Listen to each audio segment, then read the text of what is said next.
Trade mechanized. Like way too many mods. Just the mod pack and yet everything except what I searched for. The trade mechanized mod pack. Which is on CurseForged. CurseForged. Oh yes, CurseForged. How many other mods like there's no create on this? Create plus. It's a mod pack. There we go, find create. Mechanism.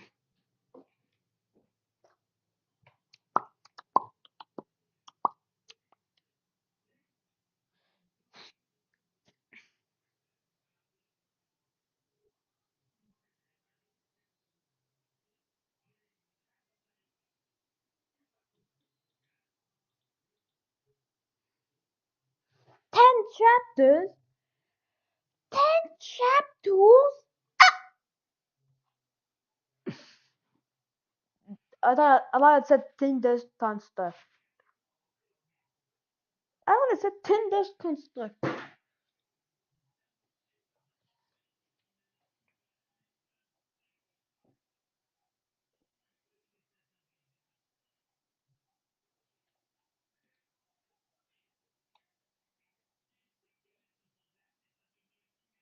Wow, Cube.js. 97 mods.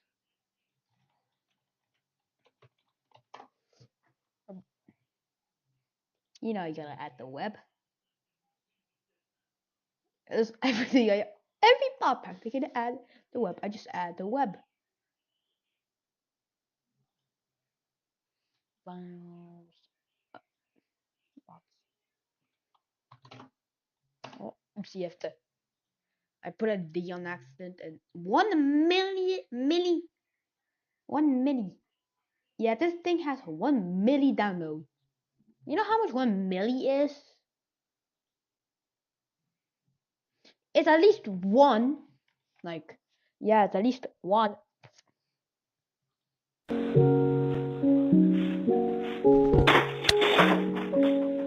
Wow.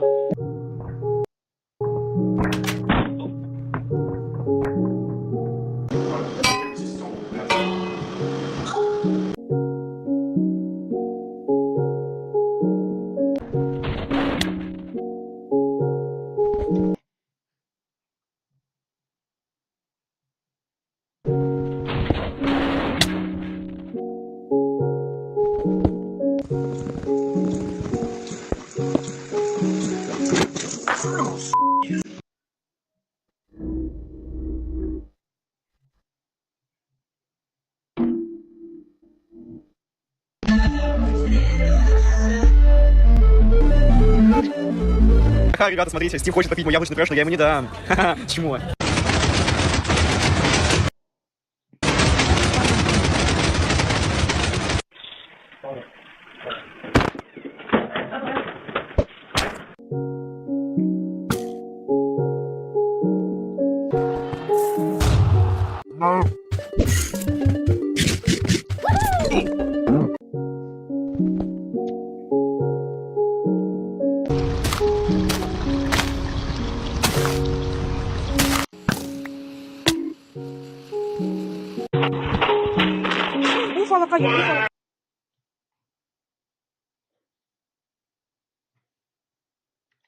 Anyways, create. You know that one little bot where you can just automate stuff. Anyways, this is just YouTube.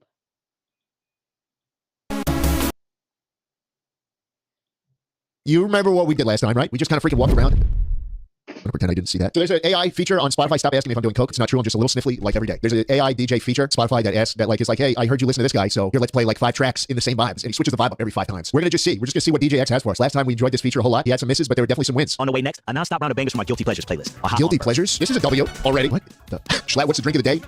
I got 2 more words for you. First word, ying. Second word, ling, bitch. This rocks. This rocks. This rocks. I love it. I love logging on, and there's like 30 different pranks that have been pulled on me. I love when people pull so many pranks. All right, let's get rid of this shit. Please put McDonald's money right here. Schlatt. Spelled wrong. Jesus Christ, this is depressing. It's funny because worth more than everybody else on the server combined, except for Captain Sparkles, who's worth at least 4 times more than I am. I just love getting pranked all day. I love when people call me broke. It makes me so happy. Why did heard you like cock? I do not like cock. That's not even true. Is this the joke? You put cocks in my house or something? At least no one changed out my favorite poster in here. God, this is fucking depressing.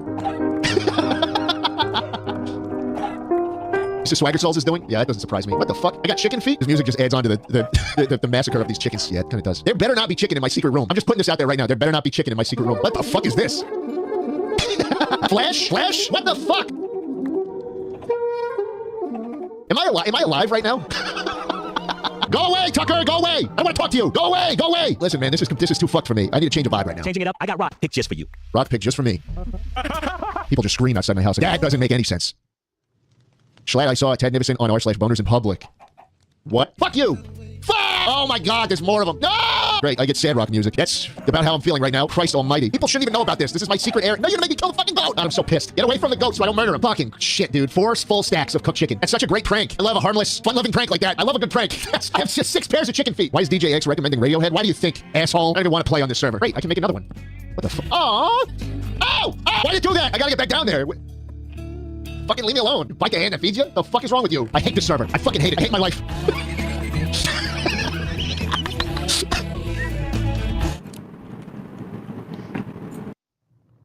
Okay, let's switch it up. I got an artist you were listening to a lot, but it's been a minute. I'm talking about Al 90. Here you go. Artist you were listening to a lot. Yeah. Okay, let's switch it up. I got an artist you were listening to a lot, but it's been a minute. I'm talking about Al 90. Here you go.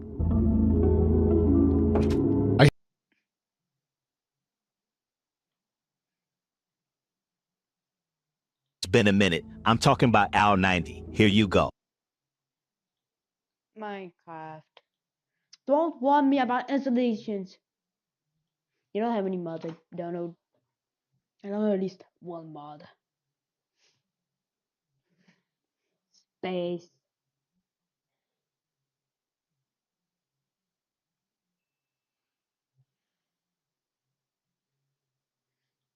Crazy Cattle 3D is the latest game to hit digital culture. Everyone's playing it, bro, so just hop on and let's go. It's a lo-fi battle royale that you can download from itch extremely easily, and it's exactly the type of thing you might play at school or work for a couple of minutes. It's one of those games that kind of looks like the type of thing you'd see someone play in a movie or a low-budget TV show, and the unique aesthetic gives it instant attention from viewers. The developer, Anna, released the game in mid-April, and since then it has completely blown up into unimaginable highs. Anna's passion project has received international attention, with big players in the scene like Vinny streaming it, not to mention the countless clips parodying modern gaming culture by talking about dropping with the boys and playing a few rounds of Crazy Cattle 3D. Considering she's a fairly prolific creative, often dipping into making her own music which features in the game, it's great to see Anna's work finally gain the attention and recognition it deserves. The 2001-esque shareware graphics make it nostalgically appealing, as if we're seeing a game from another time come to life. Plus, the fact that it's physics-based, coupled with a horizon that seems to leap around the screen whenever there's a decent amount of speed built up, means that the gameplay is immediately engaging. Even the technically inaccurate title Crazy Cattle 3D, cattle being cows, not sheep, feels like a relic from another time, where some European developer created a game that made its way into a magazine demo disc or graphics card packaging. You can see Anna's fondness for that era too, as a video on a Blue Sky account shows her desktop aesthetic set to look more like Windows XP. After all, there's long been interesting games that look like they came out during the PS1 era, with absolute art like Nubby's Number Factory and Cruelty Squad remaining extremely popular. What was once considered ugly in older games is now considered beautiful markers of that time, similar to the phase the internet went through when everything was given a VHS filter. As such, Crazy Cattle 3D is not only a satire of the popularity of battle royale games and their place within digital spaces, but it represents a keen interest in the uglier aesthetics of 20 years ago, which are now considered fun and beautiful in their limitations. What meme would you guys like me to give a lesson in next? Let me... Hey. Hater. Hey. Create. Let me know in the comments below. There are footnotes. Yeah. That's all the rules. Cool. So, yeah. I abandoned 100 pros in the middle of nowhere with basically no rules, and they were given 14 days to do whatever was necessary to go from poverty to the opposite of poverty, eventually becoming NASA itself to launch rockets and space stations and blah blah blah. Another option is annihilating themselves with weapons of mass destruction, including the orbital laser drip. Due to this possibly leading to catastrophe, everyone had infinite lives and can team with whoever they pleased. Will the server see worldwide peace, or end in nonsensical eradication? Will they obtain increasingly complicated technology using teamwork, or use forced labor from other teams? Can they even hold their own team together, or utterly collapse due to betrayals and dramatic drama? All of it would happen and more in this overly complicated experiment. Special thanks to Gold Rusher 1 for providing the server needed for this insane event. Notable mention, the admin consortium from the Discord v3. And on July 8, before the event even started, things got heated. Bill Clinton 420 recognized another member, Reagan, as the 3rd highest upvoted person on the entire website of Reddit, but Reagan recognized other people to be top Hypixel Skyblock players with thousands of hours on the game. Unsurprisingly, this led to mass cyberbullying, and people began taking sides. Not only were teams formed based on varying hatred of Reddit, but also on modded expertise. Unsurprisingly, the people with the most modded experience wanted to team with other experienced players, and it just so happened that Reagan had experience with GregTech, one of the most complicated but somewhat realistic mods in existence, which was also the mod that this event was based around. This would lead to some of the best modded players unfortunately teaming with Reagan, united by their dedication to GregTech. Unsurprisingly, this collection of individuals would name themselves the People's Breach of Society, and those who were less experienced with mods, would be shut out. Now that the team was set up by Reagan, they concocted a genius plan. Rather than just running in a random direction when the event started, like what most people did, they would run in a random direction and set up base right next to spawn, which wasn't a terrible idea due to the existence of a chunk claiming feature, where teams could claim chunks so that nobody else could do stuff in them. Now that the People's Greater Society, or PGS, had arrived in an orderly fashion to the splendid base spot, it was time to execute step 1 of their overly detailed plan, mining preposterous quantities of resources to begin progression. Luckily, most of the members were willing to do it for the glory of the PGS, and to make sure they stayed ahead of the other players. So the 10 plus members of the team went on an expedition to locate ore veins, save them for later, and absolutely consume the ores. But what exactly were they mining? Ore veins in this game are based on real-life ores, and one single vein could support approximately 1 Madagascars. With these veins, the PGS could now begin on the fun part. To make sure people didn't starve to death, parts of the team were repurposed to grow food and other resources, while some other workers would process the abducted resources to make their first machines, which is done with tools and overly realistic crafting recipes. Beyond that, progression is judged by how much energy each team could handle, with 8 different tiers of voltages ranging from low to ultimate voltage. New tiers of electricity allow new types of machines to be powered, with each higher tier becoming more excruciatingly laborious to achieve but more rewarding, granting powerful technologies that can be used to either help the rest of the server or cause destruction, and with very few rules to stop any of the 100 experienced players. Only time would tell what would happen next. This is the Nomi Factory mod pack. By now the other people from the beginning had spread across the world to find a good place to mine and meet up with others, but this guy named Zach decided that rather than doing the same, he would just kill other people to get free stuff. He got to a point where Zach was responsible for forcing others to team up to deal with him, which helped the formation of a second major team, the Cringe Union, founded by the Fast Flyer, who took shelter in this frozen valley in the middle of nowhere. Zach's latest target, the Largones, had just fled to Cringe Union as well, forcing him to choose a new juicy target, the PGS, or so he thought, because he was immediately executed for trespassing. Not only were the PGS the most advanced at this point due to sheer manpower and love for GregTech, they weren't going to let any visitors near their aforementioned technology, and Zach wasn't the only one who was being annoying to other teams. It was not surprising that solo players wanted a team to avoid the physiological pain of working alone. However, those with the team tended to not want to support any new members. The Cringe Union was right next to spawn, so a lot of new players would wander towards them, and sometimes they would be accepted regardless of how useful they actually were. But now that they had approximately 8 members, work began towards mining and making scrumptious machine parts. And since no new members were being accepted, Alright, welcome to... First off, the little wolf thing, auto jump. Like, auto jump is just a joke, to be honest. Oh, let's find some wood.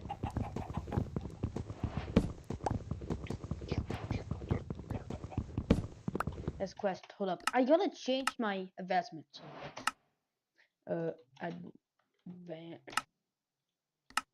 Alright, let's see the key with everything with the key L. Alright, none. I know how to do it. FTB quest. Yeah, open quest. Alright, now pipes. Same thing, huh? Making it power. Oh, they have another mod. Chapter 1. Alright. Build as here. Alright, automated make wood, lava. Gravel, flint, iron, basic mechanisms, and what's that used for? Making base burner, making a lot of stuff in the early game. And yeah, be honest, we're just gonna start. Alright, so we're here. I'm near a lot of mobs. I gotta get the little wolf. Yo, custom chicken model. Whoa, duck. I don't know if it's a duck. I think it's a duck. It's a wolfy, 2 wolves. And if I go here, sheep. Yep. Alright, go.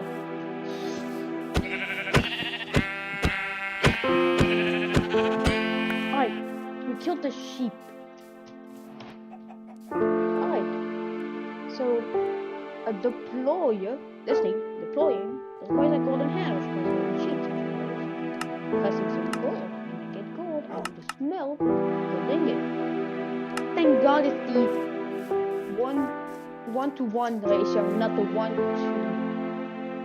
3-to-1 ratio. The 3-to-1 ratio is garbage, to be honest. I know, you gotta get more wood. I don't want to die in early game. So the best thing right now is just getting puppet. Why am I invisible? I can become invisible by a bug.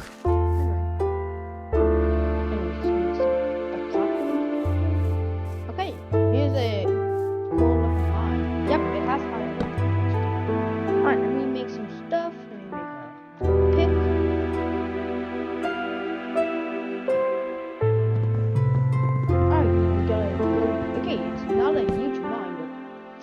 is what it is. Yep, it's just a big fat nothing with some weird hole on nickel. You have thermal series. Alright, let's make a cobblestone deck. Alright, here's some iron. We're safe for now we're safer than ever. So let's make a stick, a core. Does it have like dynamic? Oh yeah, yeah it has. Okay. My shield will not be in my spawn. It's 1.19, so there's no hack for free Fulbright. I have to download an extra mod, but I just downloaded like 2 mods. And let's get some iron. That's the entire thing. That's the entire iron vein. Alright, let's get some of this and some of that. Let's make some andesite early on. Alright, we got everything except how. Alright, I need lava. Yes, no joke. I need lava. And water. Water is easy because it's everywhere, basically.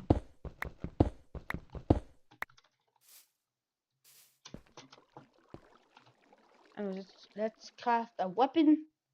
Yep, this is our weapon. And then let's craft the smeltery that we'll be using for a long time.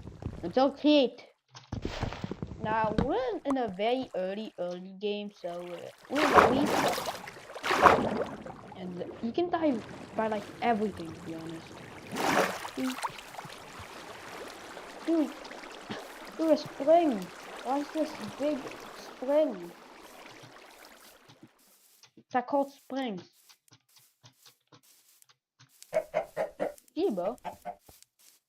Your quark at Shiba's. Wait, this is just free iron. This mountain is infinite iron. Yeah. Iron can be easily found by just going up to a mountain. Like kind of the same with coal because I see way too much coal and also emeralds. Anyways, we're gonna mine this. There's no vein mine, so we have to do it the good old Minecraft way. Anyways, we got our iron block. Now we'll get at least 12. And to get wood,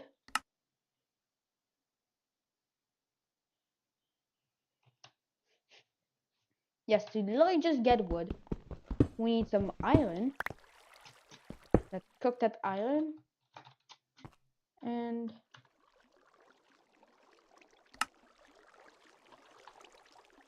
I'm calling it Gurnus. Alright, here's Gurnus.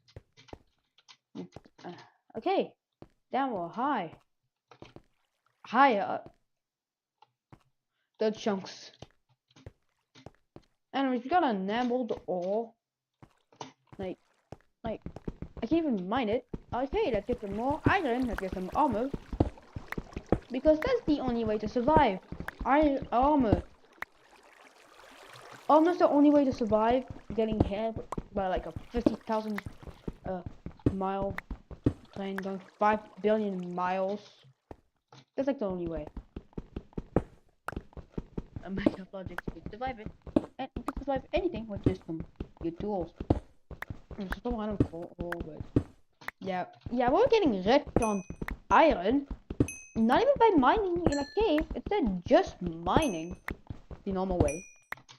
Or you just go like I'm just going up, and then I mine. There's a goat. They do not add goats.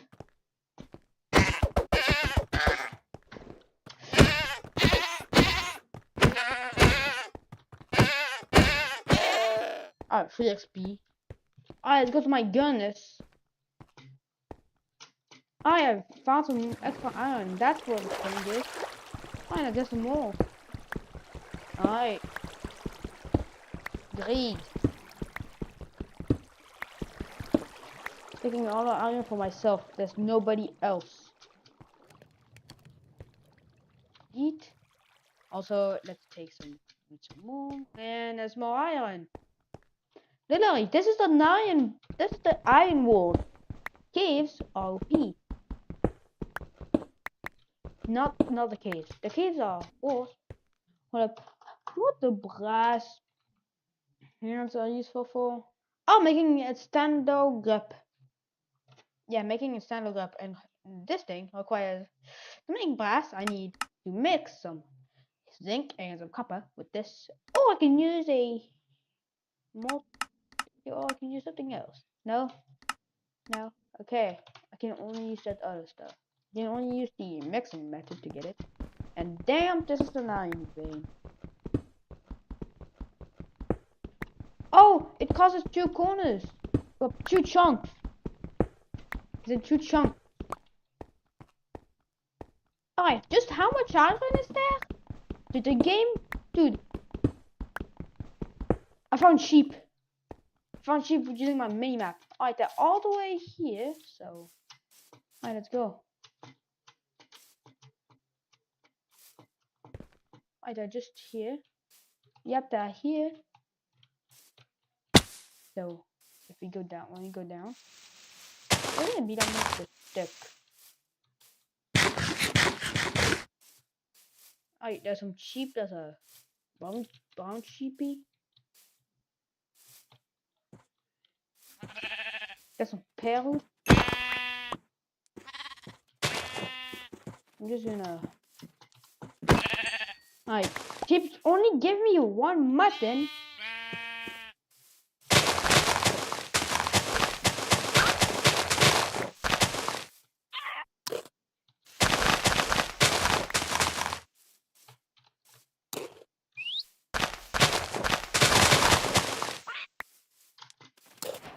Oh, I got him.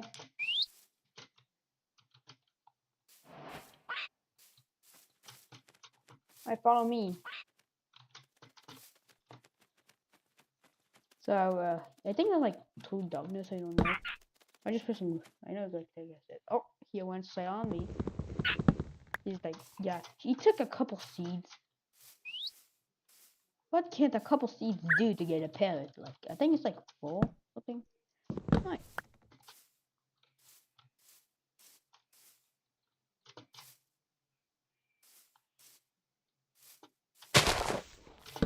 Alright, let's just sleep. The parrot just didn't come my me. Oh, he's flying away. Alright, yeah, let's just leave him. He's just following me. Dude, this guy is small. Smarty pants. Because of how high the entire thing is.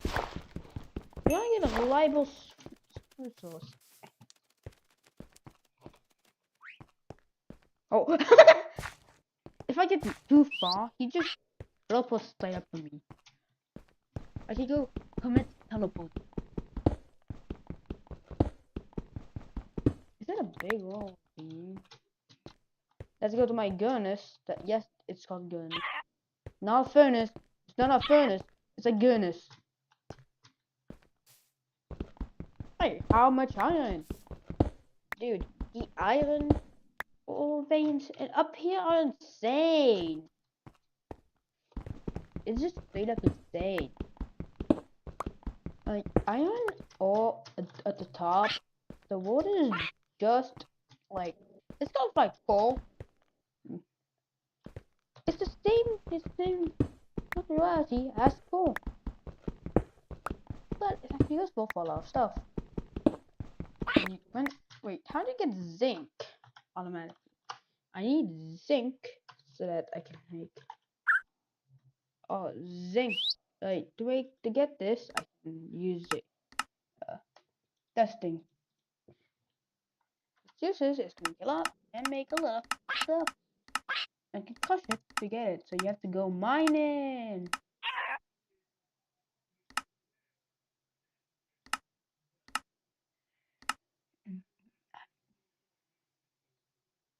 If we have like luck, 1 billion, kind of like that.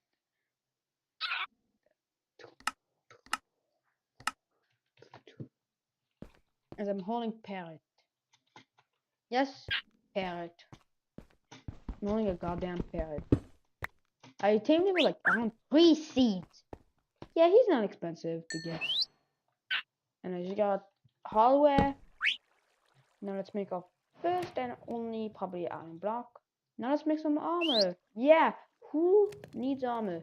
Me, because I suck at Minecraft. Hold up. Yeah, I did not make. Alright, well, pretty good. We are getting Alright, that's a fast stick method.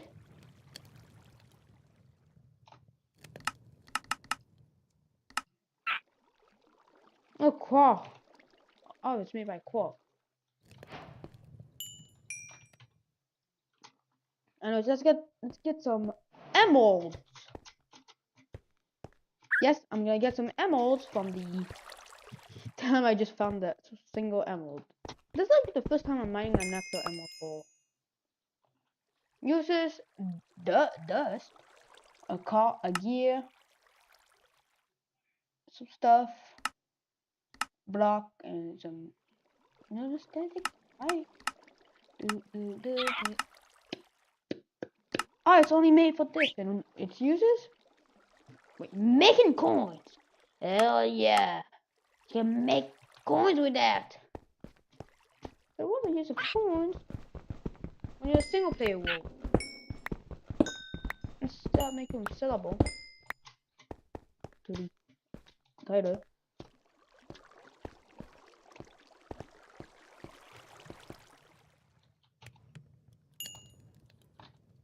Alright, we're just gonna get some food. Let me just take everything that I could. Taking everything so that I know where to go. No parrot!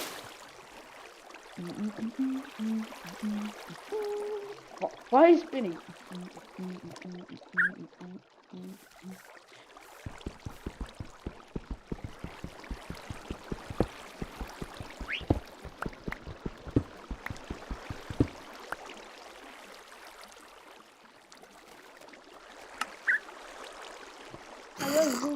Oh, I heard a baby zombie.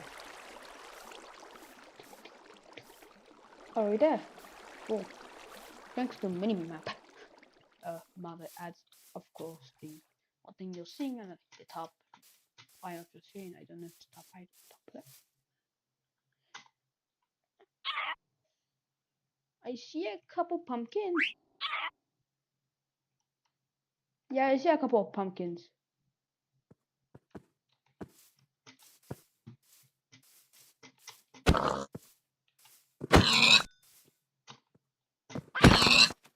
Parent, no! Parent! No. There you go.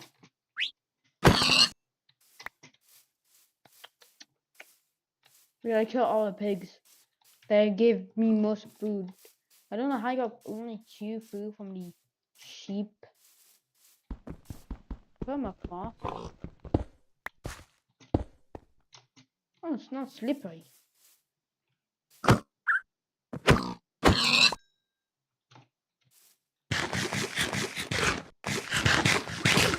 The thing is, I don't have a lot of food right now, but I'm just getting food and then cooking it so that it's better than eating really nothing and just dying of starvation. I keep in my day 1 pickaxe because yes. Next egg, eat the eggs. That's doggies. As we gotta find a chicken. The chicken just flickered. Egg. That's one here. Alright, one here. Oh, oh.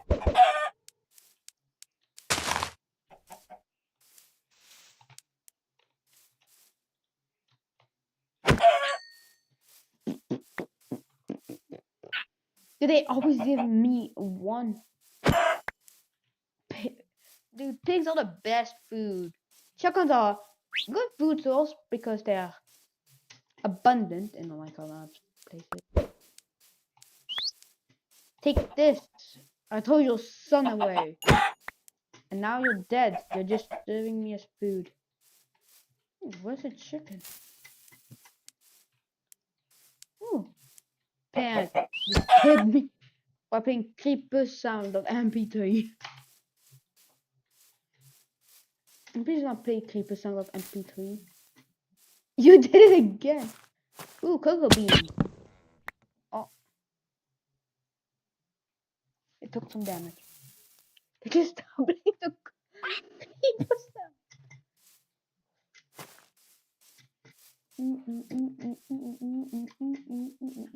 I should plant some seeds. Ooh, yes, chicken. Bacon. Where's bacon? Chicken is back on the menu. But raw because we are not cooking right now because we're getting more chicken. Spider.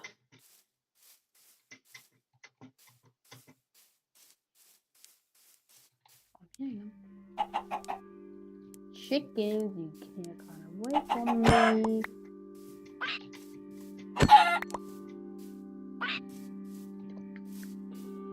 Why is that 1x1 hole? Ooh, that's the son of a chicken. Get back here! Get back! Get back over here! I'm gonna. Dude died.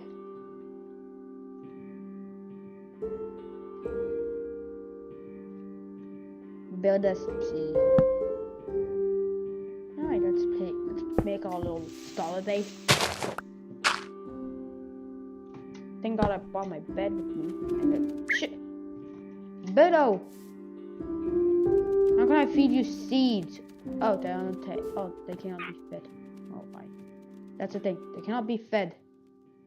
Alarcones was sent to be the border police, telling any new unskilled modded players to go join a different team instead, and also redirecting anyone who showed up near base. But the easy way to deal with unskilled visitors was to simply build a poorly made wall like what the PGS did. However, this was quite boring, and the morally unhinged members of PGS would come up with a better way to use trespassers rather than just blocking or killing them. The team had been speed running the first tier of technology, being the first group to get low voltage machinery, all of which was powered by a steam turbine that consumed water and burned sugar cane from a sugarcane farm to make electricity. It was quite clear that PGS was the most ideal team to join, so unsurprisingly some players and other teams began flocking to the PGS base. And surprisingly, but also unsurprisingly, this happened. This came from Little Tiles, a horrendously broken mod that allows building whatever the human brain can conceive, including human torture devices. Since the first prisoner was in plain chunks, the prisoner didn't have permissions to break his cage. But rather than having just one prisoner, why not four? The PGS had converted half of their base into a prison to contain Toxic Tryhard, AMD, and Cringe Union member Ocean King, who had all arrived expecting a friendly visit. Instead, for the first time in modded server history, slave labor was used for the benefit of the PGS, and Cringe Union was losing manpower fast to these traps. The Fast Flyer had to negotiate for the freedom of Ocean King. Steel, circuits for machines, anything for Ocean King's freedom. Some PGS members such as Reagan saw the opportunity to profit off of their prisoners, but other members had a more twisted idea.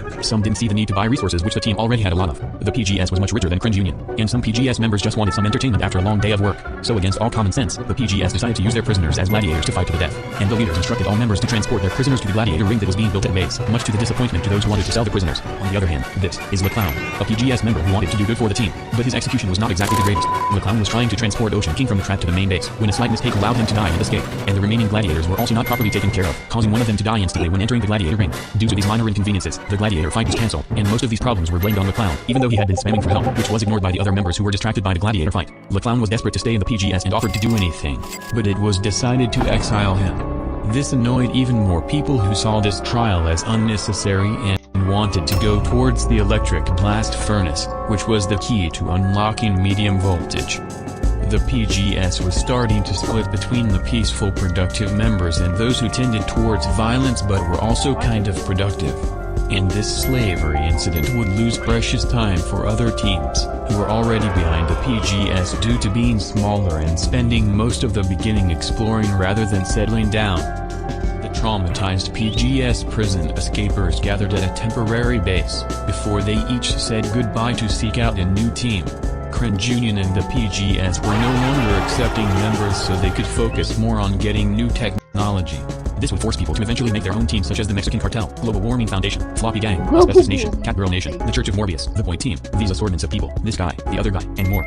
In a village far from Swan, the Cat Girl Nation was founded by Salesman and these other 3 players, who were basically a small but highly skilled group of absolute grinders, speeding to become the second most advanced team. The Mexican cartel, led by Inbound Dark, would make a mountain base surrounded by unreasonable amounts of resources, but also dangerously close to the PGS. The Floppy team, led by Matthias, was taken, and the Void, which was led by Ultra B, did basically the same thing except in the middle of nowhere to avoid human contact. The Church of Morbius and Asbestos Nation were more relaxed and decided to use this time to get connections with others, since having friends would be as useful as having technology. But you may have noticed that each team had one thing that bonded its members together, such as Cat Girls or Asbestos. The larger Cringe Union, however, didn't have a common goal for now, with their members doing random stuff around the base, so it was up to the Fast Flyer to get Cringe Union on the ride. Each member had different skills ranging from being violent to doing random things, so the Fast Flyer gave each member something different to do, and a sign system was made to basically ask for help from other members. Now that the Cringe Union had better organization, they were progressing slightly faster through low voltage, setting up a decent line of machines. But not everyone was so excited about being productive, with some people still doing whatever they wanted with their teammates' resources, which Flyer allowed since the team wasn't taken so seriously for now. Overall, each team was focused on building their bases and minding their own business, and it would seem that these relatively small and distant teams could relax by themselves. But they would inevitably find themselves caught in the crosshairs of the rapidly developing PGS. People on all sides had already begun investing resources into equipment, ranging from metal clothes to grappling hooks which were ridiculously overpowered, in case they would have to deal with other teams. And the Cringe Union would move their base inside a nearby mountain for better defense. But even though Cringe Union and the PGS were opposite from each other, it didn't stop Larkons from picking random fights with people on the PGS just for fun. But the PGS had other problems. Now that the Mexican cartel had a functioning base, they could focus on other priorities. The Mexican cartel was basically a group of unpaid workers that were led by Inbound Dark, who told the others what to do in return for a roof over their head. And what they did was equip one of their members, Sean, with an air glider and send him to swoop in on the PGS and kill random members for loot, which earned them some high-tech items, which was basically a declaration of war to the PGS. And as if things couldn't get any worse, this happened.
The PGS had been too busy working on technology that they failed to improve their defenses against those who wanted their juicy resources, and Floppy Gang was far more prepared for battle. They had luckily fought off their first invasion with their stashes of random backup weapons, although at a high cost. And since Floppy Gang had lost their equipment for now, they would be gone for a while to grind it all back. But the main issue wasn't actually Floppy Gang, because the man behind most of this was a person you may remember. Zack. So far the PGS had been neutral to everyone except for those who trespassed. But when Zack was executed, he saw this as a crime against humanity, while ignoring all the times he had executed others. He saw the PGS as an evil corporation that needed to be stopped at all costs. He had been cheering on the Floppy Gang in their attempt to raid the PGS. He had been recruiting people to join his PGS hate group. He had been trying to ally with the Global Warming Foundation, which failed miserably. And he was now associating himself with the Cringe Union. Everywhere he went, he was spreading anti-PGS propaganda, and people believed him. PGS members Algo wouldn't accept this. He predicted that the more peaceful or quiet they were, the more the others would attack them. So the PGS had two sides now. The peaceful workers who created new technology, and those who would use the technology to take care of the dirty business. So they began investing more into better technology to unlock better equipment, with the ultimate goal being to reach space. By now they had made nearly all low-voltage machines. There were machines for every purpose imaginable: crushing, washing, freezing, melting, georizing, magnetic long-roading, and blah blah blah to make whatever materials the human mind can conceive of. But the most useful one was probably the alloy smelter. With the right combination of materials you can make useful sounding alloys, which is the key to unlocking higher levels of technology. So behold, the electric blast furnace, the culmination of several lower tier machines and basic alloys. By using it to smelt aluminum obtained from electrolyzing clay, the PGS had unlocked medium voltage machinery. The only thing left to do was repeat step 1. To keep up with the increased power usage, more steam turbines were born. And better wires were also born to handle the incoming medium voltage machines. But the next step for now was complex high voltage machinery. The team members had already gotten to work on it, with different workers producing glue, magnetic sticks, circuit boards, and industrialization sounding thingies galore. But they also produced vibrant alloys, which could be melted down to create the staff of traveling. With it, people were able to spam teleports and infiltrate bases easily. And one of these was given to Cubu, possibly the most aggressive but skilled fighter on the team. He was assigned the seemingly impossible task of punishing the Mexican cartel, the Floppy Gang, and Zack, all in the same day, for their crimes against the PGS. Zalgo wanted this to teach everyone else a lesson, and Cubu accepted with pleasure.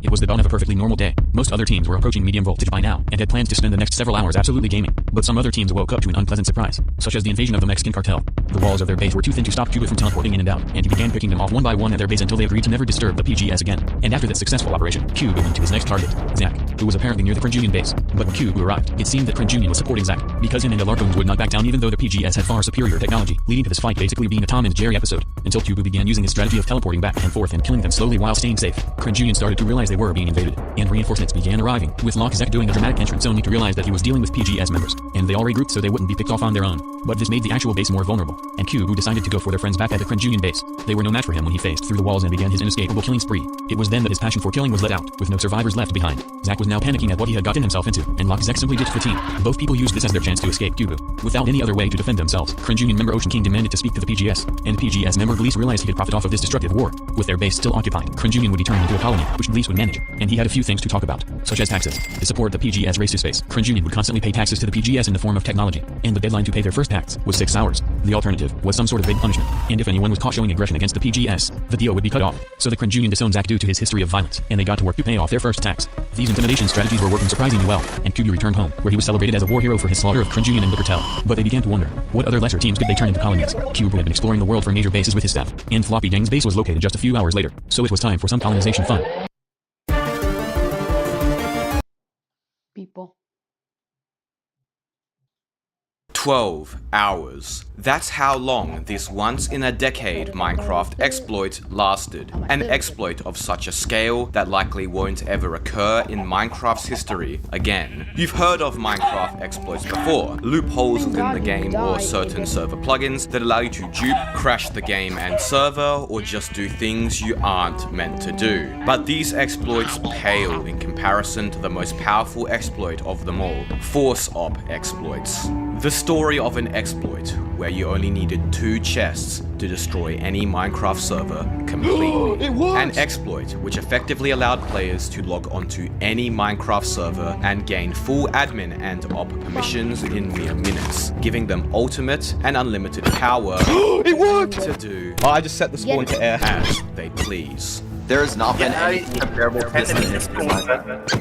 To truly understand the magnitude of this exploit, we need to first explore the hierarchy of Minecraft exploits in general. And since we are investigating the damage that plugins and exploits can have on Minecraft servers, it's very important if you're looking for plugins that you should always buy or download them from a trusted source. That's why I'm glad that this video has been sponsored by Built by Bit, the largest marketplace for Minecraft assets, trusted by hundreds of thousands of server owners since 2014. Every resource on Built by Bit is extensively checked before approval to save you from installing malicious or broken content that can lead to dangerous server destroying exploits. Along with plugins, they also have categories for builds, models, and even entire server setups, so you can start your own server with just a few clicks. I've personally used them to find plugins for my very own server before. Check it out by clicking the link in the description. At the most basic, most common are low-level local exploits. Minecraft exploits which affect very niche or specific game functions and plugins on Minecraft servers or within the game itself. You can think of these as game, mod, or plugin bugs that lead to unintentional and potentially advantageous behavior in-game. For example, the bug in vanilla Minecraft where you can see through walls while in F5 mode, or where pigmen drop XP despite being killed by the environment, not the player. Or for example on my server where players were able to destroy blocks at spawn due to a plugin bug. Like I mentioned, these are ultimately bugs at their core and either pose very low risk of doing any harm or are barely advantageous in the slightest. You have all likely experienced such exploits before. They aren't anything special and are normal in all games outside of Minecraft as well. But then we take one step up to duplication exploits. Many of you have heard of duplication exploits before, methods of multiplying items beyond feasible attainability. Duplication exploits are rare, but not that uncommon. Multiple dupe exploits are found every month, but that happens to also be their downfall, as while somewhat common in comparison to their power, duplication exploits are also extremely limited. There's only so much you can do with duplicated items at the end of the day, especially because many dupes only work on specific items or in very specific scenarios. That's where crash exploits enter next. Taking a further step up in power, evident by their name, crash exploits are methods of forcing a server to crash through various techniques such as sending too many packets or data to a server, or obtaining items and entities containing insane data that the server cannot process, amongst much more. Crash exploits tend to be rarer than duplication exploits, but also tend to be more powerful. Taking down an entire server is no small feat after all. But crash exploits are also extremely limited. Once again, you can take down the server, sure.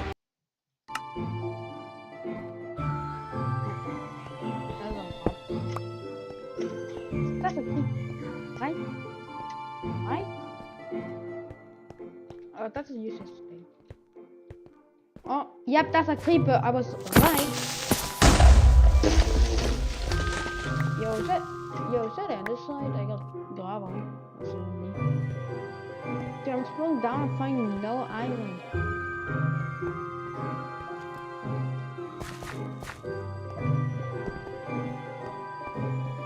I can die with no island. Find island.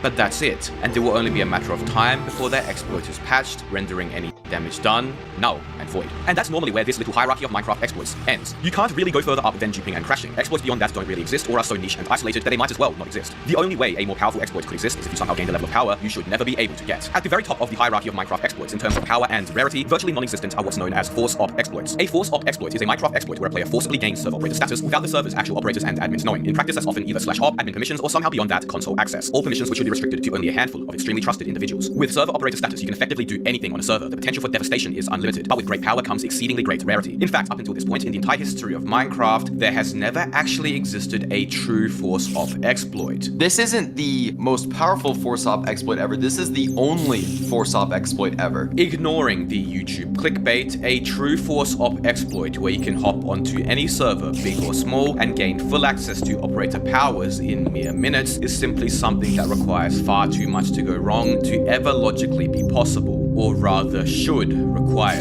far too much to go wrong.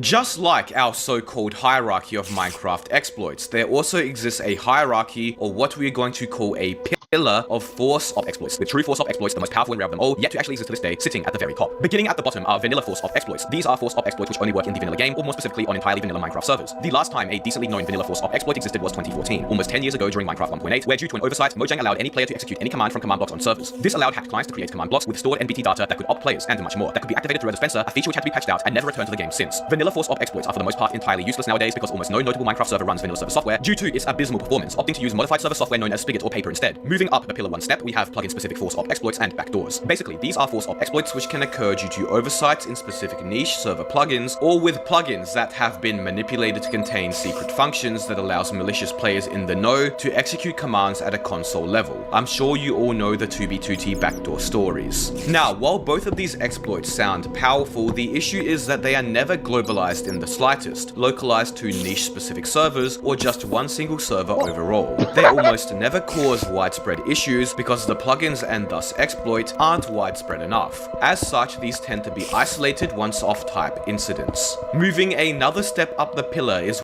To be honest, the screen is dumb. He just fell off. A clear path that is clearly not real. We're exploring. Where's the light?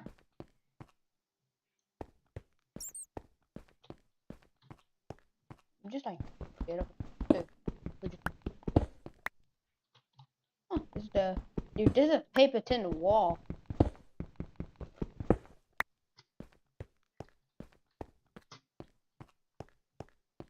Nothing. Oh yeah, we can still expand our iron supply, like the other time I died. Yeah, I'm not talking about that because I just lost big. Yeah, no one up here. Is it a village? Seems like it. Oh.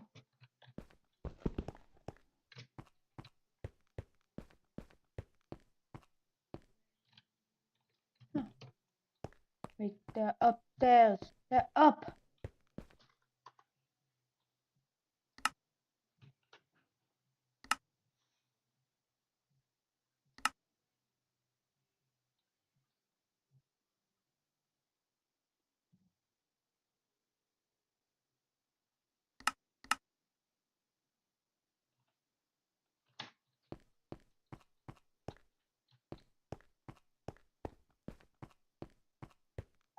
I found a random mine shaft, so I'm going to explore it. Instead of finding this stuff, I have a sword to fight fast, kind of like the axe, but speed, but less damage. I end up get some more iron because I keep finding it. As I keep finding totally iron. Why is that blue ore?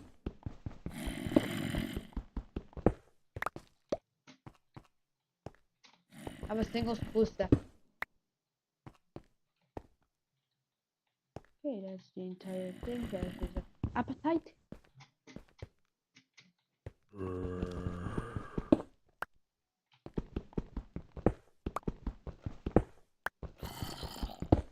Give me. We have a 31 iron. We should now smelt it. Yeah, we should now smelt it for some stuff. Where things get serious. Here are force op exploits in server software like Spigot or Paper. Effectively, these are oversights or bugs within the custom server software's code or vanilla Minecraft code which the custom server software does not prevent that can be manipulated in-game somehow. The information on how many of these have existed in the past is extremely conflicting, as they tend to be patched very quickly before anybody malicious comes across them anyways. As far as is known publicly, there's only been one major instance of such an exploit in Minecraft's almost 15 years of existence, an exploit in 1.8 where signs could be created with custom NBT data. This allowed hack clients to place signs with commands to your players that could be executed by anybody, including random players through a simple right click. Such an exploit was promptly patched, and due to the exploit occurring way back in 2014, it was never that widespread. I made a video about it here if you're curious. Furthermore, other server plugins often interfere with such force op exploits, so they are extremely inconsistent. Regardless, there's arguably never been a force op exploit as powerful since. Well, that is until now. Stepping up to the very top of the pillar, we finally arrive at the mythical true force op exploits. A true force op exploit is an exploit which you can expect to work on majority of Minecraft servers in existence, specifically the bigger, more notable ones. Now, unlike all the other levels of force op exploits we've talked about, true force op exploits don't take a specific form or function. All that's needed for a true force op exploit to be labeled as such is for it to be widespread and feasibly reproducible. Sounds easy, right? Well, that's where you are wrong. In order for such a force op exploit to exist, so many preconditions have to be met. First of all, there has to be a plugin or server software or just something in general that is present on and used by almost all big servers, which the exploit is hidden away in. This is already extremely difficult because any of the small selection of plugins that are so widely used also are extensively tested because they are used by so many people and pushed to their limits every single day. Therefore, absolutely game-breaking bugs almost never exist in these plugins or are patched before anybody knows what's up. Second of all, the exploit has to be feasibly executable. It's no use if the force op minors that go into Discord dating servers just asking to DM. And with catfishing, it turns out that there are Discord servers that are dedicated to catfishing predators on the internet. You can see that they have products. Again, they're trying to sell you some garbage. And this person's trying to sell you whatever this is, an example persona. They're trying to teach you a course on how to be a predator catfish, but your age is 17 because it's under 18, but it's close so that the predators won't feel as guilty. The next diagram, I'm going to be completely honest, looks like something out of the Mafia. If there's competition, you come across another girl who you are sure is a catfish. You either red, lose out on future money, or green, find out where she lives, murder them, and you get more targets and more future money. Play your cards like Gustavo Fring for real. These people are dumb as shit. But where it gets really bad, this person again is selling packs. And remember, this person was talking about pretending to be 17, and the first pack that they're dropping has 60 plus pictures and videos with photos without clothing. And you can see, I shit you not, they look 15 or 16. And considering, like the dude said, there are these sort of photos, this is how far are we into the video? And it's already, I want to lose it. And here's the thing. While I was researching catfishing and predator hunting groups, I stumbled across this article where Canada police arrest predator hunting groups over CSAM content. According to Mr. Constable Andre East, he said that there were exchanges of photos during conversations online, and what the law says is that when you share a photo, that it is explicit material, and that you claim it represents a person that is a minor, even if it really isn't, it does become CSAM content. And the reason why this article is so important is the fact that this person that we're looking at could be just someone who turned 18. But you send this to some 40-year-old predator and you claim that you're 16, that can still put you behind bars. And this is just like one of the legal pitfalls that catfishing falls into. This thing's like a fucking minefield. And we have idiots who will watch track media videos with text-to-speech and N-words in it, just run straight through the minefield. Now, despite catfishing predators being more illegal than normal catfishing, there is a way larger community of people that catfish predators. And that's for two main reasons. One of them is that the earning potential is a lot higher. In fact, I stumbled across this Discord server where someone said biggest licks, where they flex how much money they scam from predators, $200, $2,000. In fact, some people make so much money that they gamble it away to try and maybe clean it or something, or maybe they just have a gambling addiction and they feed it by scamming people. So at least it's all going to where it should be going. The mega corporations. Anyways, back on topic. The second reason why catfishing predators is such a bigger community is that people feel that it's morally right. You're fighting these predators and making it so they'll never talk to kids again. And how do you stop predators? By blackmailing, apparently. I'm in this catfishing Discord server where someone said, I have someone's face and full name. Is it possible for me to find their address, workplace, and social circle? Blackmail predators. In fact, in the exact same Discord server, this person here is admitting. I don't know why people like admitting to crimes on Discord, but man, it is sure a trend that keeps on happening and I'm all for it. This person here said, one who submitted to me, I threatened to show their mother and their local cops their video saying my character's name while they did an hourly. How much did they pay? Just $500. I should have done more. If you ask for more money, they have grounds to file a police complaint if the amount is high. So you want to keep it safe. You know, you don't want to get caught by the police. These people aren't going to go to the police and be like, this guy's a predator, and I know because I extorted him. Instead of these people doing anything about these predators, they will keep them safe by not snitching if they get money from the predator. So when a predator just gets to find more victims and you just get paid extra money. Is the goal actually to stop predators? This person saying the cops are useless, they don't care. Or is the goal to make money? Be honest. It's for money. What about the people that are trying to do the right thing? And there are people on Discord that do try that, except there's a lot of shortcomings. The first one I found is this person's trying to catch predators, and they're also a minor. Already so scuffed. Predators will also catfish younger victims as well. How did those people figure out this person was catfishing other minors? Well, there's probably law enforcement doing a sting up. Do you want to be caught up in a law enforcement sting up? No. But if you pretend to be a minor in a Discord dating server and you're actually talking to a real minor and they just send you a photo of themselves without any clothing out of nowhere, kaboom, crime. Just from one thing, there are so many different pitfalls that you can fall into that are either illegal or you get victimized or you get caught up in a government trap. That is the reason why Discord has their child self-endangerment policy. Discord doesn't want any of this bullshit. If you say that you're a minor on Discord and you participate in any adult activities, Discord will ban you. And the reason why they have to do this is because there are people that pretend to be kids to catch predators. And Discord's child endangerment policy will also ban people that are real victims of predators, which I told you good defense. So let's go. First. I run the andesite tunnel.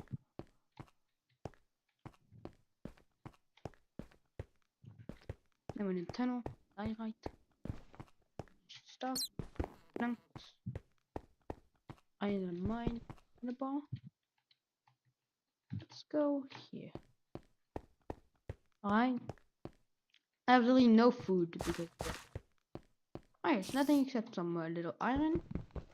When I get some little iron is really just you need iron for create. So all stuff needs iron to make little brass. The best thing, you need zinc. You need some zinc.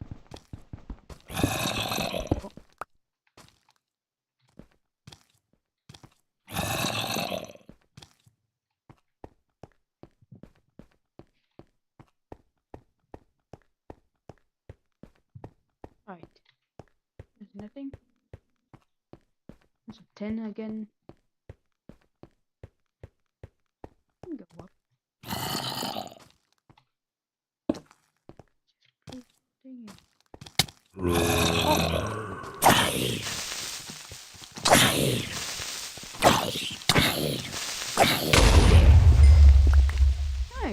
actual item.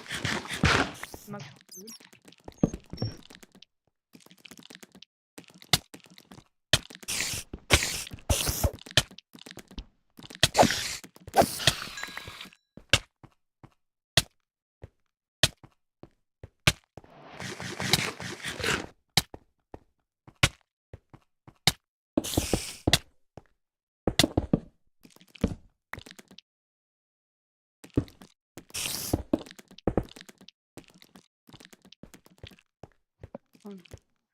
The best.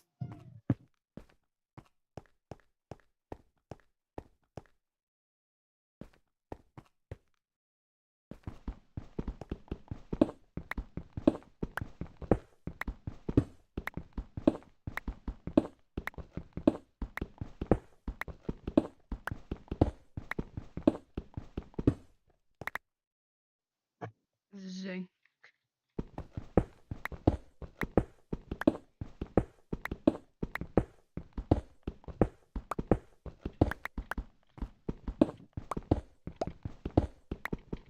More iron because yes, I have like no good food because of the evil spiders that punished me to the hell 5 times. I'm actually gonna go up. Now this is 5 hours, so now it's alright. It's only planks. I think it's yep, it's all the way there. I've got a nice 18 iron with like 4 iron set. Almost died. Oh, it's night. Wait, it's night?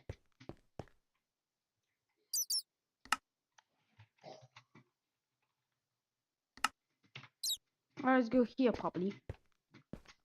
And I have to get out of my cave. I have to dig out. I'm just trying to escape. I have the most garbage food. The outside world. Alright, so let's hold my shield so that in case of skeletons, sand, and yep. Huh?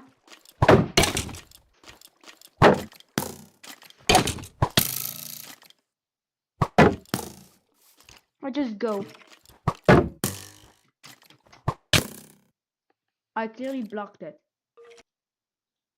That's what you want to. I don't agree with that at all because their messages just get deleted and then it's hard to put the predator behind bars. And people on Discord are really stupid. I hate to say it, but like some people contacted me saying I exposed the predator, and they send me a Google document that they've sent to the predator, which means if you try looking for the messages that show they're a predator, they're all deleted. Congratulations, you've now made it harder to catch the predator. But what about people that know what they're doing? Professional predator catchers. I spent a whole entire day researching predator hunting groups, and it is genuinely a show. There are different governments saying that Canada's self-proclaimed predator hunters are doing more harm than good. Then predator hunters evidence used to charge 150 suspects in the UK from BBC. When I see articles like this, Yorkshire predator hunters make public apology for falsely shaming an innocent man on live sting. And there have been cases where people do those live streams of exposing predators, and those people eventually just end life early. Imagine you catch the wrong guy, and then he is no longer a living man. You probably go to prison. But above everything I just told you, the biggest issue when you're trying to catfish a predator and put them in jail, even if you do everything you possibly can correct, that proof, is it really even legal proof? Does it hold up in court? For example, I found this article where to catch a predator, Chris Hansen apparently lacks credibility because they entrapped a California man. Is your catfishing and trapping someone? And if a predator is talking to someone pretending to be a minor, is that a true crime? Did a crime actually happen? There's so many different legal loopholes. You could catch a predator, but if you just fuck up in one way, they could use that as their whole entire legal defense. It's best to leave it to professionals. Anyways, that is all the legal law enforcement jumbled over. But to make things even worse, I stumbled across this Discord server called Benji's Motion. They're all about the money, so that already gives you a good indication. We're talking about the people that extort. And while I was looking through the chat, I found this person who said they got a dude with a wife, 2 kids, 1 son, and a daughter. He asked me for naughty stuff, intercourse DLC. They said they were 16, and the guy said he doesn't have any problem with that, laughing while crying emoji. And they said I can blackmail him 3 ways, either with his wife, sending his videos and his parts to his kids and friends. You're sending it to his kids.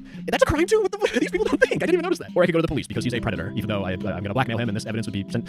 Damn, I love blackmailing. This shit's funnier than talking to predators. But they sent a screenshot of this dude's exact location, his house. And where things get even more fucked up, you know when like kids get excited about Fortnite? It's the exact same thing, but it's these people getting excited about extorting this guy. Asking for an easy $200. Why not 500? Holy shit, ask for 500 right now. They're helping this person out extort, and they're freaking out. They have videos of him cheating, and they're like, no, you gotta find his wife. Give me his Facebook. Do it. Ain't no way. You got so lucky. These people are fucking teenagers, and they all asked to join VC and screen share because they want to see it. They want to live through this person. Anyways, my favorite favorite part about everything is that they pinned a message from this person, which was their extortion message. I know everything about you, your full name, your address, your phone number, your wife, and your kids' names. I've saved every message, every disgusting thing you've said to me as 16-year-olds, including you asking to get me pregnant. That's not just wrong, it's a felony. And then the rest of it goes, you will send me amount of money you want by deadline, so extortion. Now before I get into the next two Gooner communities that catfishing is connected to, I want to point out that all these people catfishing and flooding Discord dating servers or Discord e-girl servers with I'm 16, DM me. Other 16-year-olds are going to see that and think it's okay, and they're going to follow in your footsteps, but they're not a catfish. They're a real 16-year-olds that are being put at risk. Now let's reel it back a bit. There is something worse than what I just showed you, but before we get to that, you need to understand the next consequence of catfishing on Discord. You see, in the Discord Gooner epidemic, if you go on Discord and you just search selling and you press enter, oh my Jesus Christ. To make things easy on myself, I'm just going to show you a scrolling screenshot, but pretend I'm looking through Discord right now. There are tons of Discord servers where it's stuff like, hey guys, I'm Rose, an 18-year-old girl from the UK. Anyone looking to help me out a little or buy my content, please come message me. Discord is basically the new OnlyFans. It turns out they just are OnlyFans because I'm on this Discord server where they have a free PAX channel. This one just says RIP OnlyFans.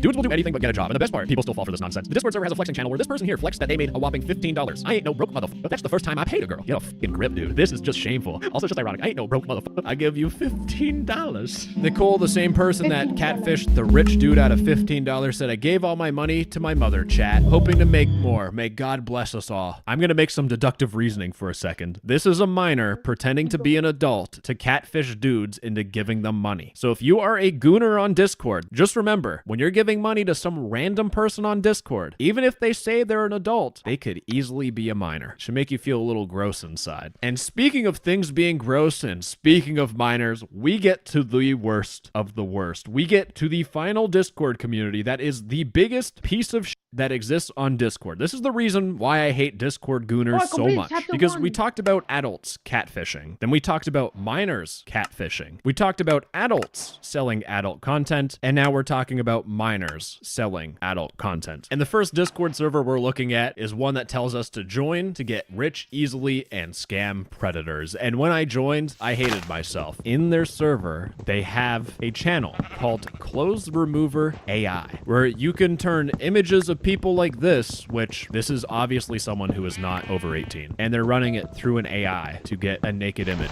What in the absolute First off, you're making CSAM content. We're past like super illegal at this point. We're just adding on even more charges that you can get thrown on you, and it just gets worse. Because I found this Discord server called Ghostly's Hub, which I found on a YouTube video that was called Ghostly's Free E-Lady of the Nighting Guide, where you can make $35 an hour, and it was a Call of Duty video, so nothing of value was learned. But I joined their Discord server because I guess I hate myself or something. And in the chat, I found someone who said, anyone sell minor bad photos to old predators? How much money can I make? And if you scroll down far enough, you just lose your will to live. I'm 15, and they said I'm kind of attractive, so these hoes fall for it. This is and the final nail in my coffin, because I'm forfeiting after this one. This person said, bro, these predators are getting hella smarter. So the people that are catfishing predators to get money out of them, which prevents them from going to jail, are also making predators even smarter, which makes it harder for law enforcement to actually put these predators behind bars. And the person saying this, it's someone who's 16 who is selling. You pretending to be a 16-year-old and selling NSFW content is going to make actual 16-year-olds think they can do the same thing. And now there is measurably more CSAM content on the internet because all you wanted to do was make money. And that's all I can really handle with this fourth and final community. And here's the thing, catfishing, while it's involved in these four big gooner communities, there are two big problems. It's the fact that predators will be extorted instead of being reported to the police, so there's more predators out in the wild. And this is a controversial take, but if you're an adult that is interested in children, just go talk to a therapist. If you can get help instead of doing something regrettable, that is going to be good for you and for everyone else. But the second problem that I haven't really talked about is the fact that actual minors will see people making money and follow in their footsteps. And I hate to say it, but there are minors that instead of finding a fake profile to use, they will just sell themselves. And all of that is a consequence from these Discord servers filled with people flexing their money, or these YouTube videos promising you thousands of dollars a month just by catfishing people. It's so easy. These videos do a significant amount of harm. But anyways, gamers, that's enough yap for me today. I have filled up my yap meter. I have yapped so much that I don't even know what half of the words I'm. This might be the best website to learn new tech skills and how to code. This is Codecademy.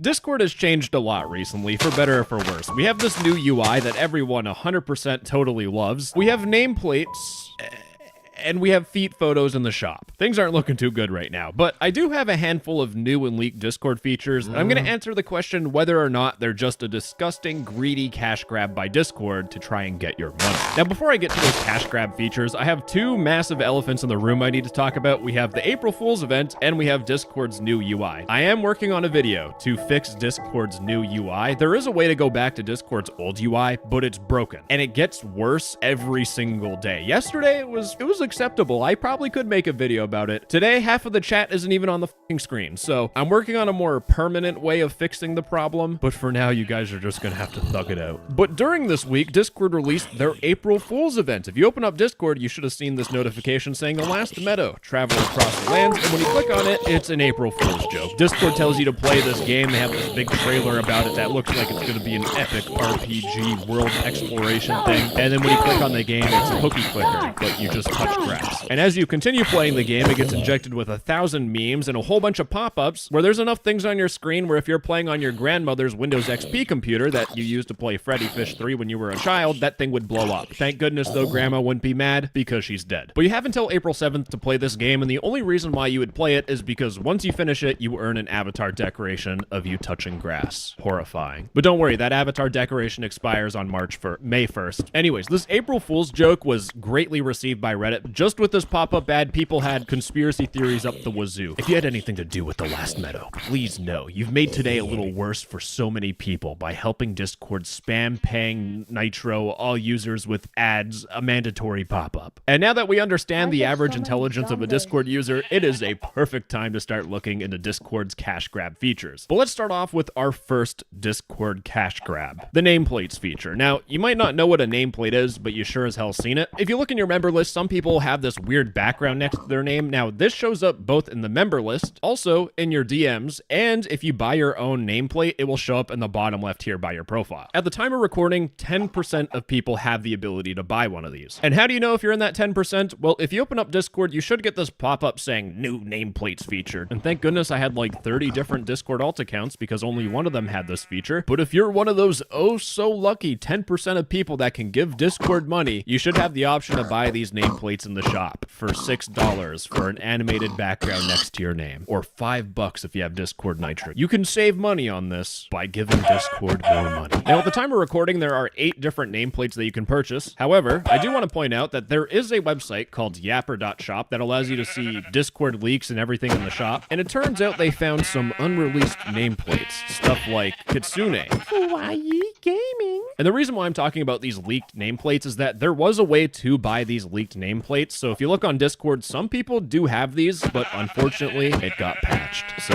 no cool tutorial from me. I'm sorry, guys, I failed you as a father. To wrap up nameplates are going to split Discord users into 2 different camps. Some people like customizing their profile and spending $5 to do so. That's completely fine. But for me as an old person that's balding, when I open up the member list and I see a whole bunch of colors that makes me think I'm watching a Cocomelon video, to me, I'm not a fan. It's just a bunch of visual clutter. I like things being simple because my eyes are half functional. But again, I do want to tease that new UI video that I'm working on. There is a way to turn off these nameplates. So, I don't know, subscribe or don't. I ain't your daddy. But I think it's time to take a look at our second cash grab. You see, in a previous video, I talked about Discord working on a new boosting system, where if you boost a Discord server, you can unlock some additional perks. And sir, the second Discord leak has hit Discord previews, which I'll have linked in the description. But what they data mined is this picture here, so that original one that I showed you with all like the lorem ipsum Google Gobble in it. There's now a new version where we get to see what the text actually says. Now, you can use some of your Discord boosts to buy specific perks, and the 2 that we're aware of right now are enhanced roll colors and server tags. Oh yes, baby, they're back. So taking a look at these enhanced roll colors, these are animated gradients. So instead of a solid color next to your name and chat or in the member list, it's going to be some rainbow that is animated, the color shift a little bit. And since these are animated, that means more is going to be slowing down your computer. And it's also that Discord can get more boosts. But if you like it, buy Nitro and boost the server. If you don't like it, don't buy Nitro, don't boost the server. Vote with your wallet. That is the most rational thing I can say today. That and I should be lobotomized at some point. But the next thing of these additional perks is the server tag, or clan tags. Now, just like every good movie, I had a 3-part saga about Discord clan tags. To give you a recap, Discord had this feature where if you owned a clan server, you could have a couple letters next to your name in every single chat across Discord. And most people just have some edgy things because they wanted to pretend that they were a special Discord e-gangster. They're special in my hearts for being so stupid. But this feature was released to a small number of Discord servers, and since it was rare, that created a massive Discord black market where people were selling access. They would charge you a fee just to join their server so you could get this clan tag. And they'd also sell those servers, and there were thousands and thousands and thousands of dollars exchanged between people. And Discord said, not on our watch. And they removed it so that they could make it something that everyone else can get if you just give Discord money by boosting a server. Now, is this a cash grab? And interestingly enough, I'm switching up my opinion here because realistically, I don't think this feature is a cash grab at all because there were people that were spending thousands and thousands of dollars unofficially to get letters next to their name in Discord. Discord would have to be stupid business-wise not to turn this into a feature that will get the money. And for everyone else that does not give a shit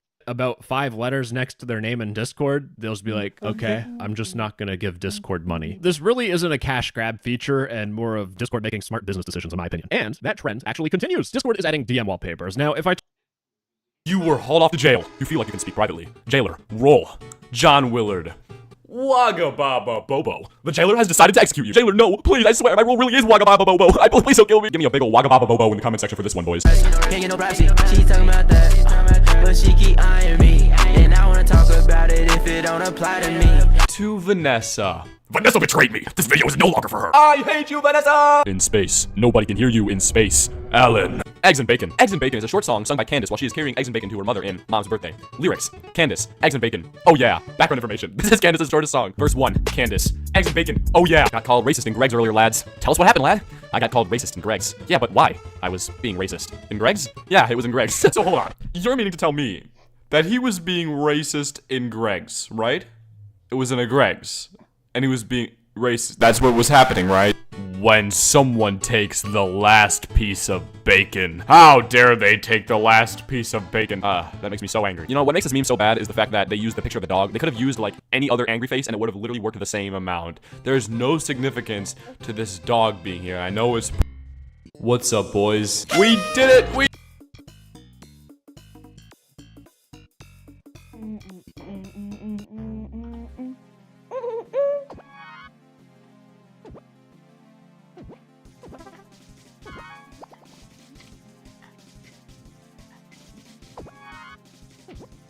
It was. I'm gonna try Kit. Then we're gonna do like on like, 1 and then the final map uncertified. It's like very normal. Like probably. Never mind. You choose what you choose.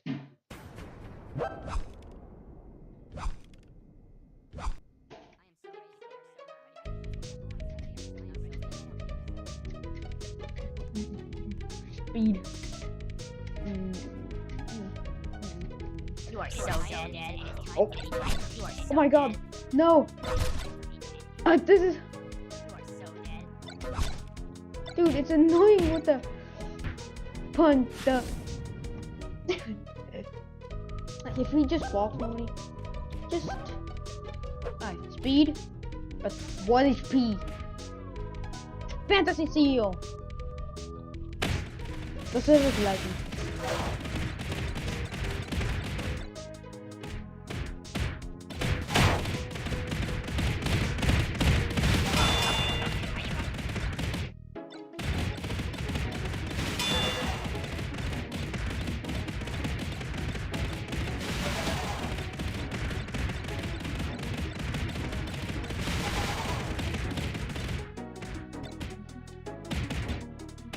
The server's lagging.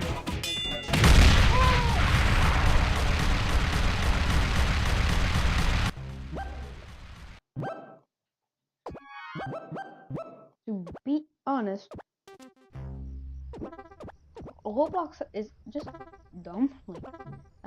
Like the server's like very laggy. When I play a game, shut up. Lag 5 billion.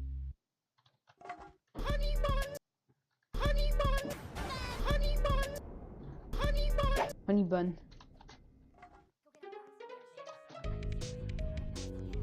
Oh, some idiot has the belt. Yep, as you can see, belt.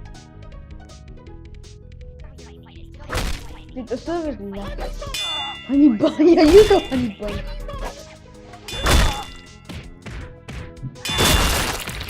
Good hit. Oh. Honey bun.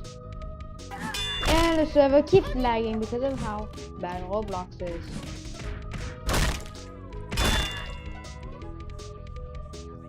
Dude, the Roblox server is like garbage. It's like 1 potato. Like 5,050 potatoes. You are so dead. Over here and fight anytime. You are so dead. Vampire. Oh. Mini die. Bobby underscore retro.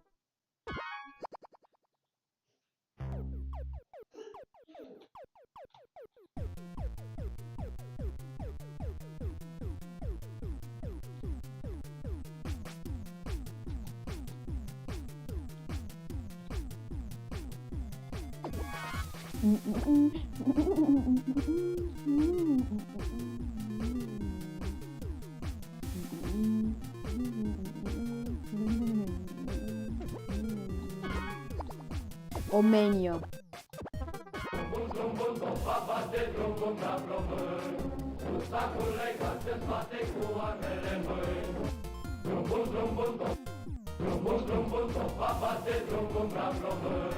Baobab Bell.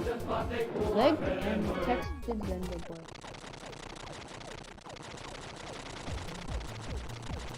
Geht zu Brex.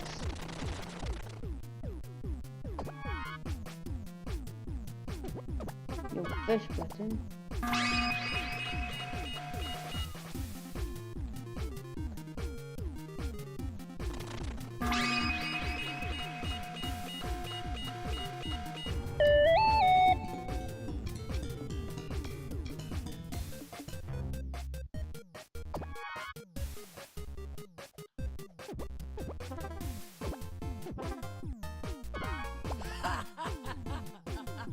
Oh, Jeff the killer. Oh.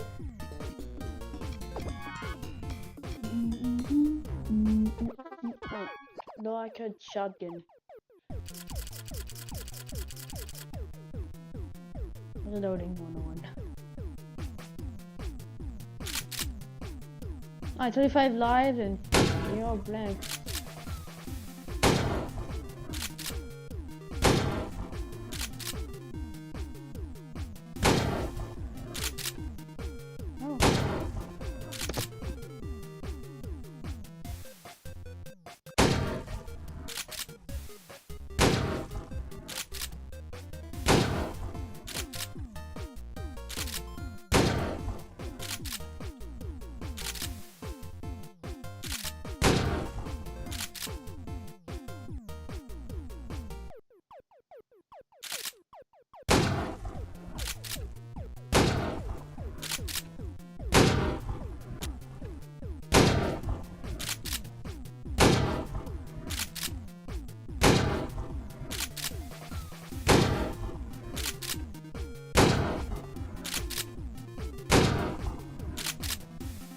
All life, no blame. And if we get a roulette shotgun. There was this except weaker. Jeff 5 and blanks.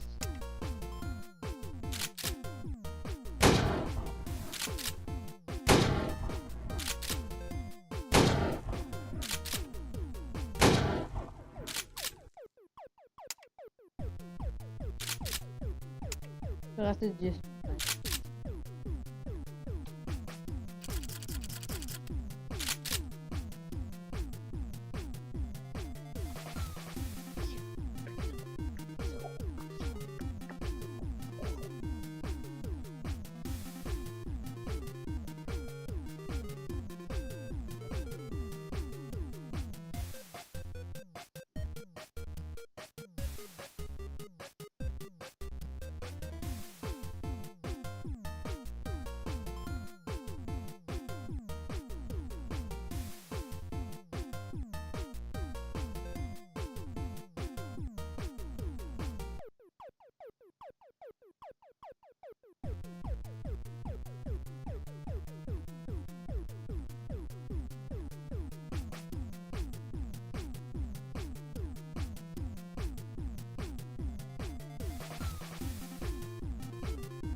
yes. You can borrow a borrow.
it's just luck, to be honest.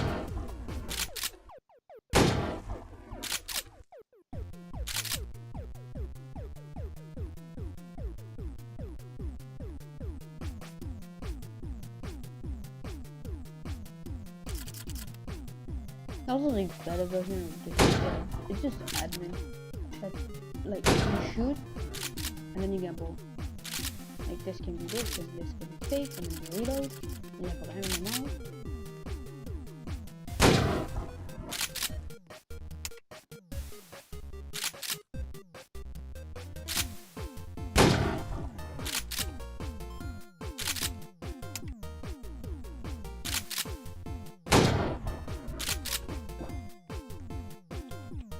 Yo, where's that casino? Hey yo. Casino. That's Casino 2. Oh, I forgot. No. I wanted to go to casino number 2. Like casino number 2 where you gamble some.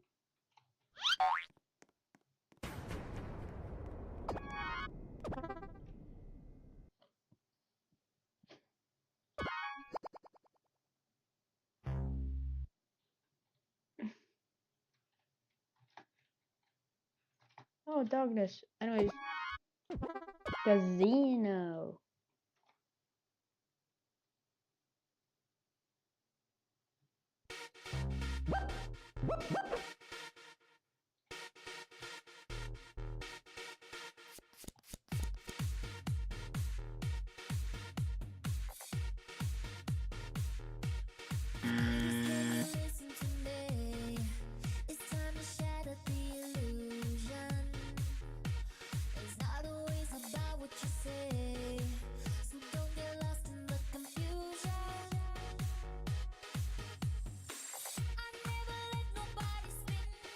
What's Blanco? Oh.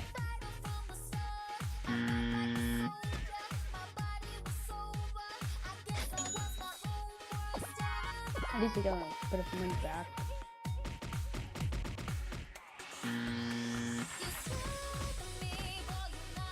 Money. Oh! I got money. Oh, I'm like a bit.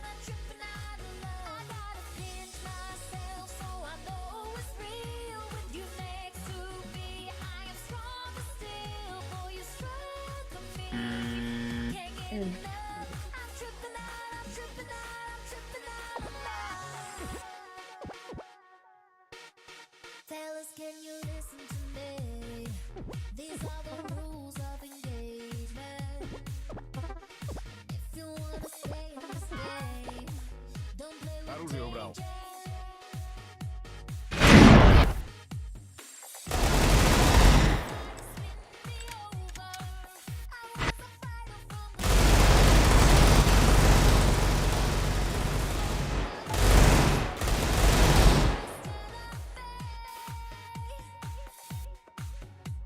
The thing is not does not work.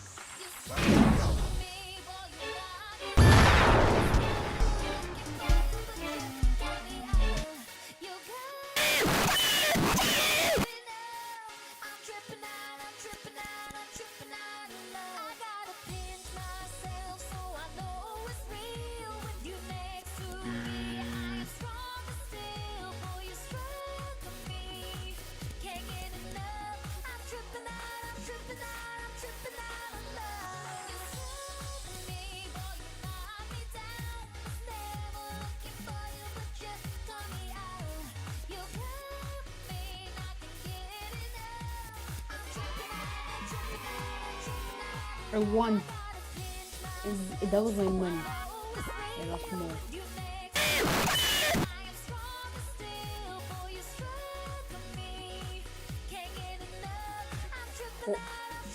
Oh! Whoa! Dude! Dude, my luck is gone, but it just stayed. And I got money back. I got 75 more than I. Gambling debt. And more money. Wow.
get nothing or get my money back. Chargeback.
We did it! We did it! We hit 200,000 subscribers! Thank you!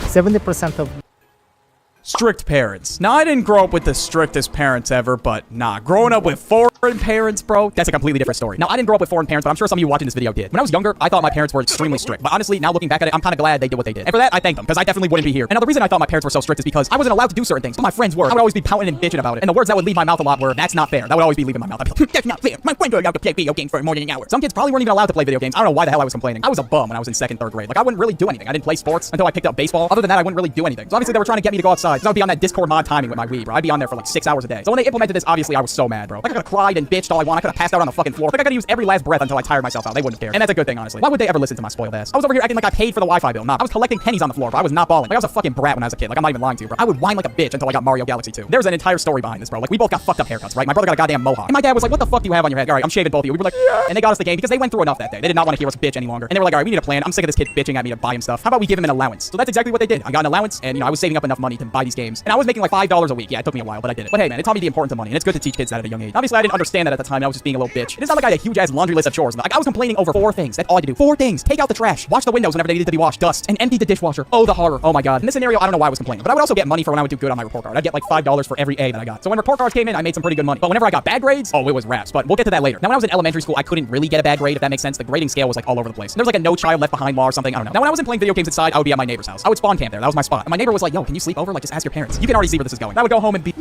when I went to my friend's that I've also known for years, he was having like a sleepover party, right? And guess what? My parents picked me up and my ass had to go home at 11. Me and the duck were the only motherfuckers that had to go home. We were picked up at 11 and we had to go home and everyone else got to sleep over. I was fucking mauling, seething at the mouth. I was so mad. Like I was in my fucking revenge villain arc or whatever. I wanted to call my mom a curse word, so that's how I get my get back. Oh, you lost your privileges. I thought that was the ultimate get back, but I couldn't even stand by my words, bro. That's crazy. And now talking back to my parents, that was another story, bro. Like, oh my god, nah, they would get really... Get real.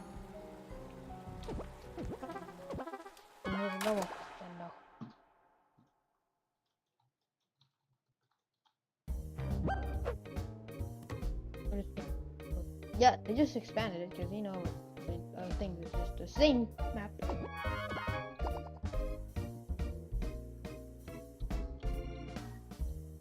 Look, it's just the same old map.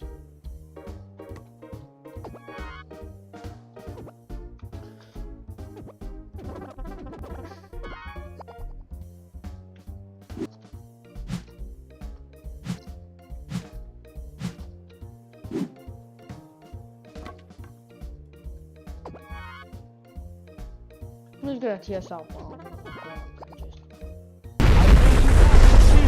And nobody can stop. And nobody can stop.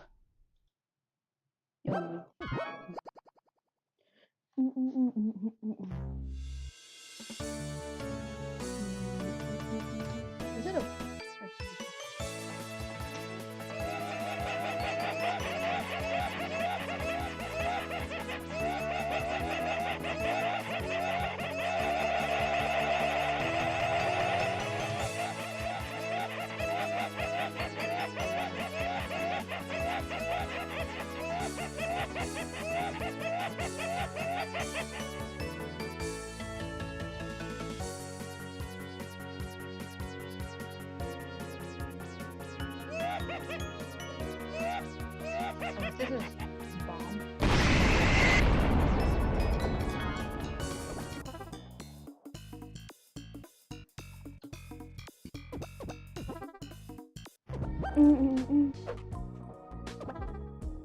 Golf! Golf!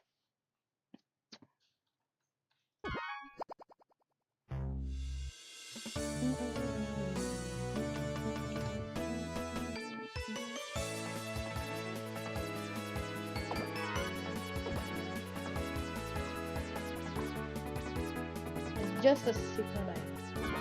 That's it, it's just a secret item.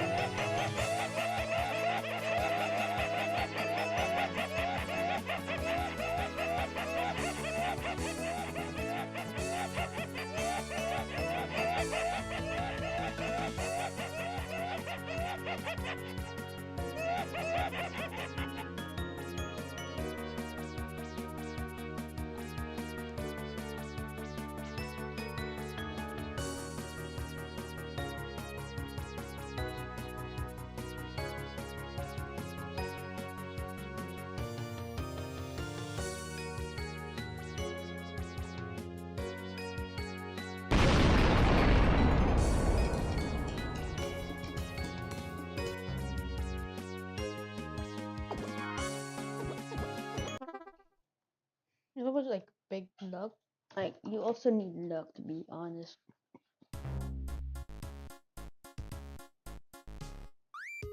Pope Francis's passing has led to worldwide media outlets covering the incident on a grand scale. As a result, meme culture has also tackled the situation, with artists spooling up their creative ideas on how to express their feelings toward the religious leader. Other popes and their stats are being passed around like digital trading cards, as viewers discuss who is most likely to be employed at the Vatican next and why. Then there was the fact that he was visited by JD Vance just before he passed, and audiences are speculating wildly that the American might be responsible. There will always be people looking for patterns within social media, and despite this being a silly joke that people posting it are very aware of, it does demonstrate how religion, politics, and memes all intersect at one focal point. That isn't to say there haven't been memes about popes before Francis. There's the age-old saying, does the pope shit in the woods? A mix of, is the pope a Catholic, and does a bear shit in the woods, when answering an obvious question. Then of course there's the Popemobile, which looks goofy but serves the purpose of keeping its passengers safe from projectiles. Pope Francis had more or less built a fairly positive reputation within non-Christian areas too, especially after he said that dogs can go to heaven, which turns out is a contested idea. However, there's also the fact that other leaders in the Catholic Church have been found responsible for some pretty horrible crimes, and the denomination has managed to garner a very mixed reputation over the years. On that note, religion itself can be described as a meme, as the growth of faith parallels the evolution of digital culture quite well. There's different denominations of Christianity that have splintered over the course of time, whilst all Christians tend to believe in a select few ideas, such as the big man Jesus Christ. He's appeared in pop culture and video games, from Jesus Christ shredding for your sins to the idea of meeting up with Kratos. Christianity has become so deeply entrenched within human culture that the final curtain of Pope Francis has become an international event, and whether you are religious or not, you will hear about it in some capacity. In short, the passing of Pope Francis has become a meme due to Catholicism's wide-ranging impact on digital culture.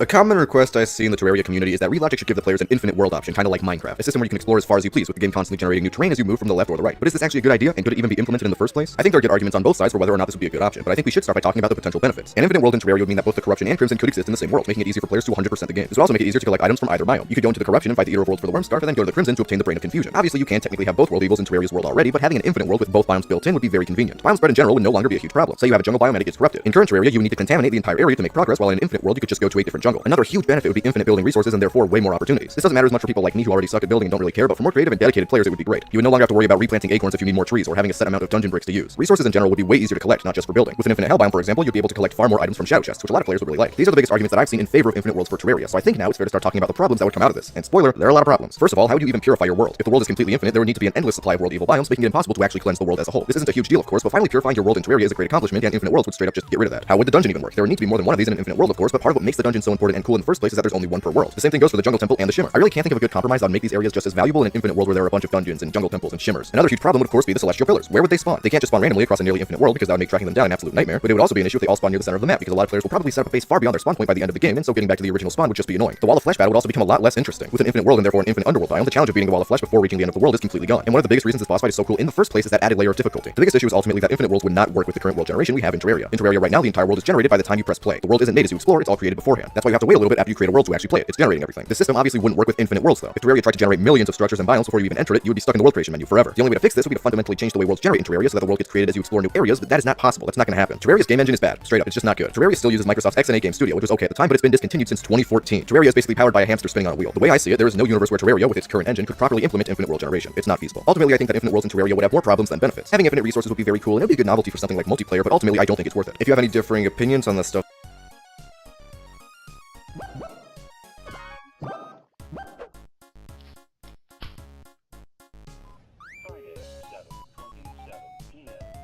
Again, I found his message.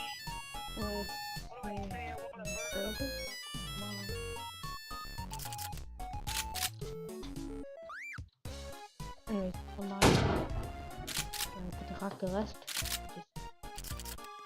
No? Okay, it's another shuttle.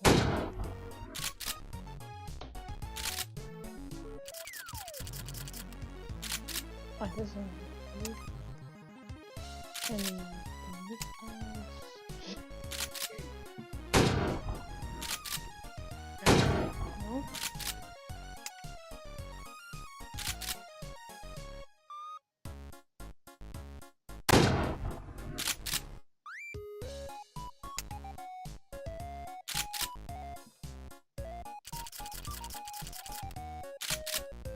That's not the thing. What? 2 times 4? Yes, yeah, we'll be done.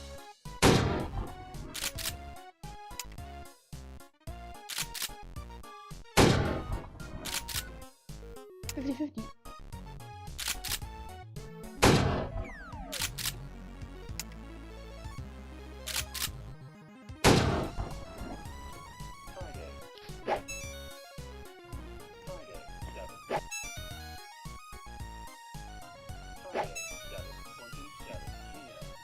Okay, McDonald has a message. What did I say? I'm gonna burger tomorrow.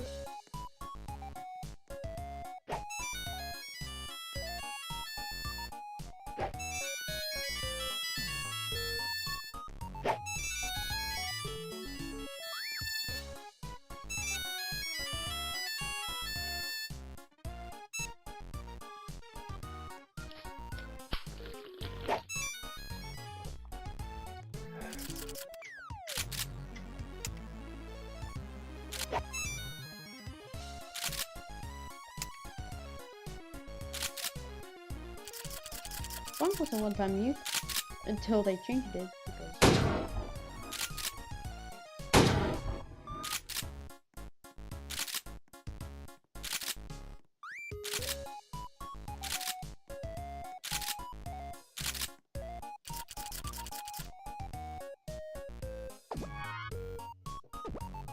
oh, wait a minute.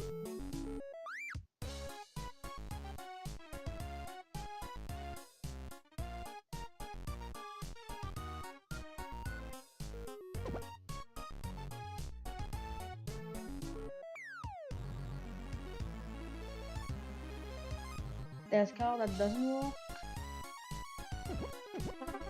What is a whole jump scare?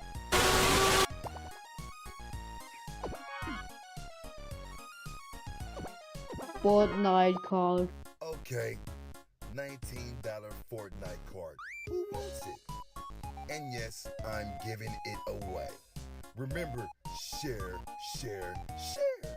And trolls, don't get blocked. Hey, dog, get some ice cream? It's only a spoonful.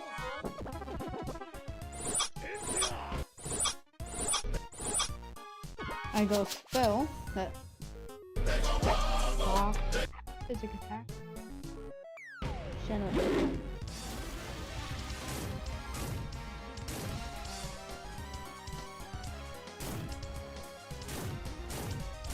I just speed it up. A special shot and shoot explicitly.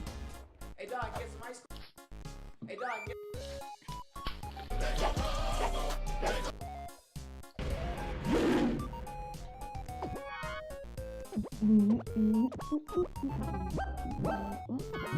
Mr. Shakedown.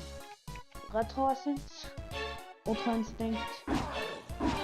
Like 1000 damage. You could take 2 bombs with no benefit. Or you can take 4 little bombs with a face and still be alive.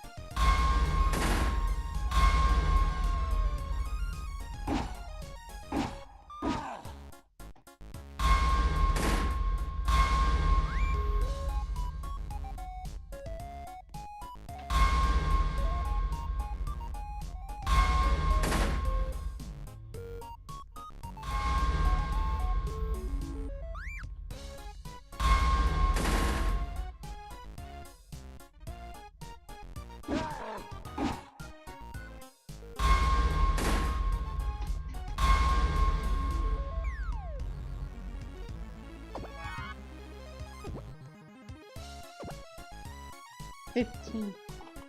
10. 10 outbursts.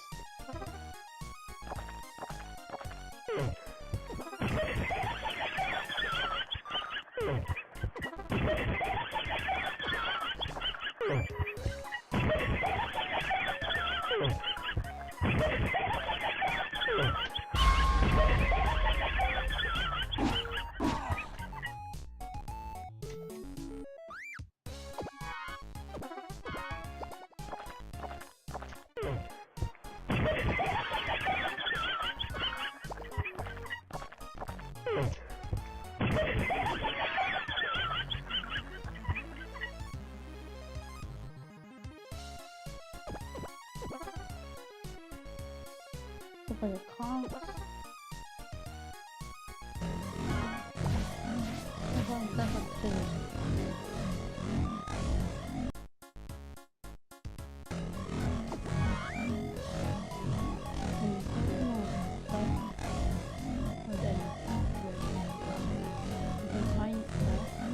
I'll just fail the this 2 more after the cost scissors. Single gun with a bullet. And if you shoot, good luck. You have to wait a lot of time. This one is faster.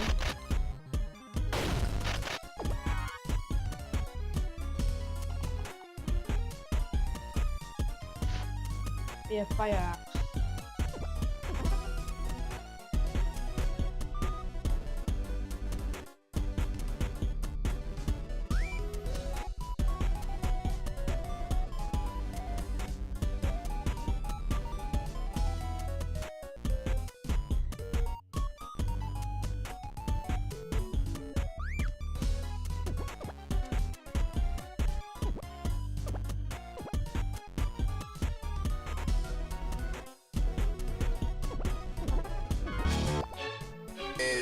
With one bullet. Yes. Try it faster. Then make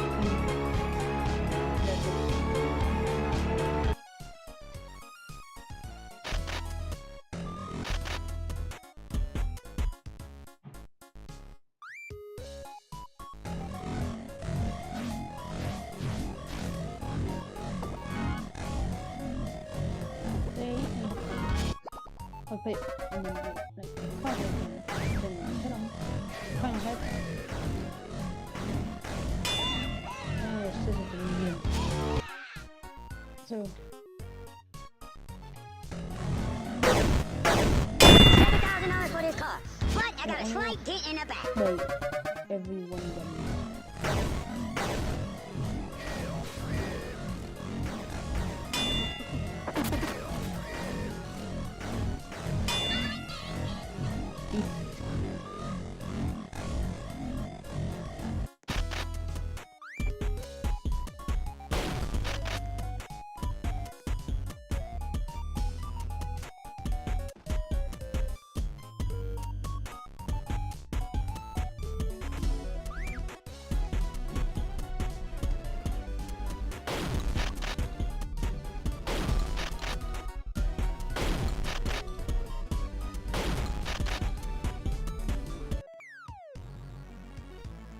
Yeah, and if you're 5 on it, you just get a gun. Nope, you can really get a gun with more bullets.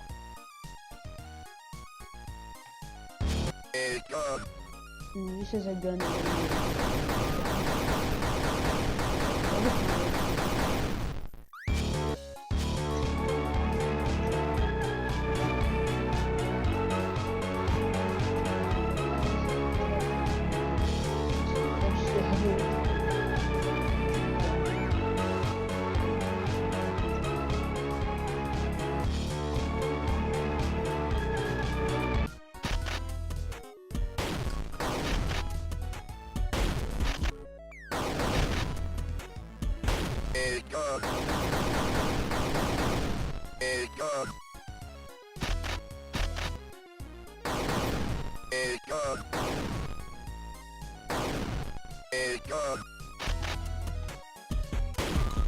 This is a weapon is faster.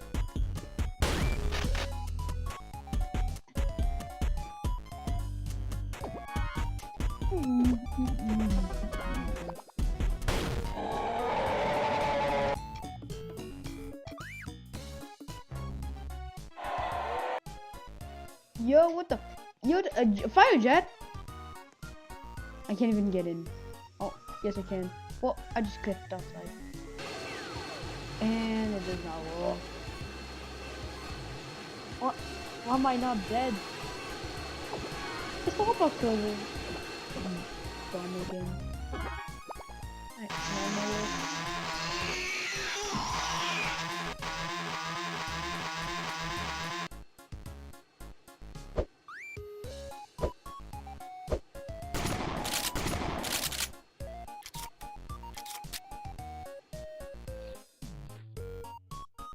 Baba Booey.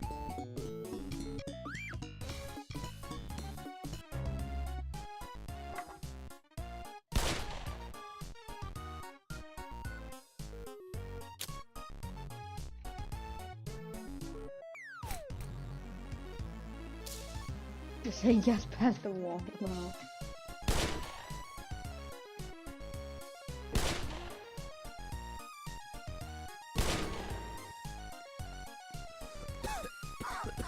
Just say yes.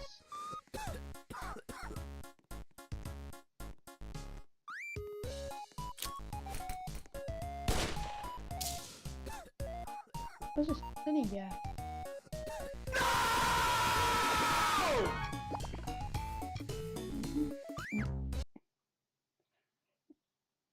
Stuff that I said in this video, then make sure to leave.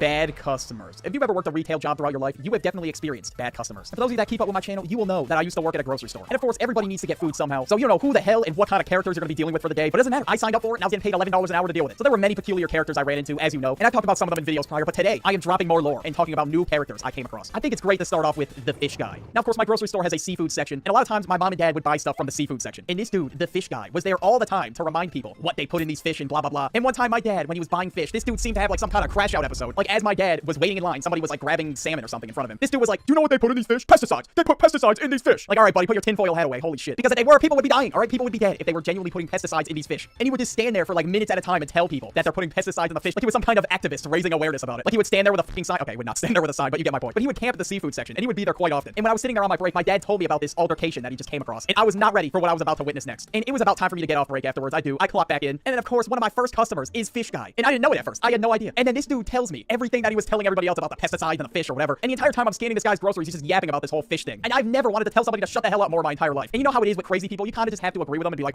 yep, until they go away, or else they're not gonna go away. And well, eventually he got his groceries and he went away. Him and the conspiracy theorist guy I talked about, I don't even know how many videos ago now. Must have been buddy, sitting on the couch drinking a beer, discussing flat earth theory or some shit. I don't know. Oh my god, these fucking peons in the round earth, I can't believe it. Yeah, people frequent at this grocery store that I never really told a lot of stories revolving around Karens. And of course, we gotta start with the male Karen. We'll call him Darren. Immediately when Darren would walk up to my register, I would just say like, hi, how are you? Paper and plastic, please. Okay, all right, never mind. And one time I'm going through the motion of putting his paper bags inside of plastic bags, whatever he wanted. Some issue was going on where these potatoes that I had would not ring up, whatever. And this was around the time where I first started off. And for those of you that never have worked at a grocery store, you gotta memorize a whole Bible of PLU codes. They gave us a reference sheet in alphabetical order, but sometimes it was just impossible to find. So I was looking for this specific bag of potatoes he bought. And to this day, I swear, this was the exact brand that he bought. I put it in, and he was like, these potatoes were $2.99. So I go to check the price of these potatoes, and turns out they were $3.99. So I come back and I tell him this information, and he's like, no, they're $2.99. So I was just like, are you fucking kidding? And I didn't want to deal with this. And I honestly could have got fired for this. I don't really care. I just say, fuck, you know what, you're right, bro. They're $2.99 just to get them out of my face. And that's what I did. I changed the price to $2.99 just so I didn't even want to deal with it. If I get fired, I get fired, whatever. And this next story takes place in like, I don't even know, it was like January of 2020. This was before the pandemic. I was like 16 years old. I had no idea what the hell I was doing. I would often forget bags. So it was on me, 16-year-old me, whether or not you were eating today, which is crazy. So this customer that came up to me was kind of already being a bitch to begin with. She was already yelling at me because I didn't put the meats in a separate bag. And okay, should I have done that? Yeah, but it's not really that big of a deal. Like as long as I didn't put that shit with like dish soap or something, it would be fine. I slid a little taco seasoning packet in there and she got all mad at me. She's still being like super passive aggressive with me. She was like telling me how to do my job almost. Like she was pretty much like, you gotta rip the bag, hon, it's too heavy. So I start separating things, and this is when I forgot a bag. Because obviously separating things is gonna make it way more complicated. For my stupid, no attention span, haven't asked to remember where it is. Because the bags I was using were on like a carousel type of thing. So that's how I would forget bags a lot. I think I was just an idiot. That's probably why. But anyways, you know, as I get this lady out of there, I realize that I forgot a bag. And I'm like, oh, fuck, I'm cooked. And this lady already left by now. It's been like 10 minutes. But regardless, I go sprint out to the parking lot like I'm running a marathon. Not like that 200 people in the parking lot I'm looking for. It's nighttime, it's winter, it's cold. I'm not gonna see her. So I just go up to the customer service desk and I take my L. I tell them I forgot a bag, and yeah, they just looked at me in disappointment because this was like the fucking 4th time in the last 2 weeks. But like 20 minutes later, she comes back just to yell at me because I forgot the bag. It was a bag with a mini box of frozen sausages, and that's how I ended up forgetting about it. But she was like, oh, you could ruin people's days at breakfast or whatever the hell. And I genuinely thought I was getting fired that day. I'm like, bro, it's over. I'm gonna have to get a new job. I literally started working here a couple months ago. She wasn't like super mad, but she was kind of being like super passive aggressive with me, which was really annoying. And immediately she went up to customer service, and I knew exactly what that meant. Manager comes up to me, Birdie, we're gonna have to talk to you after the shift. I'm like, oh god, here we go. So I sit down in the manager's office, and he proceeds to tell me I'm suspended for 2 weeks. And yes, that's how shit at my job I was. I got suspended. And I would have got fired if they weren't looking for bodies on the register. I mean, pretty much that's what they were looking for. If you had a pulse, boom, you're hired. Genuinely, that's what it felt like. So I got lucky that I was not fired. Otherwise, I would have had to find some other shit to do. My dumbass may or may not have gotten finessed by a customer. I don't know what the outcome was of this, but my dumbass basically did not know how to run their payment through a check, right? And in order for the check to go through, obviously it needs to be signed by the person. Or well, I knew this, but I was like unsure, and I let this lady manipulate me. So I told her, I'm like, hey, the check's unsigned. You have to sign it. And she was like, oh no, you could just hand somebody the blank check and it will just go through. And I was like, are you sure? And she was like, yeah. And of course they drilled in my head, the supermarket I worked at. The customer is always right. I don't know how many times they said that throughout my opening meeting or whatever it was. But second guessing myself in that moment, I'm like, oh, maybe she is right. And I'm like, what? No, it's stupid. Like, the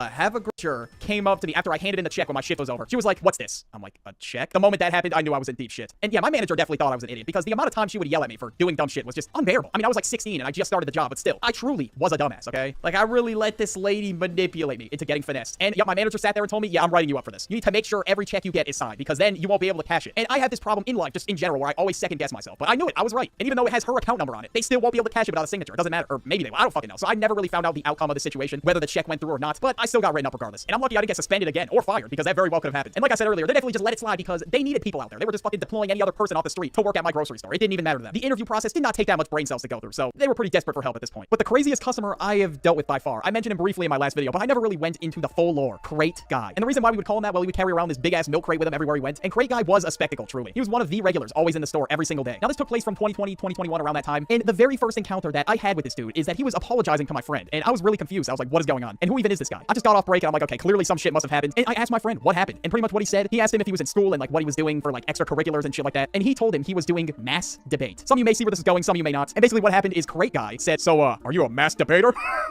Like this dude really made a dad joke about choking the chicken. That is insane. So he was just laughing uncomfortably the whole time. And then he was like, no, really, it was like a serious question. Do you touch yourself? Like what the fuck? Yeah, on everything. This is a real story. On my channel, on my life, on everything. This shit is real. Crate Guy looked like he was pushing 70, looked like Carl from Up. So my friend was obviously like, okay, I just need to get this guy the hell out of here. And that he does. And afterward, the manager asked him if he wanted to go work in the bakery. So he did for a little bit. And then he talked to the manager about Crate Guy. And then he tells the manager like, hey, can you make sure he doesn't go through my line again? Because what he said to me was insane. And that was when I first encountered him, the second time my friend saw him. And once my friend dropped the lore to me about Crate Guy, yeah, bro, I just did not want this dude in my line at all. Like, I would turn off my light every single time this dude would pull up because I did not want to talk to this dude. Because every time he would talk to me, like when I was on my break, he would be talking to me for like 10 minutes straight about, I don't even know what the hell he was talking about, to be honest with you. He was telling me how he was writing a book and he was also cooking up a GoFundMe. And that's why he was there so often. He would always be typing his GoFundMe on the computer. And he would always tell all of us, every cashier that was at the store at this point, to go check it out. And that we did. Okay, we were all curious. We had to check out this GoFundMe. He told me the name, but I couldn't really remember it the first time. But luckily, I came across him again. I was working the express register one day. Crate Guy went through my line, and it was a blessing in disguise. He was telling me about the GoFundMe again, and I told him to write it down on a piece of paper because, you know, I just couldn't find it, bro. You gotta tell me what the name is. And he did. He told me the name, and obviously I'm not gonna say it, but we'll just say it was like Crate Guy 123. What a creative name. I know. Everybody was asking me, they were like, yo, what's the GoFundMe? And I just gave them the piece of paper. And we had to turn our phones into a bin for some reason. I mean, I kept mine on me. I didn't really care. We really couldn't use our phones at all, or else we were cooked. So we just looked it up the moment we got home. Me and my friends were at an Xbox party, and the friend of mine that had that weird ass encounter with Crate Guy, he was the one reading the GoFundMe. And usually people will make a GoFundMe when they're in extreme need of like medical care or something like that. But this guy, he just made one for the fuck of it, and he made the goal like $1 million. I forget exactly what the goal was. I don't remember. But yeah, some of it's a little bit too deep for YouTube. I don't really want to talk about it. But in a nutshell, I don't think he had a place to live, so he was spending a lot of time in stores with his computer and shit like that. And basically, he would get kicked out from these stores and places a lot for mooching off of their Wi-Fi and just staying there for way too long. I remember one time he stayed at our store for like 8+ hours and ended up getting kicked out by the end of the night because we can't let him stay there, bro. We gotta close down the store. I've never seen somebody more locked in typing up a GoFundMe in my entire life. Yeah, he would just be there for hours. I could be there the entire shift, and by the end of my shift, he was still there typing. The dedication is crazy, man. He had to stay locked in. But yeah, clearly Crate Guy had a lot going on mentally, and some crazy shit happened where apparently somebody ended up getting a restraining order on him. So yeah, it's a long story. That was the spark notes of it, but it was basically his life lore, and that shit was like 20 pages long. I don't know how my friend read the entire thing, but he did. And was this the book he was talking about he was working on? I'm not even sure. I don't know. But this next story unfortunately closed the little chapter of the Crate Guy lore. You know, just ended it with a nice little bow on top, closed the storybook, and I never saw him again after this. But yeah, literally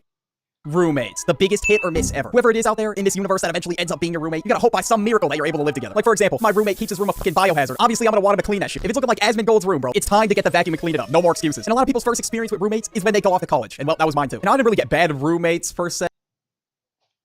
What's wrong, man? Someone that lives with you?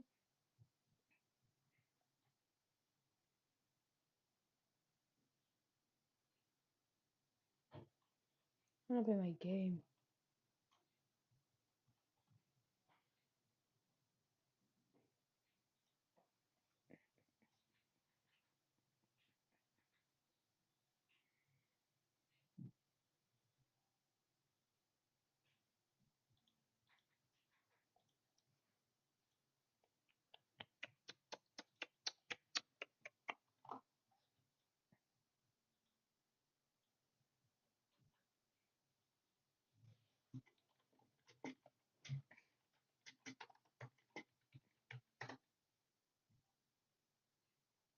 I gotta get up and 87. No, it's not 19.2. 19.2. What's up? Location to keep things basic.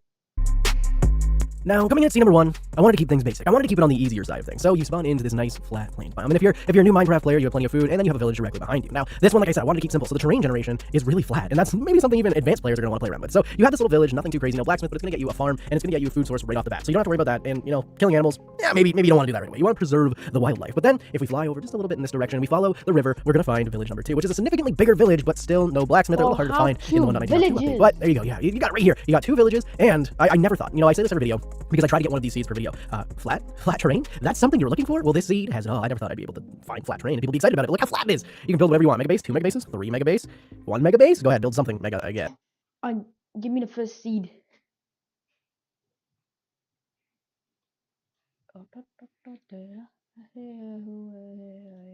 Alright, seed number 5. Let me see it.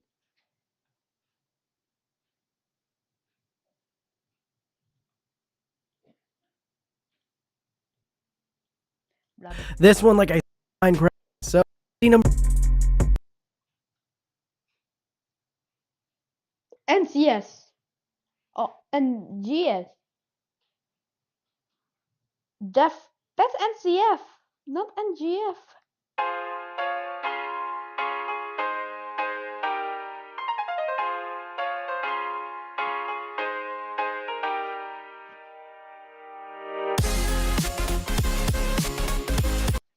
Being a YouTuber. Now, being a YouTuber has its ups and downs, of course. And a lot of people, when they first heard about me and my channel, they thought I was like this famous big shot that they're gonna start rolling out the red carpets for my ass. But that is not the case. I am nowhere near this big baller celebrity level status, okay? I'm the biggest hermit on planet Earth. My life is just boring as hell, bro. I just wake up, work, go to the gym, do more work, and once in a blue moon, I'll actually hang out with friends. And there it is. What a crazy day in the life. I'm sure everybody is so invested. But I guess my high school and my college were very invested what I did on YouTube. And don't get me wrong, that's not a bad thing at all. It's just a bit awkward because nobody wants to walk into the school and get called by their YouTube username. Yo, Birdie, no, oh my god, guys, it's really him. They wouldn't do all that, but you get the point. I didn't have this channel when I was in high school yet, but I had a channel with like, I think I had like 50k subs at the time. It was on a different channel. But imagine if your channel username was something embarrassing. Like, who would want to get called that in front of everybody? This is negative aura. Yo, I love Goth Chicks 57. What's up, man? How we doing today? I guess like getting called by your fucking Xbox gamer tag at this point. So I had this channel beginning in 2020. And you know, I was so nervous about people finding out about it. Because if people found out, it was like the end of the world to me.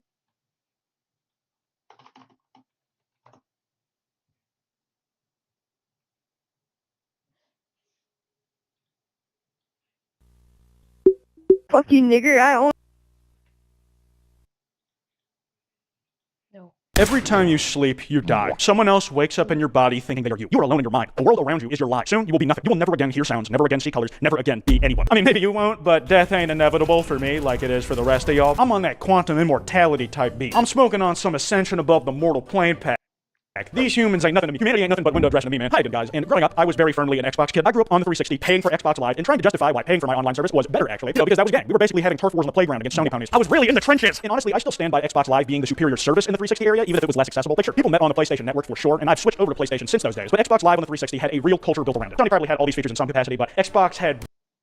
voice chat, messaging, party invites, private chats, and all the tools you need to build a social platform. You got everything you needed on the one system to maintain friendships. We were one big inbred family. But even within the Xbox community, God, we were vile towards each other. The messages me and others would send to one another on Xbox Live were borderline abusive. I would say your aim is cancer, but cancer actually kills people. I'm getting these posts from the no context Xbox messages subreddit. Before we jump in though, I wanted to tell you all about something I am really excited for. Some of y'all might remember that last year I took a hiatus from YouTube after some stuff, but I came back after 6 months with a big video called The Iceberg Iceberg. I basically went to Greenland to record a video next to some icebergs about icebergs. I worked on that thing for like months nonstop, and it was the first time I'd ever done a long form video like it. In that video, I said I really wanted to do more of it. Well, I finally have one on the way for you. A video I'm planning to post this Saturday here on the Quite channel. It is a topic I'm really passionate about.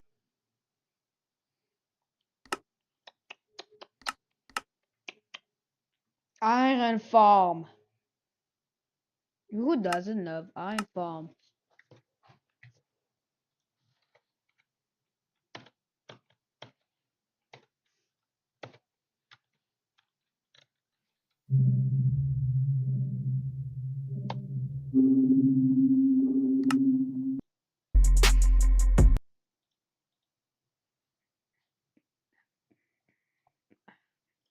CapCut is the worst type of evil. It's like one of those services where it's like good at first, but then after it reels you in, then it starts to show its true colors. CapCut was genuinely the best editing software I had ever used. Peak templates, awesome effects and animations, and a pretty easy to use and basic UI until the pro features started kicking in. Now, I'm all for companies having pro features and ads. You gotta make the bag somehow, but CapCut took it to a whole new level because literally everything requires CapCut Pro. I am not even exaggerating. It's downright unusable now. Peep this. I open the app, add any and all good features like animations or effects are locked behind a paywall. So my edit is gonna look basic as hell. But once I'm done editing, it's time to export. Oh, I gotta watch an ad to export. Oh, I actually gotta watch 2 ads to export. Why do I have to click the button twice for it to close the ad? What if I'm editing on the go and I don't have data? Well, too bad. And now it has this huge ass watermark that can only be removed via subscribing to CapCut Pro. It's even worse on PC. I can't even do basic stuff like extract the audio from another video. Now, I would pay for CapCut Pro if it wasn't a gosh darn subscription service. Ain't no way. Ain't no way. I was just like checking the price to see if I can buy it. It needs $60. $60 a year. Or $8 a month. Excuse me? I am an unemployed 17-year-old. Why is everything a subscription service? The worst part is, I've already gotten used to CapCut and its simple to use interface, and I'm reluctant to change my editing software. I just hate corporate greed so much. Like, why are you charging $50 a year? You are owned by a $200 billion company. You don't need the money. I genuinely hate CapCut and what it's become. But anyway, I just wanted to make a quick short rant because the video I'm currently working on is 10 minutes long, and I got burnt out and bored of working on that video, so I wanted to work on something a bit different. That's why I made this. But yeah, the next video is also going to be me voicing my issues with the current social media landscape, and it's going to be long, and it's going to be peak. So subscribe and turn on the notification bell. Also, join my Discord, send me fan art, and yeah. Hobbies. We all have them, but some of them just make no sense to me. How is this even a hobby? And how are people willing to do this in their own free time? And today I am clocking in and being a D1 hater for a couple hours, as per usual.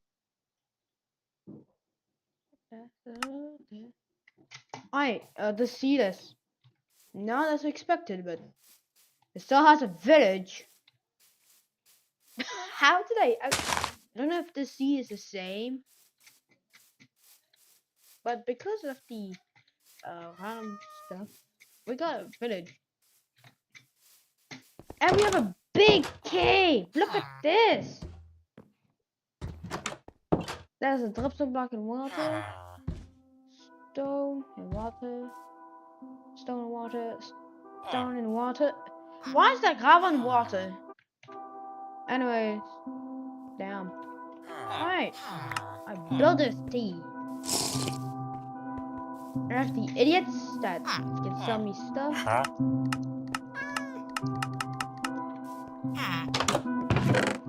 Commit steal.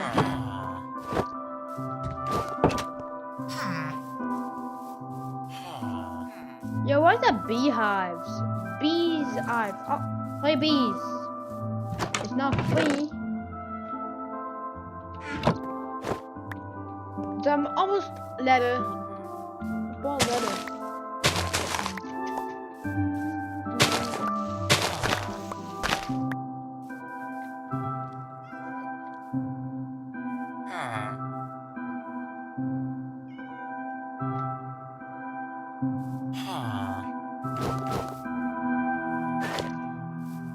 I have better than this. One light. What is? Yo, is that mulips? Yeah, I found mulips. What? Jerry? Oh, that's awesome.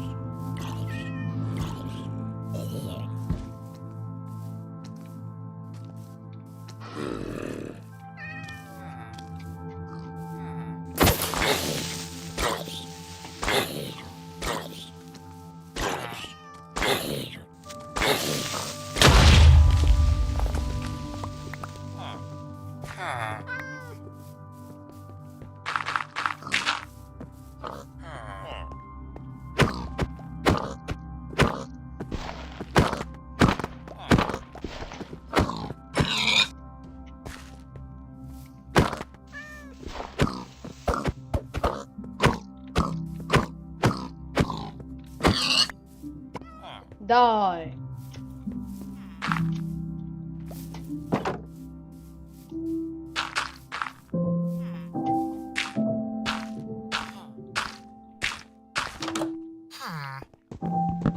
No bed.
Sticks.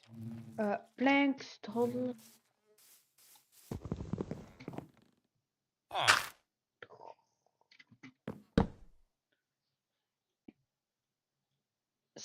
Wooden pick.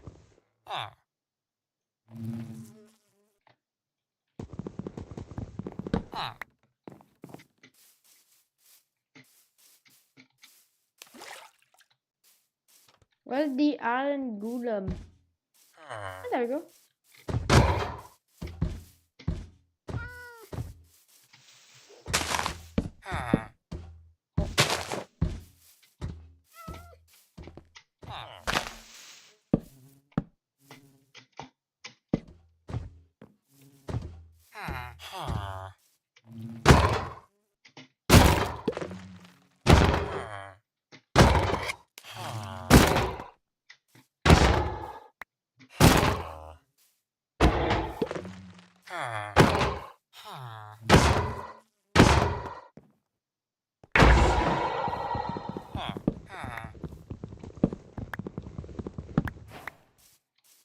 There we go, that's easy hardware.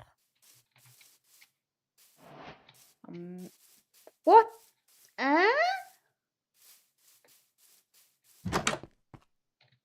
Dude, this house got permafrost. Dude. Permafrost.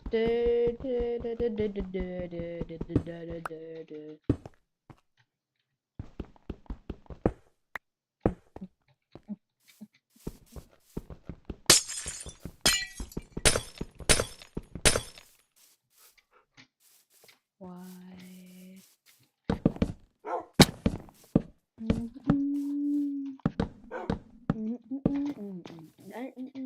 Dude, your houses suck. Way bad though.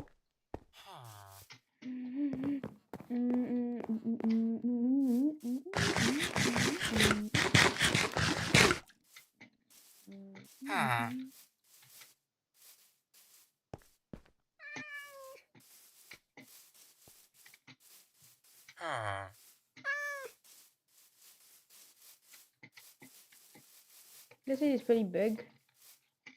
Dude, about, and I'm super excited to share it with you. I've been working on it for a long time. So if you want to check it out this Saturday, it would be very much appreciated. But either way, please enjoy this video. I Do All Drugs says, it's Sony. We need your email and password. I don't believe it. Minecraft Steve would never do drugs. Well, he's getting played by Jack Black in the movie soon, so that might be getting retconned. What I can definitely believe, though, is that this is actually Sony at the helm. Look at that rep. Very mid. If you get exposed as a PlayStation on Xbox Live, it won't make you many friends.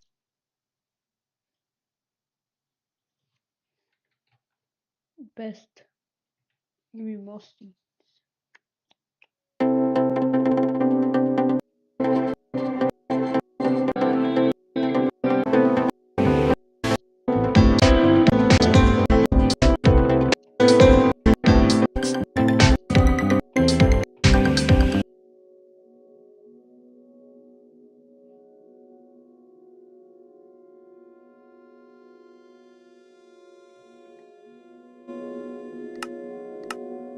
My seed. Our seed.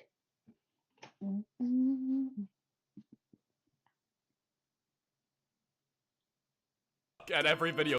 I watched this when I was 9. Now I'm 11. Jeez, I'm old. Oh, grandpa, jeez. All right, you need to get off the internet, okay? It's been too long. God, I mean, these boomers, man, invading every single social media platform we have in existence. I mean, you guys need to get out of here, okay? Your time is up. Get off the internet. What's up, boys? Does your child have access to a computer, a tablet, or even a phone? If so, take it away. Or don't, actually, because it could give you content. Welcome to the absolute best subreddit of all time, r/young people YouTube, the subreddit that I have done way too many times for my own good. It's probably affecting my mental health at this point. But since I really felt like torturing myself today, I decided to make this video an extra 5 minutes longer. So enjoy it. Appreciate it. Watch the whole thing, please. This video, I want you guys to comment what you ate for your last meal. It better be the body and blood of our Lord Jesus Christ. Otherwise, I'll be getting very angry. Anyway, I'm not gonna waste any more time. Enjoy the video, boys. We got a nice video of a Korean girl preparing some food. Can you do a video killing people with a rock? I would love to see that. I think that she would be a great person. Killing people with a rock. Alright, seeds are entirely different, except no. Wait, 2 villages. Alright, 3 seeds, 3 pumpkin.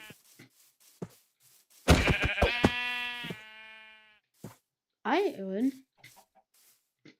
Pumpkin. 9.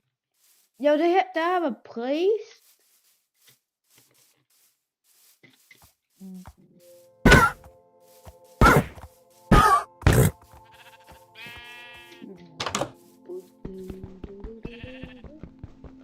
Like this.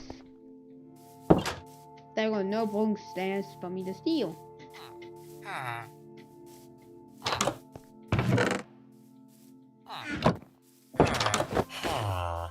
I stole that armor.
Our bed.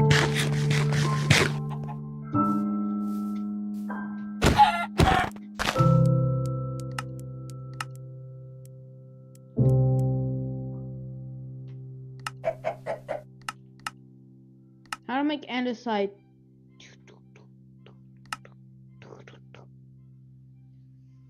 Oh, flint and lava.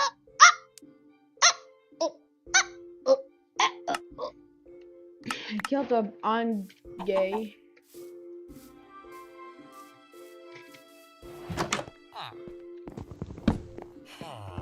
Bet I got peed.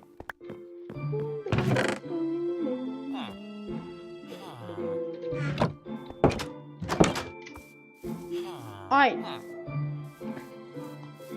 Iron farm. I'm kind of flat, to be honest. That is good. Alright, so we need 7. The next we need 5.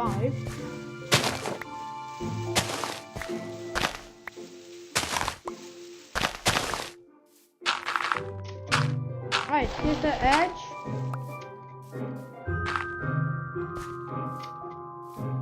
And here's the size. Now what we're gonna do is build it so that we have infinite iron and we don't need this. Now the only thing is flint. Flint can be made by compacting lava, gravel, and flint.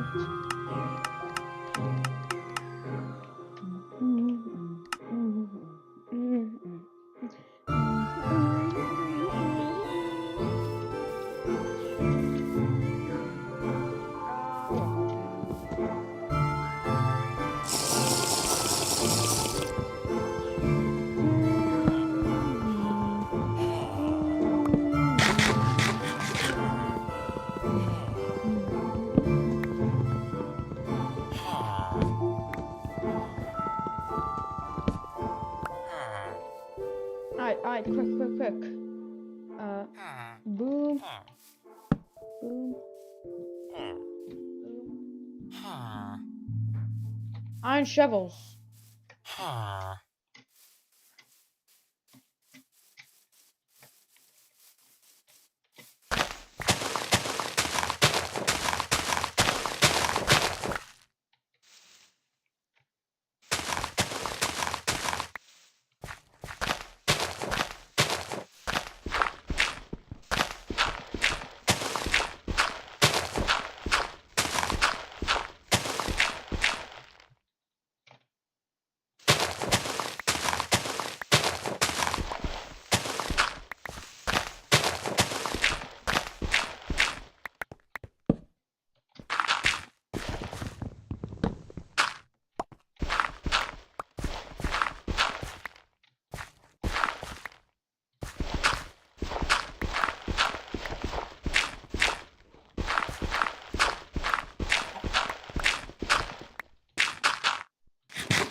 Alright. I'm doing it.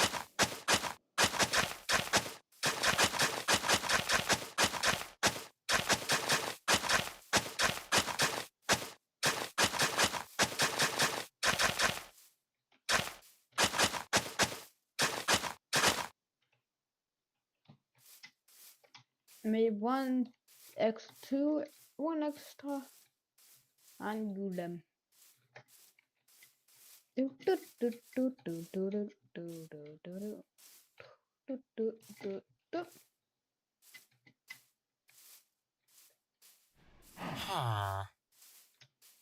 Alright, village number 2.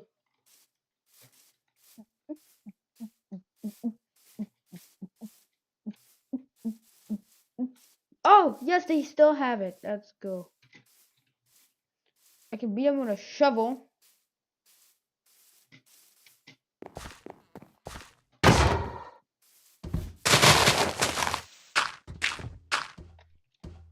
Yeah, go ahead.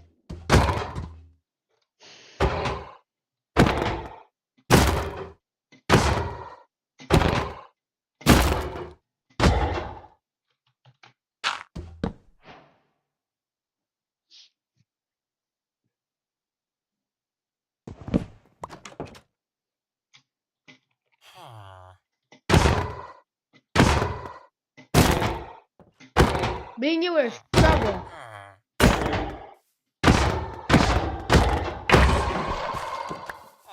Yoink, mine.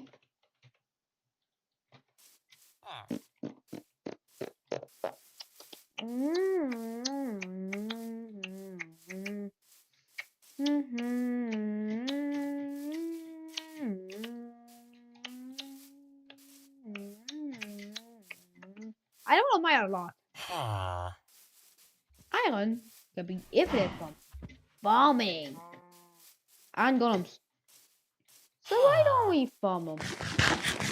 That's why I'm using a design made by someone, not crediting. I just remember it because of how much times I use it. So we need some water. Thank God I made it near some water. And yoink. So the only reason why one side is 7.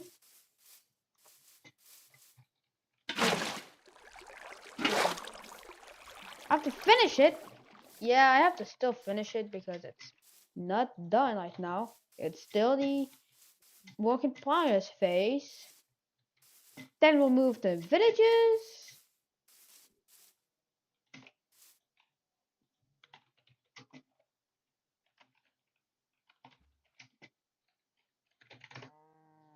Do, do, do, do, do, do, do. Yeah.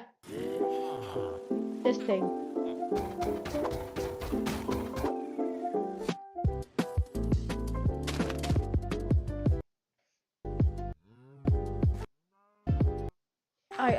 I dug 1 block deep, so I need 3 more.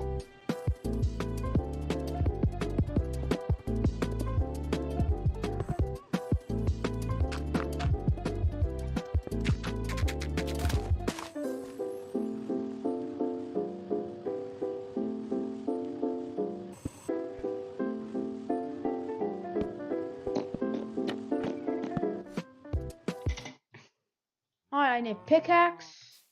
So I need some wood. What's it called? To get wood, I'm gonna cut down his house.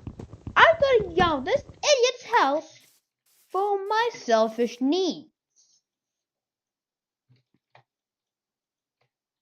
Well, I noticed mine is the entire house so that, and there's a not known.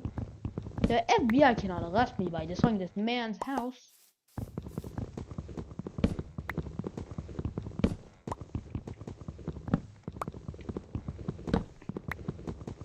The FBI cannot arrest me for destroying this guy's house because it's in a game.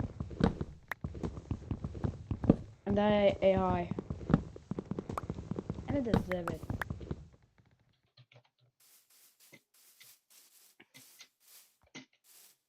Anyways, wooden pickaxe.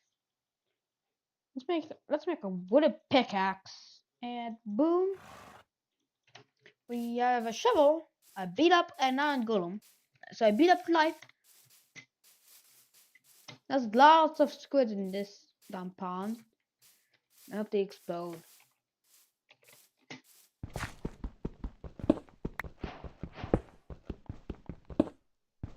Alright, we got a lot of stuff. Next is unmaining lava.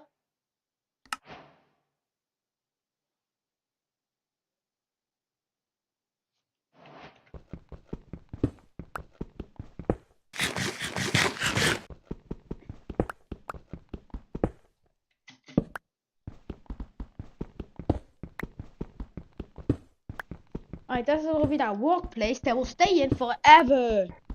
Hell yeah.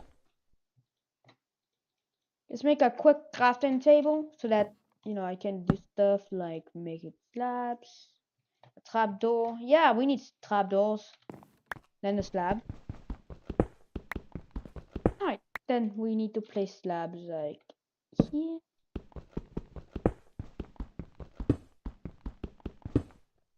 Here.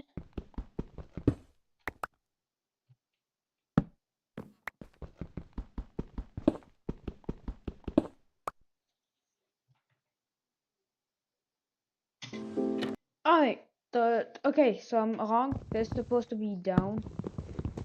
Oh, that's the double.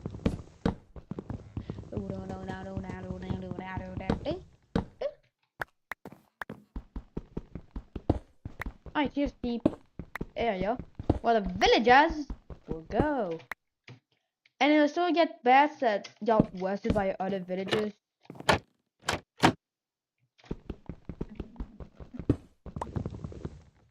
Also, let's make a boat for one boat here. Make a couple boats.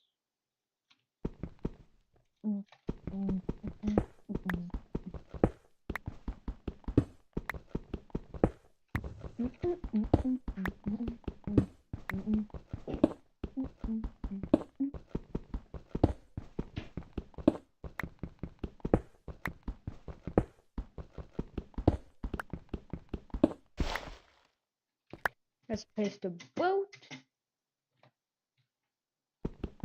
Alright, now we're going there.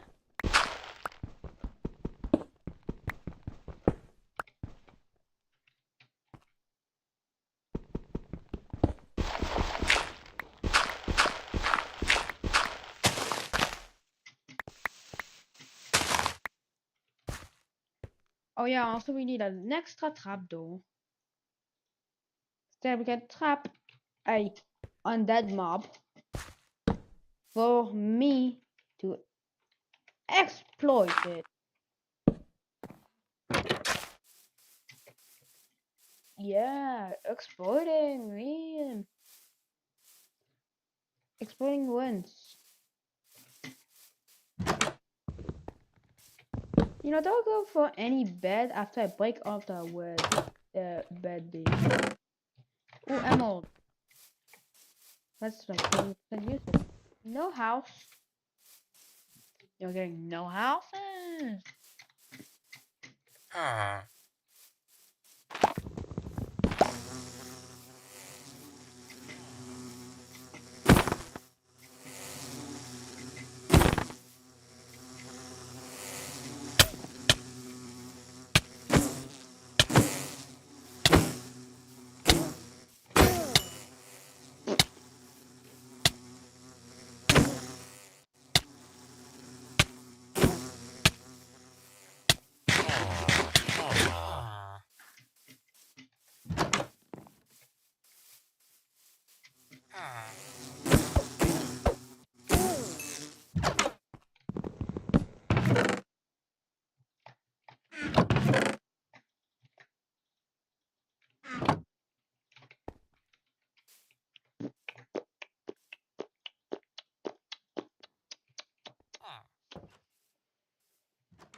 Oh.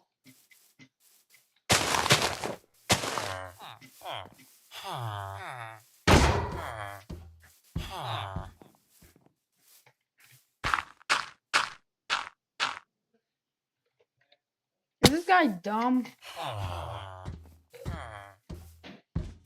Yeah, he just follows me from near.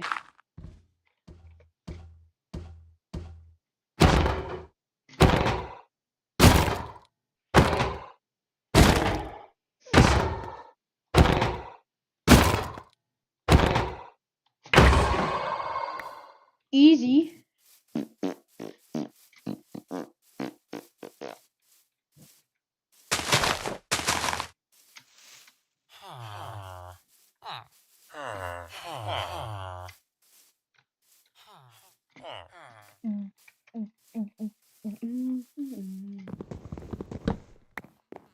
The villagers lose jobs. Then when I place it here, a villager will chase it for a little job, and then I break it, then I place it, and the villager will just follow. Where's the villager?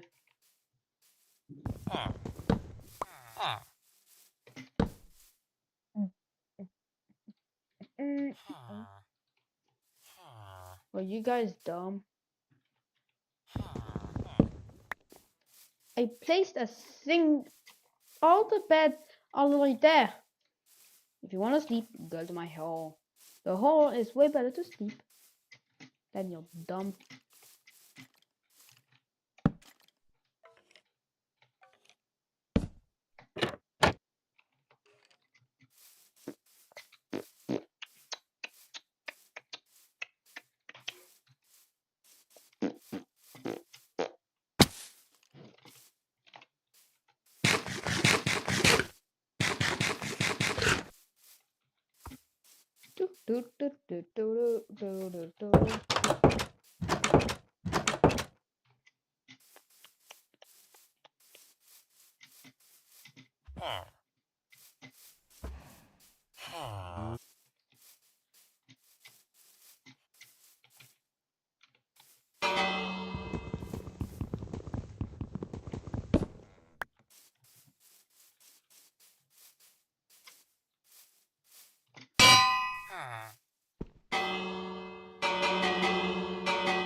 Oh, I see him.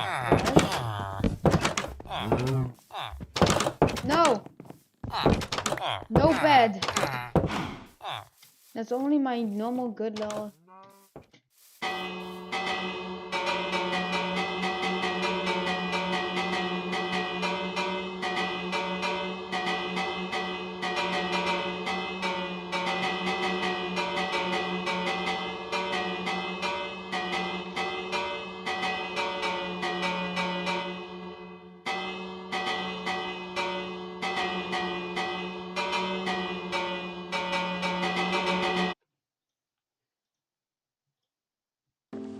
Do that, but the bridge is like just dumb. Poochie with the disease. I'm raging. Has anyone else had this battle without going into too much detail to protect our identity? Has anyone's child ever needed glasses and you find out your spouse doesn't believe in glasses? Like, I'm not joking, says glasses are a crush to the body and the doctor is just trying to make money. Like, can this actually be my reality? Am I actually fighting to get my child glasses? Holy hell, I want out of my life right now. Yeah, it's true, actually. Not just eye doctors, okay? All doctors are only in it for money, okay? Nobody actually cares. They want to make money, and that's about it. What's up, boys? There are some geese outside my window right now. The people up above me feed these geese, and they just show up at my window every day, and I'm on the bottom floor, so I have to deal with it. That has absolutely nothing to do with the video. I just wanted to let everybody know what's going on in my life. Today, ladies and gents, we're going to be taking a look at some more absolutely insane, deranged, crazy parents. The past couple videos I've done this, I've just almost lost my mind. Almost happens in this one again, too. As always, let me know your crazy parent stories if you have any in the comments, because they are even more insane than sometimes I post in these videos. And with that being said, enjoy the video, boys. So I was breastfeeding my 7-year-old son, Ezra, and he stopped, looked at me, and told me his type hurts right where his diaper rubs. And he's a big burn. I don't know where he got it from. I'll post a pic in the comments. What are some natural remedies I could do? We don't do doctors. Breastfeeding a 7-year-old is weird. I don't care. But him being in diapers, is he disabled or has anything that he needs a diaper? Sorry if this sounds rude to ask. It's fine, and he is perfectly healthy and has no problems. He's my baby. My oldest is 14. I chose to breastfeed him till he wants to stop. He loves to suck, and I chose not to potty train him. So did anyone catch that whole part in the middle where she says we don't do doctors? So I'm guessing that she's probably also an anti-vaxxer and isn't getting her kids literally any vaccinations for anything. This kid's gonna take one step outside and get like mumps or something. You need to come back home. It is your grandmother. I know you have told us that you would rather betray your family than be a part of it, but I felt that you should know that your mother is struggling with not seeing you, and I feel it is time for you to step up and start taking care of her. I'm getting too old, and at some point you need to become responsible and do right by your mom for the first time in your life. We also recently learned that you're in Norway now, which is amusing to say the least. We have all thought about it here and there, but we don't think it's the right move. All the family you need is here, and I don't see a reason for you to move across the world for a man who is not even God-fearing. It's a disgrace, and I feel deep down you know it's true as well. Your mother raised you better than go off and be some house hoochie with a disease-ridden European. You should be getting checked regularly. Whenever Miss Carolyn, if you remember her, asked you about, I have to lie and tell her you are doing fine and taking care of things, blah, blah, blah, blah, You know what's crazy about this whole thing is it's not even a text, it's an email. I'm guessing that the person probably blocked them on like all their numbers and then they found their email and sent an email instead. I mean, take a hint, dude. This person is not coming back. I don't abuse my kid after he abuses me. That's not how he learns. It's not abusive. It's not acceptable. Our parents' theory was the knowledge goes in where the blood comes out. It's not 1950 anymore. Jesus Christ, dude. Back whenever they were probably saying that, this person's parents, that was when they were still like in schools. They would like smack people with rulers for like writing with their left hand. Can't apply that to stuff that nowadays. Like, why anon post? Please post this anonymously. My son is currently 6 and he is so ungrateful. He talks back, tell me he doesn't believe in our religion, bullies kids at school, and hits his older sibling. I'm at a loss. I've grounded, popped his butt, sold all his new Christmas toys, and taken all toys away, left him with a bed in his room. What else can I possibly do? He's gotten to the point where he tells our pastor to STFU because God isn't real. Please help me. You. It sounds like your child is reflecting how trash of a person you are. Only person to blame when your kid goes no contact will be you. Sounds to me your child learned to bully from the biggest bully, you. You pop your kid but wonder why he's hitting other kids. Usually when kids are like this, what I've noticed is that usually when kids are like this, the parents are usually like terrible people. Maybe you're the problem. Maybe take a look at your own actions. How does one teach a child to respond to their name and come? Secondly, how do we stop the 10 million tantrums? We started spanking for screaming when we say no, but should we be doing it sooner? We're first-time parents to a 15-month-old girl, and up until the other day I thought she was fairly obedient. About 2 weeks ago, her big emotions appeared, and my husband and I are like, what the heck? Where did all the whining and fussing and tears come from? Then we were at an appointment, and the speech-language pathologist, not there for medical issues, asked if she responded to her name, to which I replied yes. I was then humiliated the rest of the session by my daughter not responding to her name once, continually doing things I asked her not to. When we got home, I tested it in that environment also, and she responded about 10% of the time. If I speak more sternly, up to about 20%. Her hearing is fine. She's very responsive to other things. So you're mad that your daughter isn't like responding to you when you give her like commands like some sort of dog? She's like, what? Nobody told me that when I was gonna have a kid, it wasn't gonna be like a dog or a cat. I never thought it would be like an actual human. This is a scam. What is your email? What for? Also, which one? Your email address. Yeah, but which one? Also, why? Personal. Like the one mom has access to? Okay. Also, why? Just give it to me. Dad, just tell me why. It's not that big of a deal. I'm on the phone. One more time. Give it to me before I get upset. Why is it so hard for you to tell me why you need my email? Thanks for nothing. Okay, whatever. It's a simple question. Answer your phone. Why are you answering your phone? I'm back from taking out the dogs. Mom told me what's up. It would have been easier for you to just tell me why. He definitely was trying to make like an OnlyFans account or something and didn't want to use his normal email. That's how he was going to use yours. Something suspicious is going on here. This guy was definitely going to use that email for something odd. Oh my heart. This one asked for booby at bedtime tonight, having not boobed for a few days. Just before he latched on, he shared these words of wisdom with me. Booby is not actually just milk. It's a device that moves your love. Year will post that. Joshua, aged 6 years and 5 months, did not say that. Also, you're breastfeeding your child who is 6 years old.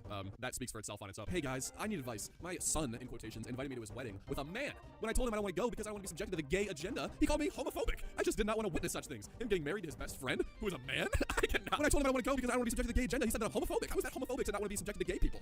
Like, how is that? Also, how she's so shocked that he's getting married to his best friend. Isn't that like what every married couple wants to do? Like, isn't the whole point of marriage just to marry your best friend? Sometimes it's just a guy. Can I go out for a walk? I need some fresh air. Chad, if you didn't look like a thug, I'd say yes, but you walking around at night, see, someone would call the cops. You look terrible. Everyone has said so. Your teachers, your brother, your dad, me, and Brent. You look like trash. Do something with your life. I'm embarrassed by you. Such kind words. Telling you the truth. Your dad told you look like trash. Oh my god. The dude just wanted to go on a walk, man. Dude, if that's the reaction that this guy gets just by asking to go on a walk, I can't even imagine what like his actual like day-to-day life is like with these people. It has got to be just the worst thing like of all time. I know that, but I'm frustrated by your thinking people can read your mind. That's what you were hearing. It makes me feel like if I say the wrong thing, it's gonna set you off, and that's frustrating and stressful. Look, if don't want to talk, that's okay, but I'm not good with just not answering because don't know if you are okay that way. Hello, hello, hello, hello. If you don't answer, I have to either send dad or call 911. You know that. I was putting gas in my car. Oh my god, can't read your mind. So this probably all took place in the span of like 5 minutes or less, honestly. Friends, I need input. I'm going through the worst trial of my life. My beautiful daughter started testosterone to transition to male. The devastation isn't able to be conveyed verbally. I feel led to fast while I pray for her to come back to truth. My ability to rationalize and reason is just gone. Help me. How would you proceed with a fast? As many details as possible. Please be kind. Edit she's 20. Dude, look at the like emojis on the bottom. They're like 14 people were like, oh my god, I'm so sorry. I hope she will come back to Christ. Like, get a grip, guys. Oh my god. Call me ASAP. I'm done taking your abuse. Our relationship is over until you're ready to be an adult and apologize for your actions. All you have done this past week is disrespect me over and over. Take some accountability and stop blaming people for your problems. Goodbye. F you. Lose my number. Very mature for a 40-year-old woman. Good job, mother. Have a nice life. F you, brat. If you told me that this was actually like a mom talking to their child, then I would believe you. You know what I mean? Like the roles here feel like reversed. Like there's no way that the person on the other end of this is a 40-year-old adult. Like you would never be able to tell if it didn't say mom at the top. Like it's insane. It is really insane. Free girl and toddler girl toys, clothes, shoes. My girls didn't want to clean the room, so I grabbed and went with the trash bags. Teen girls clothes size 10 to 12 and women's small 0 to 5. Women's shoes, Nikes and Kevin Durant's 8 to 9. Toddler girls clothes size 6 to 7. Learning toys, blah, blah, blah, blah, blah, blah. So she's just selling her daughter's stuff because they didn't clean their room. Awesome. Also, is this implying that your teen daughter and a toddler are sharing the same room? Listen, I've heard of people growing up sharing rooms with their siblings, but I feel like being a teenager and having to share a room with a toddler would suck. Like even more than just sharing a room with one of your like, regularly aged siblings. You know what I mean? Like that would be terrible. For a typical child with no delays or mental issues, at what age did you stop spanking? My boy has always been in the 99th percentile for height. I couldn't spank him with my hand after 5 years old. A paddle lasted for another year for safety offenses. We switched to 100% hard labor by 7. Why are you even still spanking your kid at 7 years old, dude? Like I feel like at that point they're probably old enough to just understand if you like talk to them or like I don't know, take away their toy or something. You know what I mean? Like why are you still beating them? Like what? That's nice. It's just a little big. Lol, that's okay. Clean we still not tell Pop maybe? I know it's not fair y'all, but the less he knows the better for him, you know? Why does it have to be better for him and not us though? He still hasn't accepted blank blank blank. I'm just trying to not cause him any more pain. He thinks you're the only good grandkid left. Mom, him being a bigot is his own problem. I won't tell him, but I'm not taking off my ring if I ever go to see him. But at this point he's not going to change for anyone. And he's so frail now. Oh my god, I don't understand why old people get like coddled like little babies, dude. They're old, alright? If he wants to hate gay people, then that's just the world he's gonna have to live in now, is like a world with gay people. Like I'm not gonna, you know what I mean? Like this is stupid. This post also goes on for like 6 more pages, but like it's a lot of just the same thing. Old people just being old people and you know being bigots, just kind of a classic thing. This is blank. We need to continue proclaiming the power of God over his child. He is lost, and we know God will leave the 99 to find his lost child. Please continue to cover him in prayer until he can't see anything but the never-ending love of God. Satan may think he has won him over, but Satan has no foothold here. He is a child of God. And then they use a picture of like I'm assuming whatever this kid is next to some Looney Tunes characters at like Disney World or something. I don't know if they really thought it over, but I feel like it might be kind of hard to take this seriously when it's with these characters. Like you might have wanted to put a more serious picture or something. Anyway, that's enough insane parents for. Look, I'm gonna go piss because of how dumb people. Like, people are just dumb.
Ever find yourself losing sleep over your WordPress site? Maybe Elon Musk has requested to follow me on Instagram? Are you sure? Elon official account requested to follow you. Yes, I am sure. It's Elon official. I like how both of them spelled official wrong. From my brain, I just think this is not Elon Musk. What's up, boys? Today, I woke up and had like the stiffest neck of all time. I felt like I actually just broke every bone in my body and I had one of those like neck braces on that, you know, just protecting me from moving at all. Like, man, dude, I'm only 19 and I'm waking up with these health issues like a 70-year-old man. Which made me think, you know, what are those 70-year-olds up to online nowadays, you know, on Facebook and the like. So today, we're gonna be checking out r/oldpeople Facebook, just a subreddit full of, well, old people on Facebook. I don't know what's asking you guys to comment for this video, so I'm just gonna use the random word generator and we got undermine. Okay, so everybody comment undermine, all right? I want to see a million. Anyway, without further ado, enjoy the video, boys. Stranger Things star Noah Schnapp has come out as gay, and I needed to know this. Go to bed. Okay. Do old people even watch Stranger Things? I feel like that's such a Gen Z thing. Like, I've never heard of like an old lady or an old guy talking about, oh, did you see that new Stranger Things episode? They don't do that. They don't watch Stranger Things. Hey, Sugar Pie. G. Hey, Grandpa, I see you got the spaces to work. Right. Duh. Awesome. Glad it's all working out. Thank you, Sugar Pie. I hope you have a good night. Testing 1, 2, 3, 4, 5, 6, 7, 8, 9, 0. Hot damn T. Hot damn. One more time. Trying. Yep. On no noon on. Shit. I'm all thumbs. This is question mark. Exclamation point. 1, 1. That's all for tonight. Thanks for putting up with me, Sugar Pie. Of course, this brightened up my day. Have a good night, Grandpa. This is just kind of wholesome, honestly. You know, this is just a nice little conversation between a clueless little grandpa and his daughter, or I guess not his daughter, his grandchild. Why did I say daughter? Now, that would be insane. If your grandpa was your grandpa, but also your dad, is that even possible? Is that a thing that, I don't even want to think about how that would work, but that would be pretty insane. Looking for my daughter. Search for Laura Blank on Facebook. Are you there, Laura? Was she trying to use the like Facebook post as like a Google search or like Siri? Like instead of just asking Siri to search it on Facebook, she just typed it and posted it on Facebook. I mean, hey, somebody on the post might know where Laura is, so I guess it could just in a roundabout way kind of work, you know? Maybe that's what she was trying to do after all. I don't know. Question: what are the dimensions of the glass lens protector? Thanks. Answer: sorry, I'm a bit confused. Why are you asking me this question? Why do you think I know anything about this thing? Yeah, sorry, Chris. I don't know if you knew this, but you don't actually have to answer those questions if you don't know the answer. The year I graduated high school, my favorite band was which med is stronger, hydrocodone or OxyContin? That band, I like those guys. I mean, they made some pretty good music, but personally, I would have to go with Adderall and Matt. Blank sent you a friend request. Their job is nanny. Okay, and then nanny at nanny, nanny at nanny, nanny at nanny, nanny at nanny, nanny at nanny, nanny at nanny, nanny. You think they just add nanny at nanny every time they do a nanny job? They're just like, well, that's another one to add to the Facebook resume of nanny at nanny. Might as well just make a list longer. Hey, out again. Gonna replace locks on doors, but he's out there. That is just the most like, well, guys, he's out there. All right, be careful, because he is on the loose. If you see him, just know. All right, this guy's a menace. Okay. Newly listed, $50, Acer 110 computer. Those graphics are incredible. I mean, just look at that. Extremely high definition. You can almost see the individual hairs on his chest. I mean, that is just 5 stars. Attached is a photo of my dad and mom and myself when we lived in California a very, very long time ago. I am 66 now. It's small and easily stored, just enough for 2 or 3 people. It is great for doing build-ahead salads for one person, washing produce, herbs, etc. So, the title of this post on Reddit says that it is a review for a salad spinner. I don't really know what that has to do with a salad spinner, but hey, I mean, congratulations. What the Upper Canada hell? District School Board. Buses canceled in Stormont, Dundas, and Glengarry, and Prescott Russell. All other buses running. Schools remain open. Are the buses canceled for Avonmore Elementary School and Toggy School? This was 10 years ago. Oh, sorry. How do you even do that? How do you accidentally stumble upon a post from 10 years ago? That's so hard to do. You know how hard it is to go on like Twitter and find a tweet from 10 years ago that isn't by like a famous person? It's impossible. On top of that, the original post only has 4 shares and 7 comments. Fox Sports Rugby. Cold-blooded way Rugby Australian axed David Rennie after 3 years. A 38% win rate is not good enough. My cousin has a dog named Eddie. I feel like this could not even be an old people post. This could literally just be a child. Garden Fairy. Is this still available? Yes, it's available. Not interested. Workout equipment and DVDs. Is this item still available? Yes, it's available. No.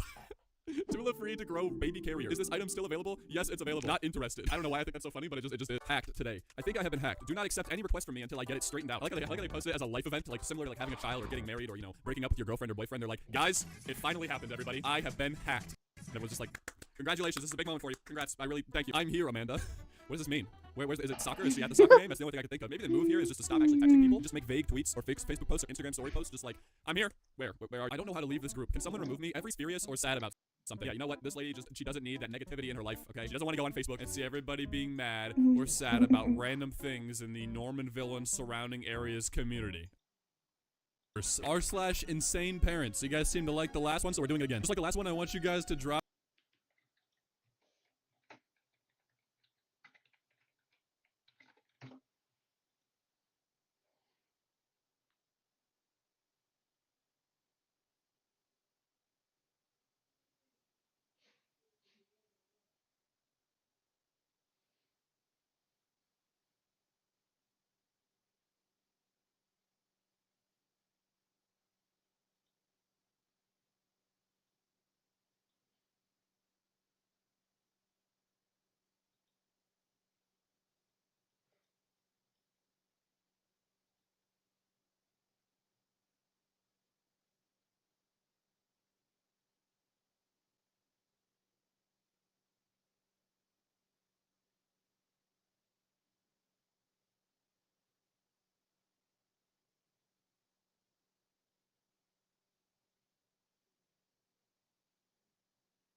Why is that just oil? I have to do the entire thing.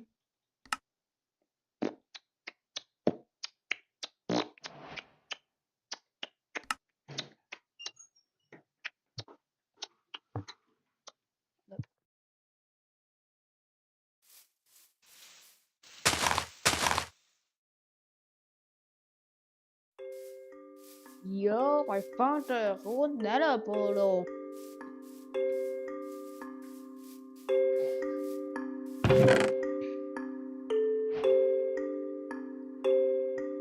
I don't care about.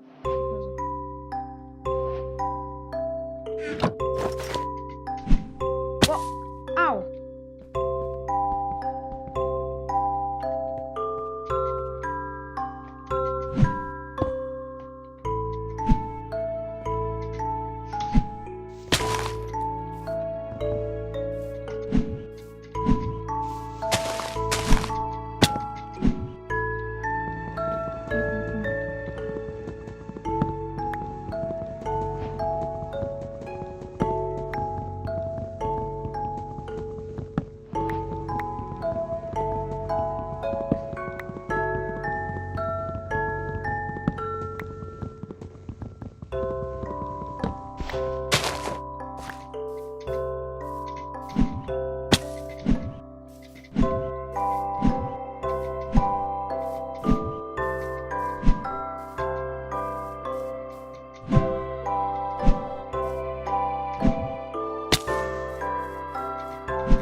can go like down a ravine and still be fine because my double jump be booties.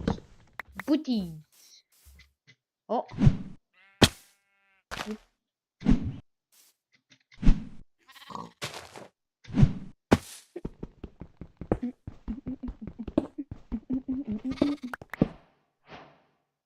Cobblestone.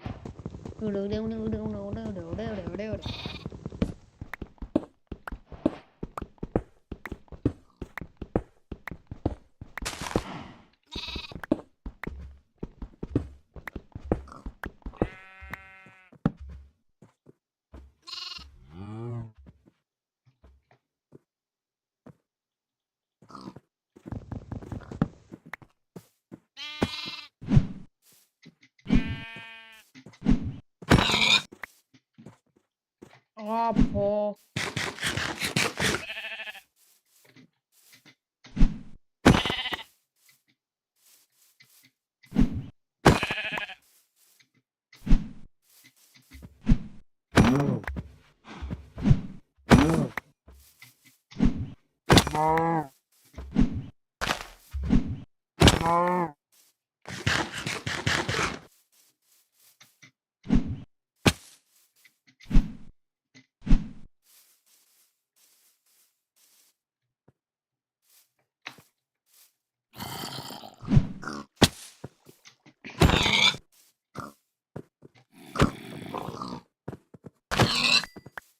Well, you just died.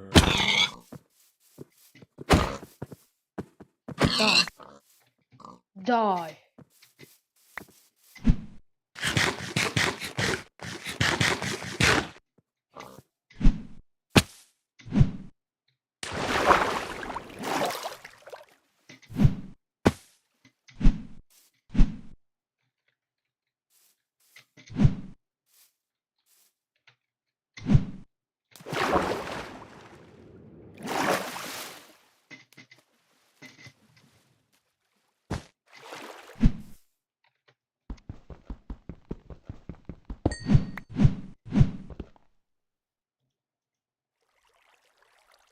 Raise these buff, raise these buff. Eat him up, eat him up, eat him up, eat him up. Raise this buff, raise this buff. All you gotta do is get the call. Raise this buff, raise this buff. Raise this buff. What, how am I read? I didn't just see this buff, raise this buff. But I don't know what to say. Hey, we got a lava source.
Did the bat just die?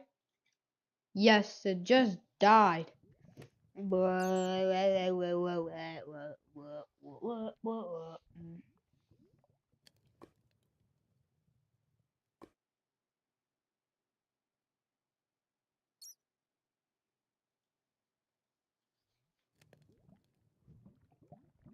We don't do NFTs. If you see a Cyanide and Happiness NFT, that wasn't us. If you bought a Cyanide and Happiness NFT, you got scammed. Also, lol. I don't know why you had to add the also lol at the end there. You shouldn't glorify vulnerable people being scammed. NFT bros losing money is funnier than any of our comics. I don't understand NFTs. I never will understand NFTs, although it seemed like they kind of fell off. I don't know about you guys, but like, when's the last time you heard about an NFT or like saw a crypto ad on TV? I haven't seen one in a long time. What's up, boys? Twitter is one of those places that 99% of the time just produces nothing but absolute garbage and despair. Actually, 99% might be a little bit generous. Let's just say like 99.999 9. But there still is that 0.00 whatever 1% of the time that the tweets are actually kind of good, and that's what today's about, guys. I literally have no idea what to ask you guys to comment on this video, so just tell me your favorite movie or something and say why. I have no idea. I'm sorry. Anyway, without further ado, enjoy the video, boys. This guy is making fun of Kanye West, the guy that bakes cookies on TV but pretends to be a gangster. Laughing emojis. There's a whole generation of people who don't remember when Snoop Dogg was on trial for murder. What a world, dude. Imagine getting killed by Snoop Dogg. What do you have to do to make the chillest dude on earth mad? Me. I would like to buy a piano. Yamaha. Okay, me. I'd also like to buy a motorcycle. Lol. Do you know where I can find a good one? Yamaha. You're not gonna believe this. Yeah, it's true, guys. They make a variety of different products, just like a bunch of random other car companies for some reason. Maybe their calling for you is just to be playing the piano while you're riding a motorcycle. Maybe that's what they're trying to suggest through all of their different products, because that would be sick. I can't lie. Overwatch 2 launched failing so hard, this guy went outside instead and made a friend. Couldn't launch the game, so I took a walk to the pub and found a fellow named Kevin playing at the trivia night by himself. We joined forces and got 4th place. And he smiled when we were laughing and having a hoot, and he said, "Aren't you glad your game wasn't working? Thanks, Overwatch 2, for giving me the opportunity to meet Kevin." Wow, guys, isn't it really insane what can happen within minutes of you not being able to be on your computer? You can make a friend. Unfortunately, my Overwatch 2 always works, so I will continue to play that game 5 hours a day instead of go outside and make friends. But, you know, that's just me. You know, to each their own. The dude next to me on this plane just absolutely raw dogged the entire flight. He got on a 10-hour flight to Europe in jeans, no headphones, no book, no neck pillow, literally just a paper cup of coffee without a lid. Like, sir, are you okay? What is it with people and just freaking out when people are just okay with not being constantly distracted by something? Like, you know, people didn't always used to have books and neck pillows and all that stuff to keep you company while you're, you know, doing whatever. Some people just had to, you know, people just had to raw dog life, man. I don't know why I'm giving this speech. Like, I don't literally sit at my triple monitor setup every day, playing games, watching movies. Like, I can't be the one to talk.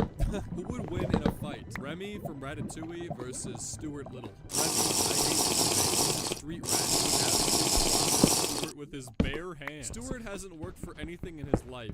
Remy knows struggle. Stuart is a lil B-word. What the heck, man? Look at him, though. He's so fresh. You know, at least Stuart wears clothes. Remy just walks around naked. You know, I'd be fitted up like Stuart. Now, that's just me, though. Hello, I'm an adult in a Christmas movie. I don't believe in Santa, but have also never bought my children even one of the presents they receive every year. They just appear, and I am fine with this reality. This is neither confusing nor horrifying. Maybe your girlfriend, your wife, or whatever is doing it, or Santa is real, and maybe you're just getting trolled by him. No, you guys, my dad was watching a video on his laptop in the living room, and I walked up behind him and said, "Who's that nerd?" And to my horror, the nerd on the screen laughed. It was a Zoom meeting. The nerd is one of our investors. Oof. Yeah, see, that's why you just don't walk over your dad's business meeting and scream that. My No. sister and I are having mac and cheese battle. It did no sound. It was Mine is on the left. dude. It was a tiny sound. I just did not hear it. That's my excuse.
Stupid gay.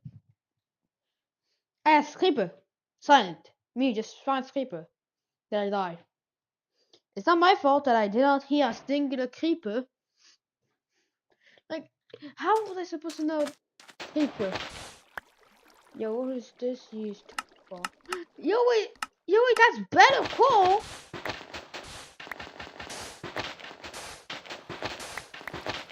I'm not in a goddamn desert. With the best fuel in early game being some sand. Yes, sand.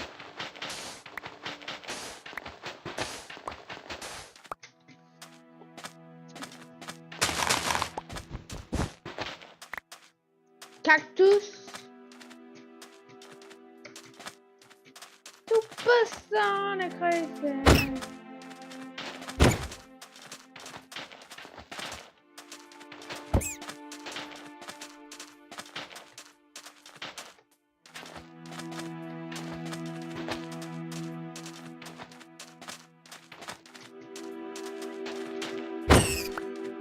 I got a rabbit's foot to make mundane person, which mundane persons can make splash protein. Mundane. That's it. It's only yes. I got that. That's it. Mundane splash protein. Wow, useless. Wow. There's no trees. Literally no trees. Why did I even spawn here? Alright. There's more walls than trees. There's a river. Nah, I'm going to hell.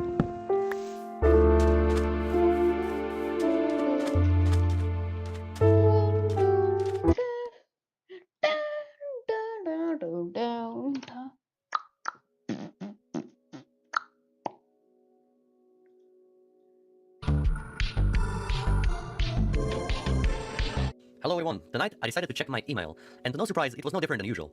However, I came up with a brilliant idea. I have never shown you the full experience of surfing through my mailbox, and let me tell you what, that is something. I hope that video will give you a brief understanding of what I have to deal with on almost a daily basis. Not to discredit everyone else who actually tries to help me out and give me peculiar ideas, you guys are being drowned by all the trash from young dudes. And that is the core reason I ignore most of my emails. Not because I'm so disrespectful and all, it's just I can't stand this. Well, I hope I could make something positive out of such a negative, as per usual, message. So let's dig into the fun part, the emails themselves. I gathered about 30 samples that will get the points across nicely. No more than that, you don't need to suffer that much. But I'll just let you enjoy the performance. Let's get to it. Well, I found some insane stuff, which contains an attachment called some insane stuff Windows glitch.bbtx. And it's also virus free. I did not check that. I didn't download the attachment. Why would I? Subscribe to my channel and watch my video. Dear Enderman, Andrew, you should subscribe to my channel and watch my video about downloading and installing Flashpoint 10 Infinity. Also like and comment my video. Please! You should try this yourself. It's good for playing Flash games again. Video link, blank. Sent from Gmail. Web Enderman. Tell me where yo. Well, yo, my brother. Reply. Hey, Enderman. No, this is not trash. I made a virus and it's made in batch. Yes, I did test. Password gmod crack by blank. I made a virus and it's made in batch. Yes, I did test it and it worked perfectly. Please try to see what it is. Smile. It suddenly won't let me bounce files here, so I'll give you a link. Smile. Blank. I also forgot to tell, please run it as admin or it won't work. Edit. The file doesn't work. I'm making a new one as it seems that it won't work. Beautiful. Reply.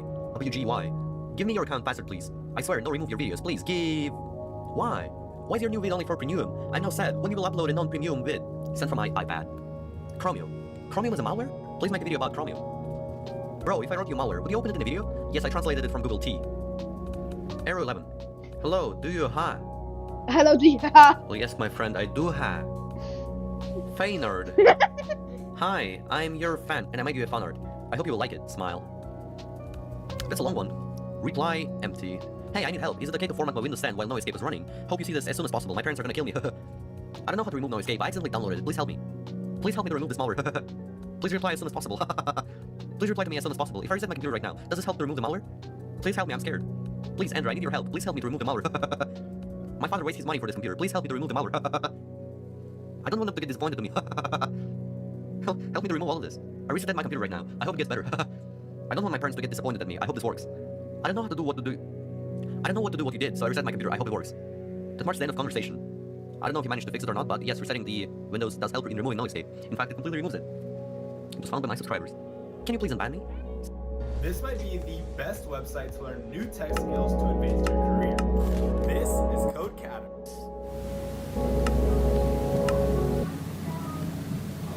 Any noise. Sent from mail for Windows 10. Now to the more unexpected part of this video. While editing, I decided to invite Wipe It to read up a few emails, because I felt like it was a lost opportunity. That's the added bonus for watching that far into the video. Did you expect it? No, you did not. And now, let's see what we managed to voice over together. By the way, we had Sketchy join in as well. Oh, he joined! What the heck? Unbelievable. What's up? What's popping? Hello. Oh, this is gonna be amazing to read. True. We've got 3 emails, and this is the first one. Alright, so I think we can start. Start with this one.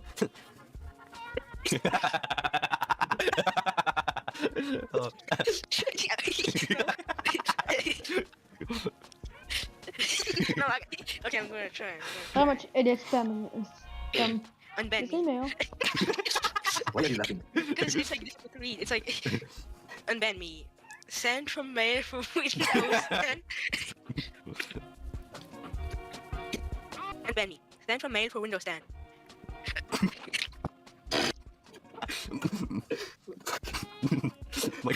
It's impossible. It's fair, like unban me. Unban me. Central Mail for this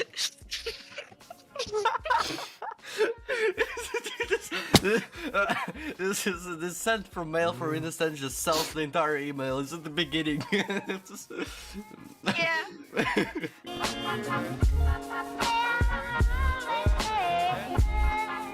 Unban me or I will spam you with mail. I have many Gmail accounts to spam and I have VPN. So I can bypass your ban. Hello, unban me.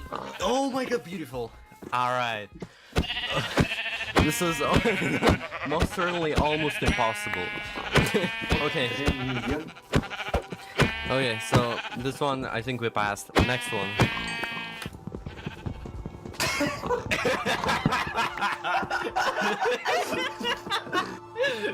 I had a friend that sent the exact same sort of Skype messages when he wanted something. Just please. Sure. Alright, hello. Hi Enderman, I am your Hi Enderman, I am your subscriber. Please give me Solaris virus. No, wait. It's Solayers. Solayers. Oh, I didn't read it properly. I misread it. Hello. Hi Enderman, I am your subscriber. Please give me.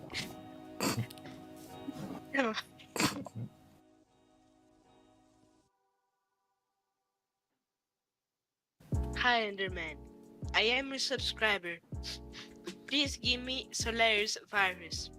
I swear, I won't post public links. My channel.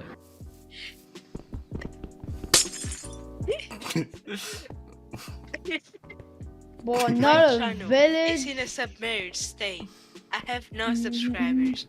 I will have to close the channel. I thought that virus tests are very popular. I will put such virus tests and it will be purely educational. Send me download link, please. No, read all. Please.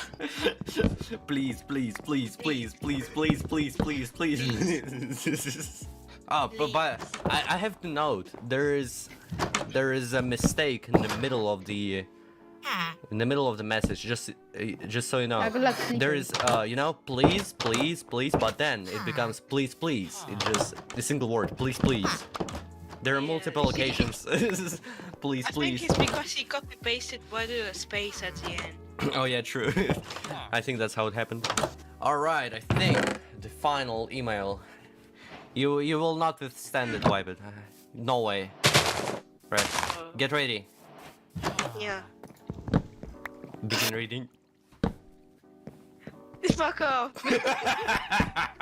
Okay. Solaris.exe. By who? Stop By making who? Solaris. By a fan of yours.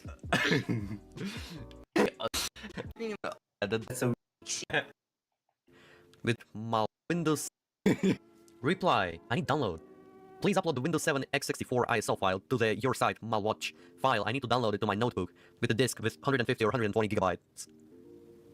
With 150 or 120 gigabytes or other. I don't know how it need to write. Upload the Windows 7 Russian ISO file. I don't need it now. I installed the torrent. I'm dumb. Skull. I guess this marks the end of this one. Enderman, please make a video about what if you detail the C drive volume label, please. Alright, let's do that. In fact, I can show it to you right now. Alright? Just you watch. A happy little video. Windows 11. That's not really a volume label, it's rather a drive name. But I think it will suffice. Because if you change your volume label, nothing happens. And this is not an exception. Let's change it back real quick. Hi Enderman, please join my Zoom meeting. I like your videos about ransomware and viruses videos. My Zoom meeting's passcode is 32122. My second malware. I have not tested it yet. If you got my old virus, it does not work. Blank. Mediafire link. Hey, try this virus out. I know how to use VMware, but just want to be in a vids. Plus. Hi, I'm a 10-year-old. Smile. Hi, I'm Blank, and I'm from India. I loved watching your vids. He doesn't love it now. I have a laptop just from 2013 with 4GB RAM. If I run VMware, it is dead slow. What can I do? My YouTube. Blank, YouTube. Please subscribe. Grin. Homework. Hey, send me your homework. I'll do them. Is that a kissing emote? I think it's a kissing emote. Or is it no home after? Like, if you want to do my homework, I can send it to you. But you will regret it because these are second-order linear ordinary differential equations. They're pretty difficult. Pretty damn difficult. realendermunche@gmail.com. Sent from iPhone. Hey Enderman, I have a virus for your, wrong form of your, trash malware series. It has over 400 plus files in it. I coded it myself. I have no doubt. Requirements. 1. The username has to be Logan Rice. 2. When you extract the file, put and hide the DATA folder on the desktop. Here's the link. Blank. Sent from mail for Windows 10.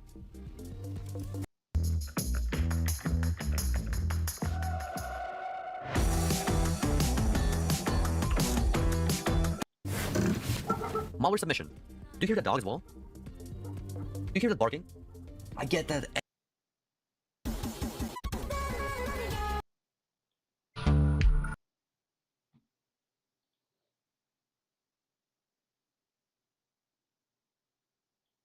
I kind of want to do the funny swipe it because I don't want to spoiler it, but he sent me an email like. Scams. All right, you know, every once in a while, you will get scammed, and it's unfortunate, but that's just how things are gonna go. But sometimes you get scammed out of like 20 bucks, which is not a crazy big deal. And then sometimes you get scammed out of like $1,000, which is insane. It's crazy. Some people really hit a punch made dev level finesse on my ass, and I just have to sit there and deal with it. I didn't really have that much of a choice, to be honest with you. Well, let's start with meme coins. All right, I figured that's the most recent example. I figured I would cover it. A lot of people just love starting meme coins. For whatever reason, it's just been the trend nowadays. The Hawk Tuah girl decided to start her very own meme coin. That was just a pump and dump. She left for like 2 weeks and then came back and responded. I don't know. I didn't really look into the situation that much. But regardless, who is buying a coin called Hawk Tuah coin? Like, bro, what are you doing with your money? You are quite literally throwing that shit in a fire pit. There's no way you look at Hawk Tuah coin and you're like, just hold on, guys, we got it. We're gonna get rich together through the power of Hawk Tuah coin. Like, shut the hell up, dude. Hawk Tuah coin is crazy. But I've heard of some people making the quickest bag of their life off of meme coins. Some people have made life-changing bags on that shit. Dude, I'm never doing that, because at that point, it's like a form of gambling. Like, that shit's gonna plummet quicker than, I don't know, the Hawk Tuah meme, I guess. And before you know it, you will have negative cheese in your account if you decide to just throw all your money in meme coins and just hope for the best. They act like they're that dude in the meme digging for diamonds. Bro, that's not you. Your ass is gonna be left with an empty bank account if you keep buying shit like Hawk Tuah coin. Because 99% of gamblers give up before their first win, am I right, guys? It's just right there, man. You're so close. All right, now we gotta talk about those mall salesmen. Holy shit, it actually pisses me off. I don't know how many times people have gone up to me, hey, you wanna smell this cologne? And all of a sudden they start fucking assaulting me with their cologne. Like, Jesus Christ, dude. Like, relax. Okay, they did not actually assault me. They just kept fucking spraying it over and over again, just so the smell would hit my nostrils. I'd be like, you know what? Yeah, I gotta buy your cologne. How much is it? 300 bucks. Are you fucking kidding? $300 for your shitty ass mall cologne. Like, come on, bro. Like, what do you think this is, bro? I'm not paying 300 bucks for cologne. I did. It's based on a true story. Yes, I spent $300 on cologne. And that was a life lesson for me, bro. I'm not buying from those shit mall salesmen again. Or sometimes they'll literally insult you. Like, one time my brother and my friend were literally walking up to a store at the mall, and this fucking mall salesman guy's over here like, your shoes look dirty, bro. You need somebody to clean them? Like, no, he does not need somebody to clean his shoes. Jesus. I mean, fair point. They were a little bit beat. But mall cleaning services are not going to get those shoes sparkling brand new again. That's just not happening. Or there'll be people that like ask you to take a picture on the street, and they're like, oh, I'll give you the picture for 25 bucks. I didn't even get to see the picture yet. Like, what do you need? And literally, as me, my brother, and my friend were walking, he just kept snapping pictures of us. He was like, oh yeah, you guys look like movie stars right now. Like, what? Like, I was wearing a Nike t-shirt with jeans, but I am the furthest from a movie star. And when I went to New York, I saw people like trying to flick up with somebody as a mascot. And I was like, why the fuck is Spider-Man out on the street, bro? Is that NPC Miles out there? What is he doing? You just had to pay for the picture, even though you didn't even want the damn picture in the first place. They just start going up to random people and taking the damn pictures. It's different if you ask for the picture and you actually want the service, but going up to random people and taking pictures with them is crazy. But people will do it for a bag. Next, we got tech support scam/scam callers. I get calls all the time that are just from the most random numbers ever. And sometimes I pick up the phone because why not? Because when I'm expecting an important phone call, I have to pick it up to make sure it's not those people trying to call me. So I answer. Hello? Hi, is this Bird D? You asked me why. I was calling because you're due for a new upgrade on your computer, and I was just gonna tell you that. Yeah, I never hung up a phone so fast in my life. Seriously, I don't know how many times I've gotten a call from somebody from a completely distant country claiming that I was due for an upgrade and they just needed the little 3 digits on the back of my credit card. And they could get that shit done for me right away. And my dad once told me if you ever pick up the phone and it happens to be a scammer, either hang up right away or just waste their time. You can tell them you're going blind and you're like 80 years old and you're struggling to read your card number and you gotta read it like 7 times. My bad, man. What is like an old gentleman type of name? You can tell them your name's Arthur or something. That sounds like a very sophisticated name. But now we gotta talk about a scam that has been exposed most recently. Honey. Now, Honey was this software extension where pretty much you put it on your computer, download it, and apparently you can get all the discounts in the world. They'll give you every fucking discount known to man. They got you. They're just a plug like that. And Honey was claiming this for years, and a lot of YouTubers ended up being sponsored by them. PayPal bought them for like, I don't even know how much money, a crazy amount of money. And I don't know if they were doing this the whole time, but what they were doing is every time somebody would use like an affiliate link, instead of the profits going to that person, it went to Honey. Because apparently when you clicked a little pop-up from Honey, it just literally finessed their commission. And it like changed the URL a little bit. So this way PayPal would be taking the commission. And they got away with this for years until a bunch of people finally started to notice. It slowly started picking up steam on Reddit, and then a bunch of big YouTubers covered it. And after that, it just went crazy. And another like scammy sponsorship I could think of was like Established Titles. It was like you buy a piece of land in Scotland or something. It was so stupid. It's like you own 1 square foot of land in the middle of fucking Scotland. And I kid you not, I guess they had a commercial during a football game once saying that Established Titles will make a great Christmas gift. And my entire family was talking about it and like how cool it was. Like, what do you even do with your little piece of land? What do you go visit it? Like, oh yeah, here's my piece of land. Fun fact, thanks to Established Titles, I actually own the land. But you didn't. You never owned the land. Like, it was something to do with like Scottish law, like that you didn't actually own it. All right, it was a long story, but I'm not gonna get too deep into it. But yeah, I really need to be careful with sponsorships because one of these days I'm gonna end up taking a sponsorship with a company that's doing shady behind the scenes. Next, we got single moms in your area or like local singles in your area. Whatever. You see this type of shit everywhere. Like sometimes when I'm on the most random website, like a YouTube video downloader, I'll see some shit like local singles in your area. We got MILFs, GILFs, and even DILFs if you're into that. Like, what the fuck? Yeah, hold on. Crazy pause there, especially on the DILFs. That's crazy. But it's like they know my act is single. All right, I keep getting thrown these ads left and right. It will say that these girls are in my hometown just right now, ready to date. All right, and I just gotta slide on them, bro. And now I don't know what happens when you click on one of these. I never wanted to find out. If you meet anybody on there, you'll meet some dude on there with a beer belly by the name of Daryl, and he will be posted up just waiting, eager for the date. And of course, this site will just give you a Hi.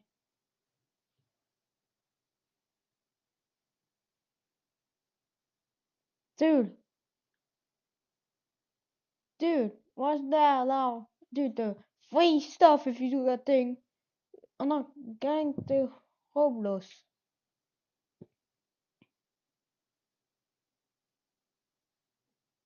And I see.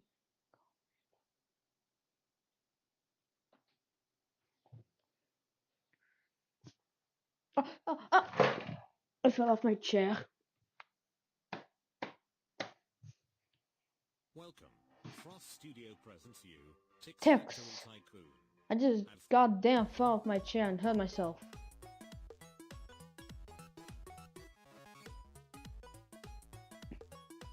Everybody's taking those locations.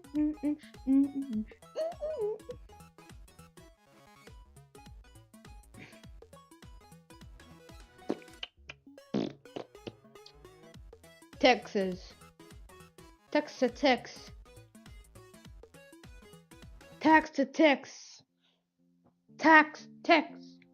Make text. Boom. Paper cutter. A school wall. Dude, this is changing a lot. This game that I bought. That's now health and shield. Anyways, how was that? How was that school wall? Anyways, there's a tweet that just makes free paper, duping money.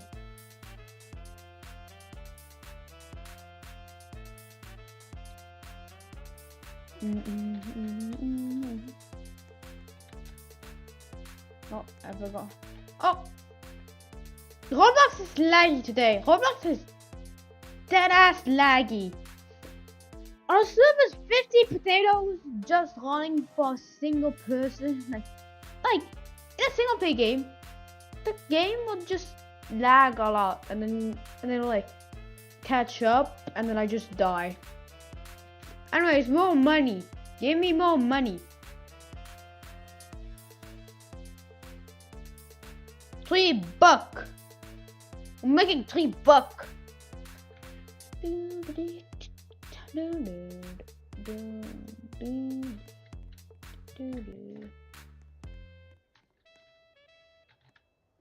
Where's the green button?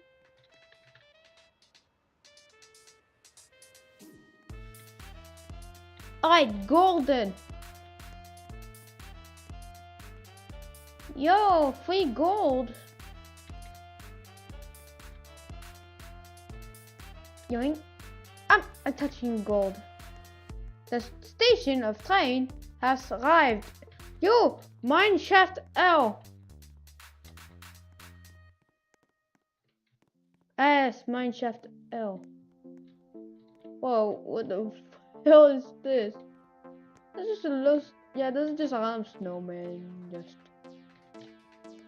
Yeah. Yeah.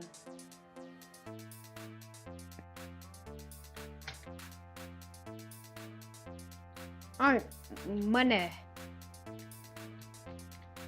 Alright, speed.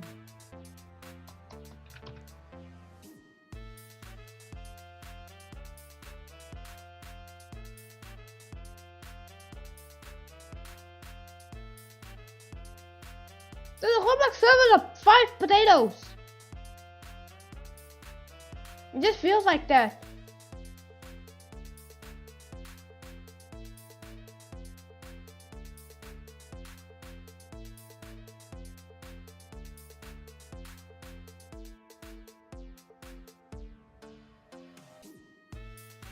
I'm literally clicking. Yeah, okay. Up.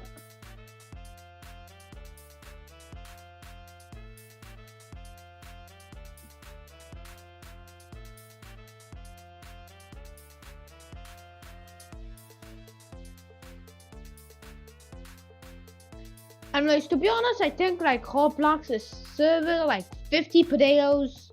Just going to rain tickets. Prepare yourselves. Just like 50 potatoes for this.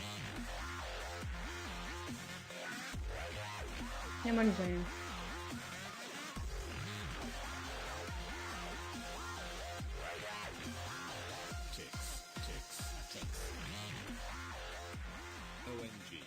It's raining ticks.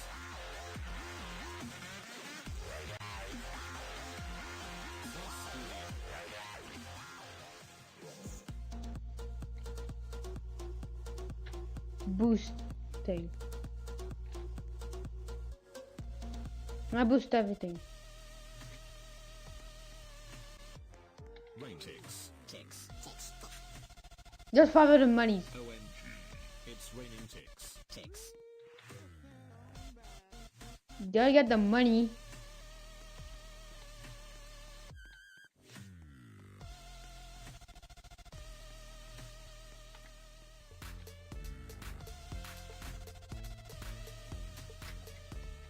Alright, let's buy stuff.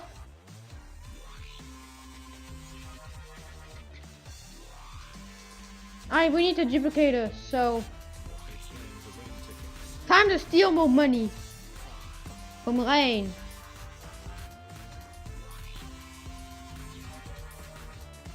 We're stealing money from Rain.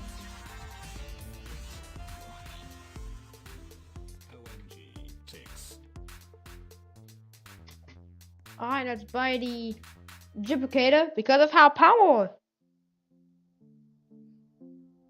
Wait. Maybe I'll buy the. Yeah, it's like one part of it. And look at how fast my money is going. We're making more ticks than Texas. And God, I actually spent it on. I'm spending it on using stuff because of how big the buttons are. And because of how dumb I am. And so money is going fast. Duplicate. Duplication, yeah. Now I'm making how much? Please do something. I lost of money. To be honest, this game was free, then became paid, and then became free.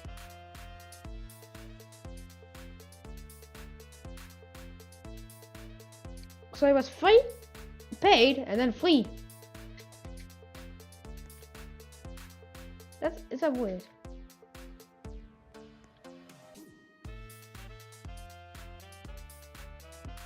I don't know the C word, so I don't know what he said. Also, can you not tell me the C word, please? Yes. Oh my God, the money! Hell yeah! Anyways, paper with just text marks. Yeah, we're making text and then just selling it to ourselves and then buying stuff from text and then losing money for like it's like just burning cash. I sometimes money fast. Like I already maxed upgrade my entire thing. This part. Yeah, it does a bit of money, but we need to upgrade it. Oh, it's bad. Okay, it's very bad. In this game, you can get a golf cart, drive it to your house. That you sell boxes, and then get some new stuff like new thing. Oh my God, that's horrible. What is this? What's this huge crater near my home? Oh yeah! Oh yeah! The money is going in very fast. Hell! Oh my God! I got 10K for no reason. Yes. Oh my God! I'm rich. I broke the game. The game is broken in a good way, but you can get stuff very easily. But not that expensive, to be honest. I have 1 milli.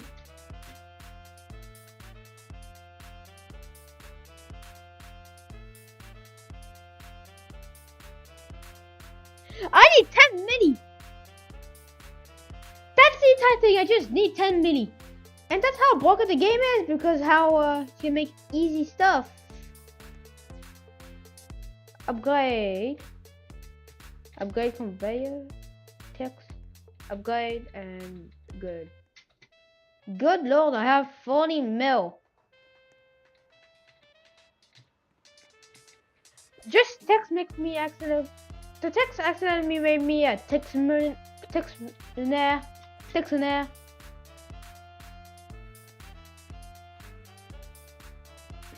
Next, I can be a text billionaire. Alright, let's go to the cave and find gold that I can use to pay for some golden text stuff.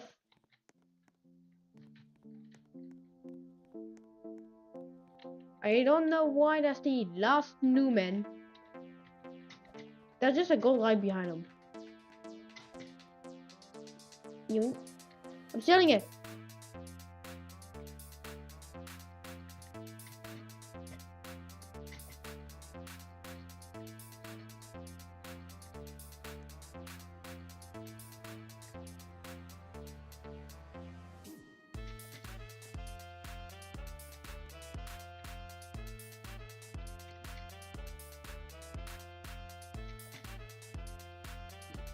Oh, I need a $10 conveyor. 10 gold conveyor.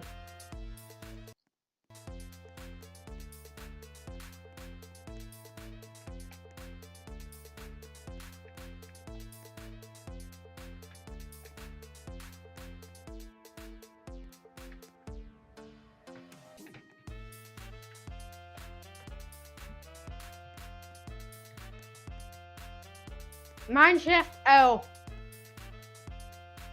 Afterwards, I'm gonna make my own gold and not have to worry about making gold ever again. You know, making gold is slow by just collecting it. Like, it's way too slow. Why don't we create our own gold, right? We can, because nobody's stopping us. And now we need gold ticks. We need some gold Texas, but I don't know why. Alright, the 6th, 7th floor. No, the 2nd floor there. How do I go up? Oh, boom.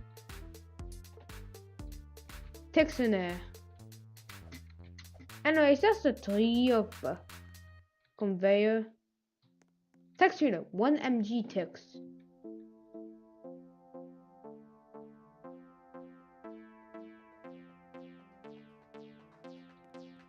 Why is that just a crate? Yo, there's a plane! Text!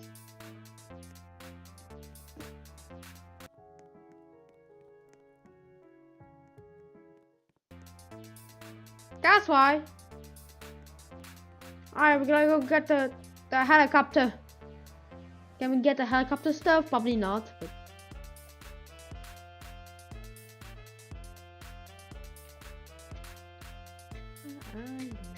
okay.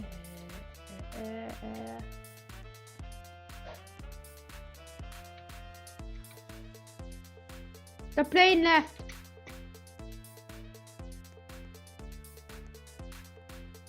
Professor Texas. This is the thing.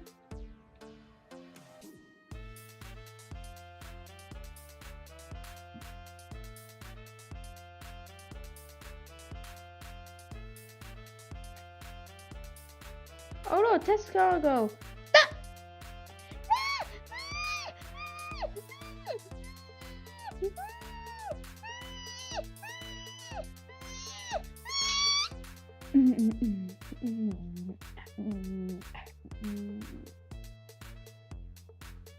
Diamonds?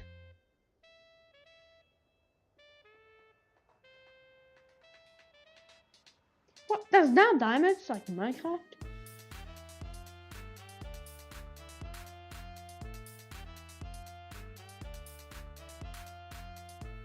No, please stuff. It's all I can learn. Anyways, let's go to the goalie mining. First things first, let's steal some rations. Yeet. Oh, I can't. I can't see eyelashes and like the experimental type game.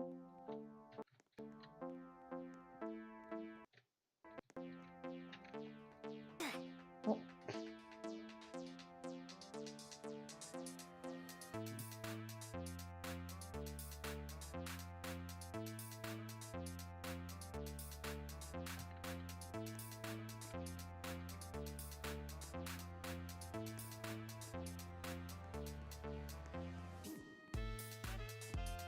I was not supposed to go that, but I somehow went.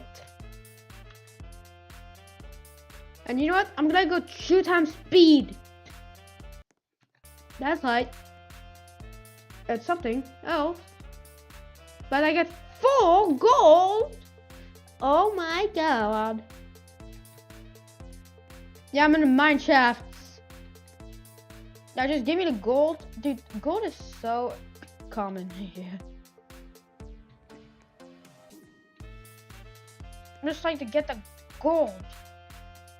Get the gold. Where's my gold? Yes, gold. Oh, that's by text stealing. I steal text.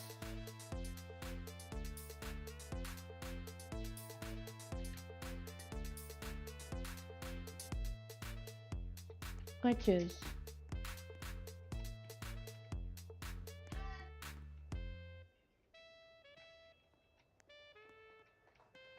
I've got some marble droppers that give me the golden text so that I can make some gold so that I can making gold. I don't know which one I want to.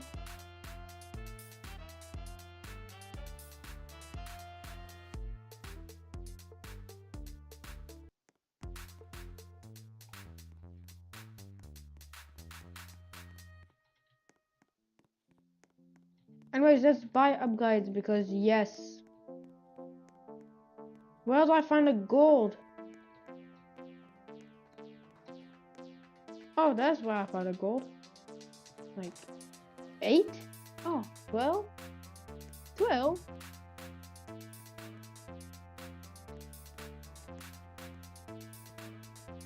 Let's get like 76.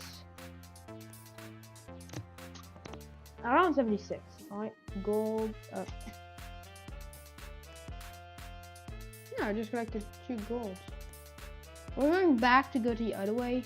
Yeah.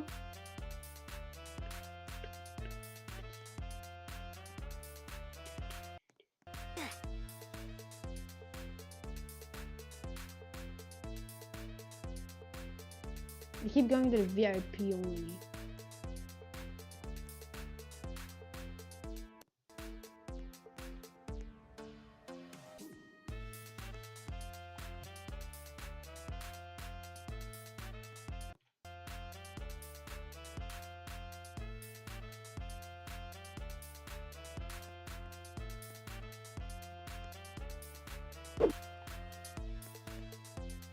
It's going to rain tickets. Prepare yourselves. 3, 2, 1.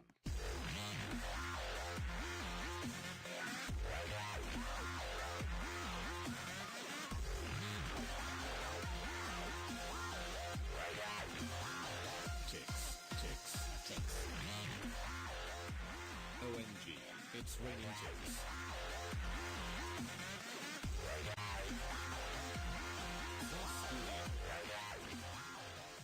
I know you left the stream.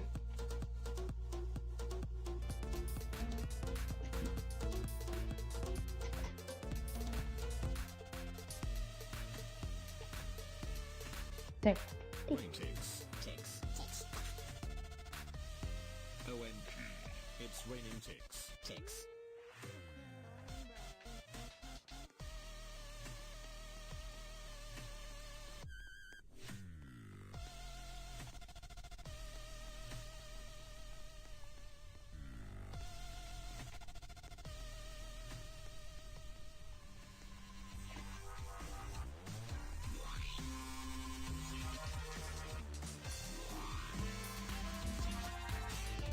Minecraft hack! Minecraft hack!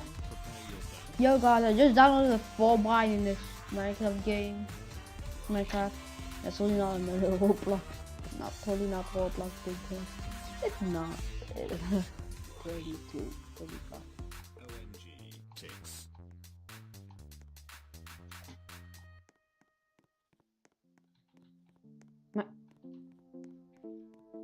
So I don't know why, but it broke. Yes, the game broke and failed me to teleport. Failed to teleport me.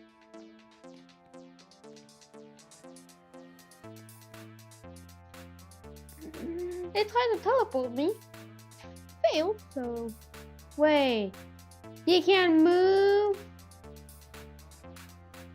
Lost snowman. I'm moving him because of how he's annoying. Gold. Ah yes, I'm currently in factories. This is a factory.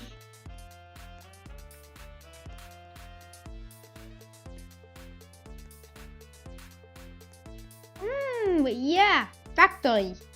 It's totally a factory, totally not something else. And I just had to teleport yet again, just so that I can actually do stuff. Anyways, we got a new text.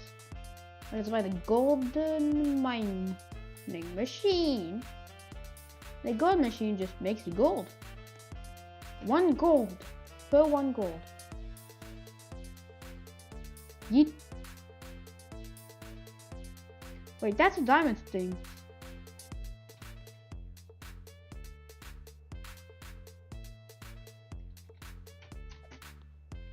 Buy a gold conveyor.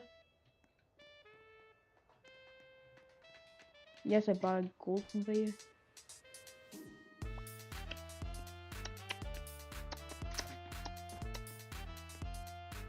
You buy a gold clicker.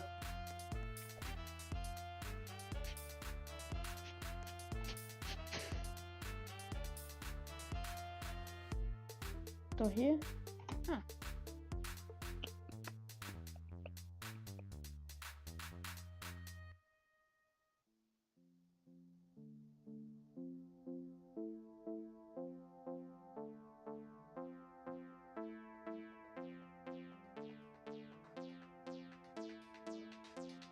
I was recently nerd sniped by something I saw on the YouTube channel Technology Connections. If you're not already familiar, you should stop watching this video and go watch, like, and subscribe to everything he's ever produced. But now you've done that, you may recall in a recent video, he took a look at something called the TV Guardian.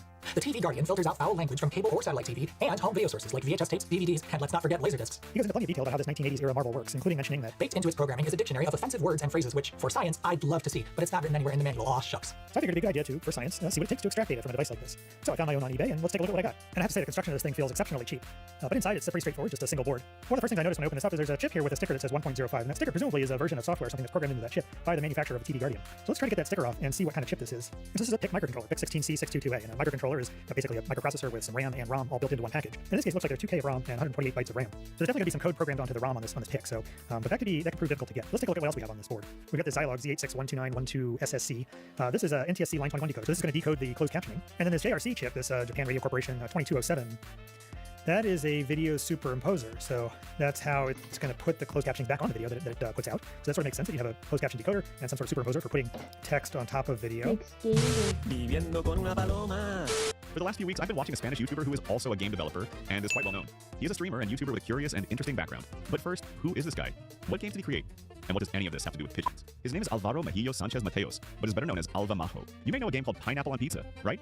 Well, he's the creator of that game, which was made along with some other developers and a musician. It's a free game and takes around 10 minutes to complete, so I cannot talk a lot about it, or the experience would be spoiled. But he has many other games, like Golfing Over It, which made a lot of people cry, and it clearly takes inspiration from Getting Over It. He also created many other very good games, like Raya, which I personally enjoy a lot. I will link his Steam in the description. And no, I'm not getting paid for this. I genuinely think this dude has created good games. He is developing 2 more games, and they look promising. Okay, but what about the pigeons? In 2021, his girlfriend found a pigeon with a broken wing and decided to help it, instead of just abandoning it. They even named the pigeon Poppy. Later, they found 2 more, and for a while they lived with 3 of them at home, helping them recover and providing all the necessary treatments in animal clinics. The thing is, he started to be more concerned about the situation these animals are in, as many of them are constantly unalived, and nobody seems to really care about them. So he began to rescue more and more until the situation grew significantly, to the point that he rescued over 200 pigeons, and he is living with what he calls the maximum number of pigeons legally permitted. Alva Maggio and her girlfriend Coney make a lot of sacrifices to help all of them. Some of their rescued pigeons have really severe health issues, for example. Canella, who was born without eyes and they feed her by giving her porridge through a tube several times a day. Or Taco, who had a virus that led to neurological sequelae and cannot fly, nor does he have control of his neck. This might seem strange or even gross, but these animals are also very unprotected and are usually seen as the rats of the skies. However, they are animals, and there are people who care about them. Alva and Coney have to deal with this situation while also working on their respective projects, such as game development. If I'm not mistaken, Coney is also a programmer and helps Alva with most of the games. So if you want to help them, I'm going to link their rescue webpage in the description as well. And no, I'm not getting paid for this either. It's just that this situation really made me curious about them. And once you start learning all the lore they have, you'll be surprised at how interesting their story is. Thank you for watching. I hope you enjoyed the video. See you soon. Random Internet Brother. You really ought to put some clothes on. You're embarrassing yourself. That was just When I was a wee chum in the 4th grade, there was a novelist who came to my school and was doing a speech about this brand new invention where you could type anything you wanted into it and it can make any story whatever you wanted it to be. And that invention was called a book. Oh, wow, it's a book! Get out of here! That's a video game mod. With the exception of Undertale fan art from 2015, mods are one of the finest forms of creative expression for video games, which could range from bug fixes and playing as Joel in the second Last of Us to changing a game's lore and story entirely, which is exactly what the first real mod ever made did, Castle Smurfenstein.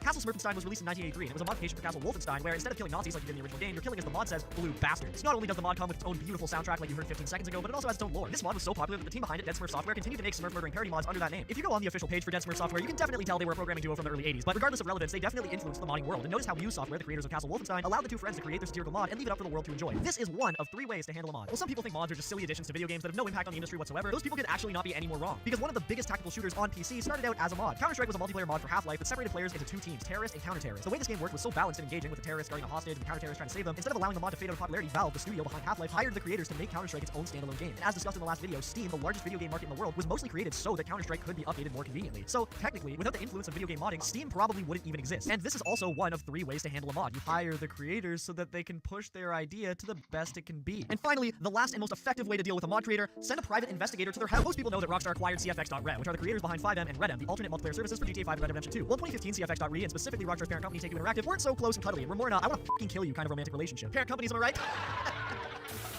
After Take-Two terminated the mod developers' accounts from Rockstar Social Club, leaving the fans with no way to play Rockstar's games on PC, 2 private investigators showed up at the mod creator's house saying, quote, "We have tested our legal standing already and are quite certain of our point and are unwilling to accept any solution other than ceasing your activities." So why was Rockstar, but more specifically Take-Two, so upset about the mod? Was 5M truly harmful to Grand Theft Auto 5? No! 5M has always been a free-to-play mod for GTA 5 that just gives players other servers to have fun in, whether it's roleplay or community-made racing. The only reason Take-Two Interactive wanted 5M taken down was because it had a large community that, of course, wasn't playing the pay-to-win official Grand Theft Auto Online mode. And it's true that now Rockstar and Take-Two have acquired CFX.Re, but logically speaking, what else were they supposed to do? GTA 5's roleplay community is so large that nobody would stand for 5M permanently being taken down like Take-Two always wanted. So if Rockstar wanted to make more money and stay on the community's good side, they had to purchase CFX.Re. As the CEO of Take-Two Interactive, Strauss Zelnick, once said, "We at Take-Two value creativity and innovation. Fortunately for us, we have a pleasant variety of talented minds in our marketing department, Rockstar, and 2K. We of course want to deliver quality and ensure the customer is happy with what they buy, which is why we make an effort to reach out to our modding community so that we can line them up individually against a concrete wall and shoot." For eons, gamers have debated what is the worst video game port. PUBG's console port, released in a state so atrocious it permanently tarnished the game's popularity across PlayStation and Xbox. It's no surprise that to this day it still looks like PUBG Mobile, even if you're playing on a PS5 Pro. Because it was originally PC exclusive, it was not only reliant on SSDs for fast load times, but also required at least a 4th generation Intel i5 processor to run. The Xbox One has a processor that's much less powerful than the bare minimum one that PUBG on PC required, only running at 1.75 GHz, while the i5 4590 runs at 3.3 GHz. The developers didn't care to optimize PUBG for the Xbox's hardware and instead just slapped all the PC-oriented code into the game and shipped it like nothing could possibly go wrong. To this day, PUBG on console still isn't a great experience, and as a result, it's heavily overshadowed by Fortnite, and unfortunately, because it was a console release, it can't be fixed with mods and will forever be a broken port. GTA 4 also released in a really bad state and stutters even on modern hardware, but with a simple fix that changes the API GTA 4 uses, the game will run silky smooth with Vulkan opposed to DirectX 9. The moral of the story is, thanks to mods, some ports can be fixed. Even ports as awful, as uninspired, as catastrophic as Skyrim VR. When you hear that a game like Skyrim is on VR, you probably imagine taking in the beautiful environment through a whole new perspective. Epic combat sequences that keep you moving in real life to dodge attacks, slapping Nazim graphics. No, Skyrim VR is about as immersive as trying to eat snacks in GTA Online. Interacting with the environment is the exact same as the vanilla game, and what I mean by that is instead of physically picking up objects with your hands, which is what VR is all about, you hold the A button down and make the object float. You do have to physically swing your weapon in combat, but there's no real reason to swing it in any other way than just shaking your hand around and waiting for your enemy's health to deplete. And to make things worse, sometimes enemies will stun you, making it impossible to hit them at that time. Something like getting stunned would work in a game that isn't VR, but because you're not stunned in real life and you can still move your hands, it just feels like an unnecessary hiccup in gameplay. Skyrim VR in its vanilla state is what I'd expect from a tech demo showing what VR could have been in 2016. And sure, this would be fine if it was a $20 game like Skyrim is. I mean, it is still Skyrim after all, but it's actually a full-fledged $80. What's absolutely amazing about this game, though, is that its modding community turned it from the worst port ever to possibly the most immersive game of all time. VRIK allows you to see your character. You can set weapon holsters to different parts of your body, so when you reach to your side and grab your sword, then grab your shield off your back, it makes combat feel more real and threatening than just pressing the R2 button to pull out your sword. Never should go. Pigs give Skyrim physics, so you can pick up things and shake people's hands, and even lift potions to your mouth and drink them, among other things.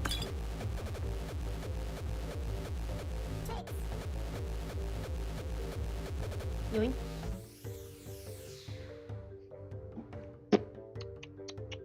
Well, you better think I need packets. So I need money. So I need thousands of ticks instantly. Because yeah, that's how you make ticks. Look, I have 15K. No, Oh my god, that's expensive. If, wow, wow, wow,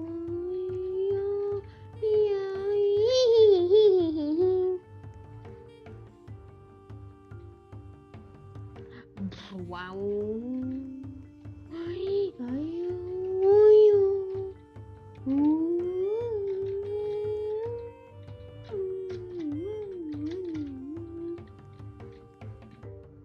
1 milli.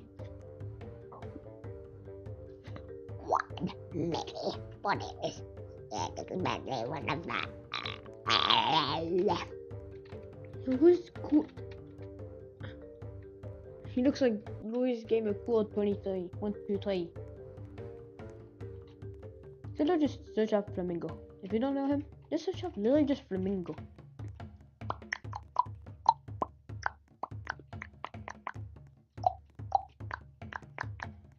Wow.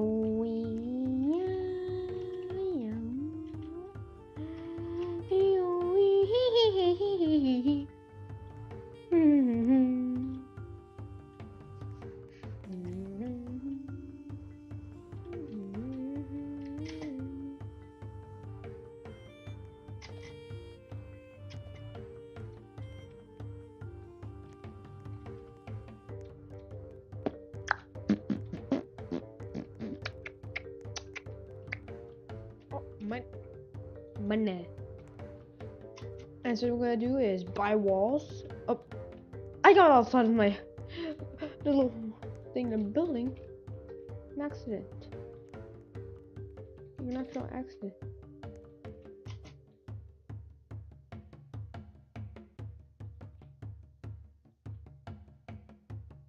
I can't buy net. Oh, there goes marble. Oh, we're making thousands of ticks now. Riches. Oh, bonk. I think I need billions more Texas. Ticks more, ticks more, ticks gold, ticks gold. Wow. Yeah, I have 1,000 ticks. You mad? Are you mad of me being rich too easily? Just get some good stuff.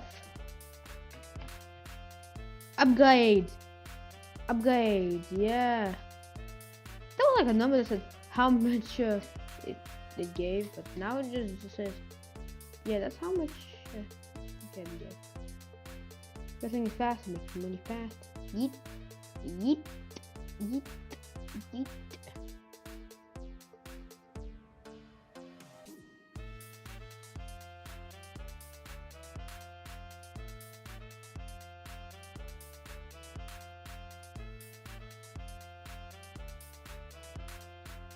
Oh, let's buy a floor.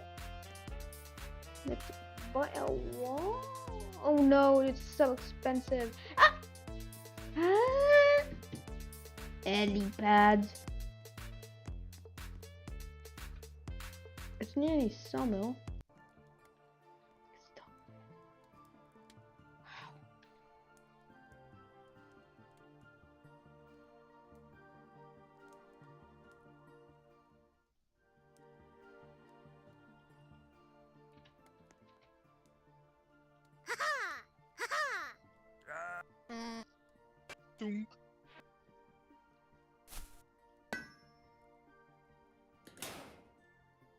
Ticks.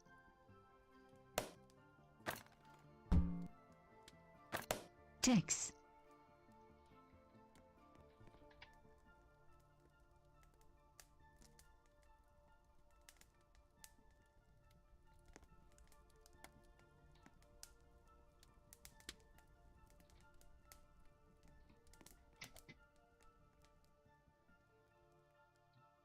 Is that the whole thing?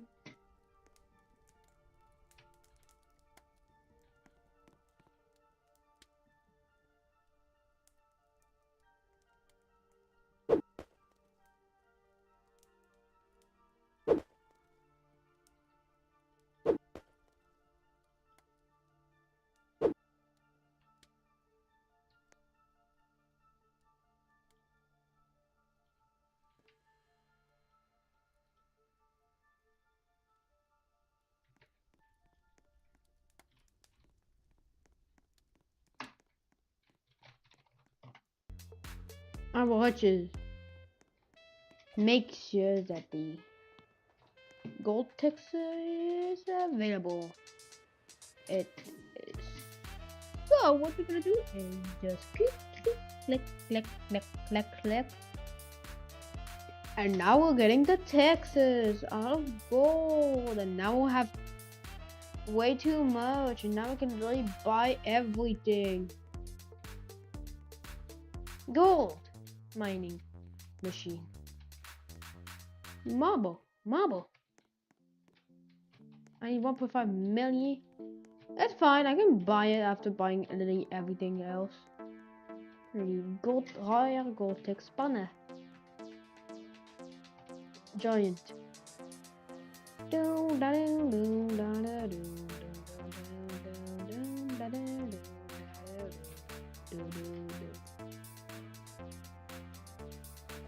Text.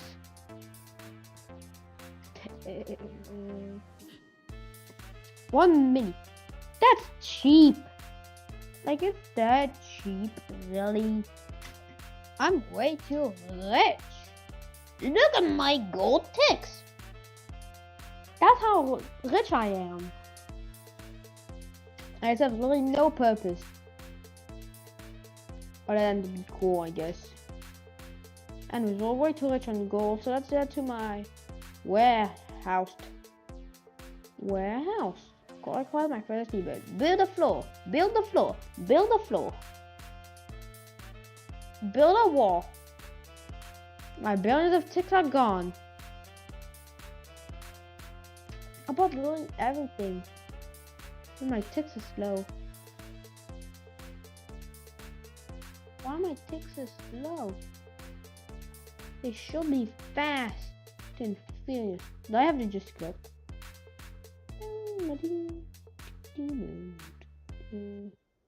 Yes, I have to click. Look at the money just going in. Oh my god.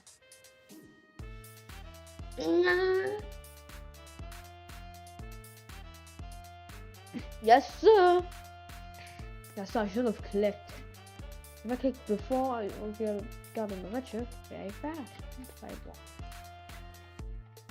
A garage door, packet trader, factory controller, a golf cart, then clown.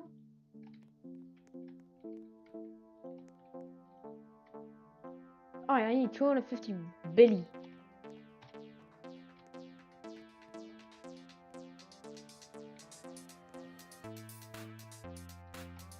I'm just gonna buy beside the walls because they're just cheap walls. You.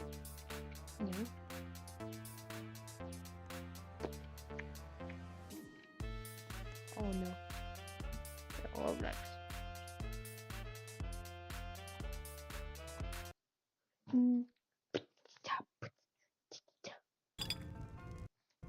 You can't take that. One of my favorite enhancements that Higgs brings to Skyrim VR is how in combat enemies react to what direction you swing at them from with your sword. And you know what? Now that I'm talking about it, that probably isn't even the coolest thing about Higgs. This mod allows you to physically pick up items and put them in your inventory by storing them over your shoulder. So it makes something as simple as collecting a mammoth tusk for Ysolda a lot more immersive and rewarding because you actually picked up that mammoth tusk to give it to Ysolda. And just for the heck of it, I got the immersive pull chain mod that makes dungeons so much more interactive than base Skyrim VR. Just a few mods completely change the way Skyrim VR feels, and it's a beautiful thing that a faithful community can turn a game into whatever they want it to be. And fortunately for Skyrim, Bethesda doesn't handle mods as bad as a handful of other companies do. While they are criticized because they offer paid mods for console players instead of giving them away for free, they do have a handful of free mods to choose from, so it is better in my opinion that console players are getting the option to mod their games. I mean, it's better than nothing.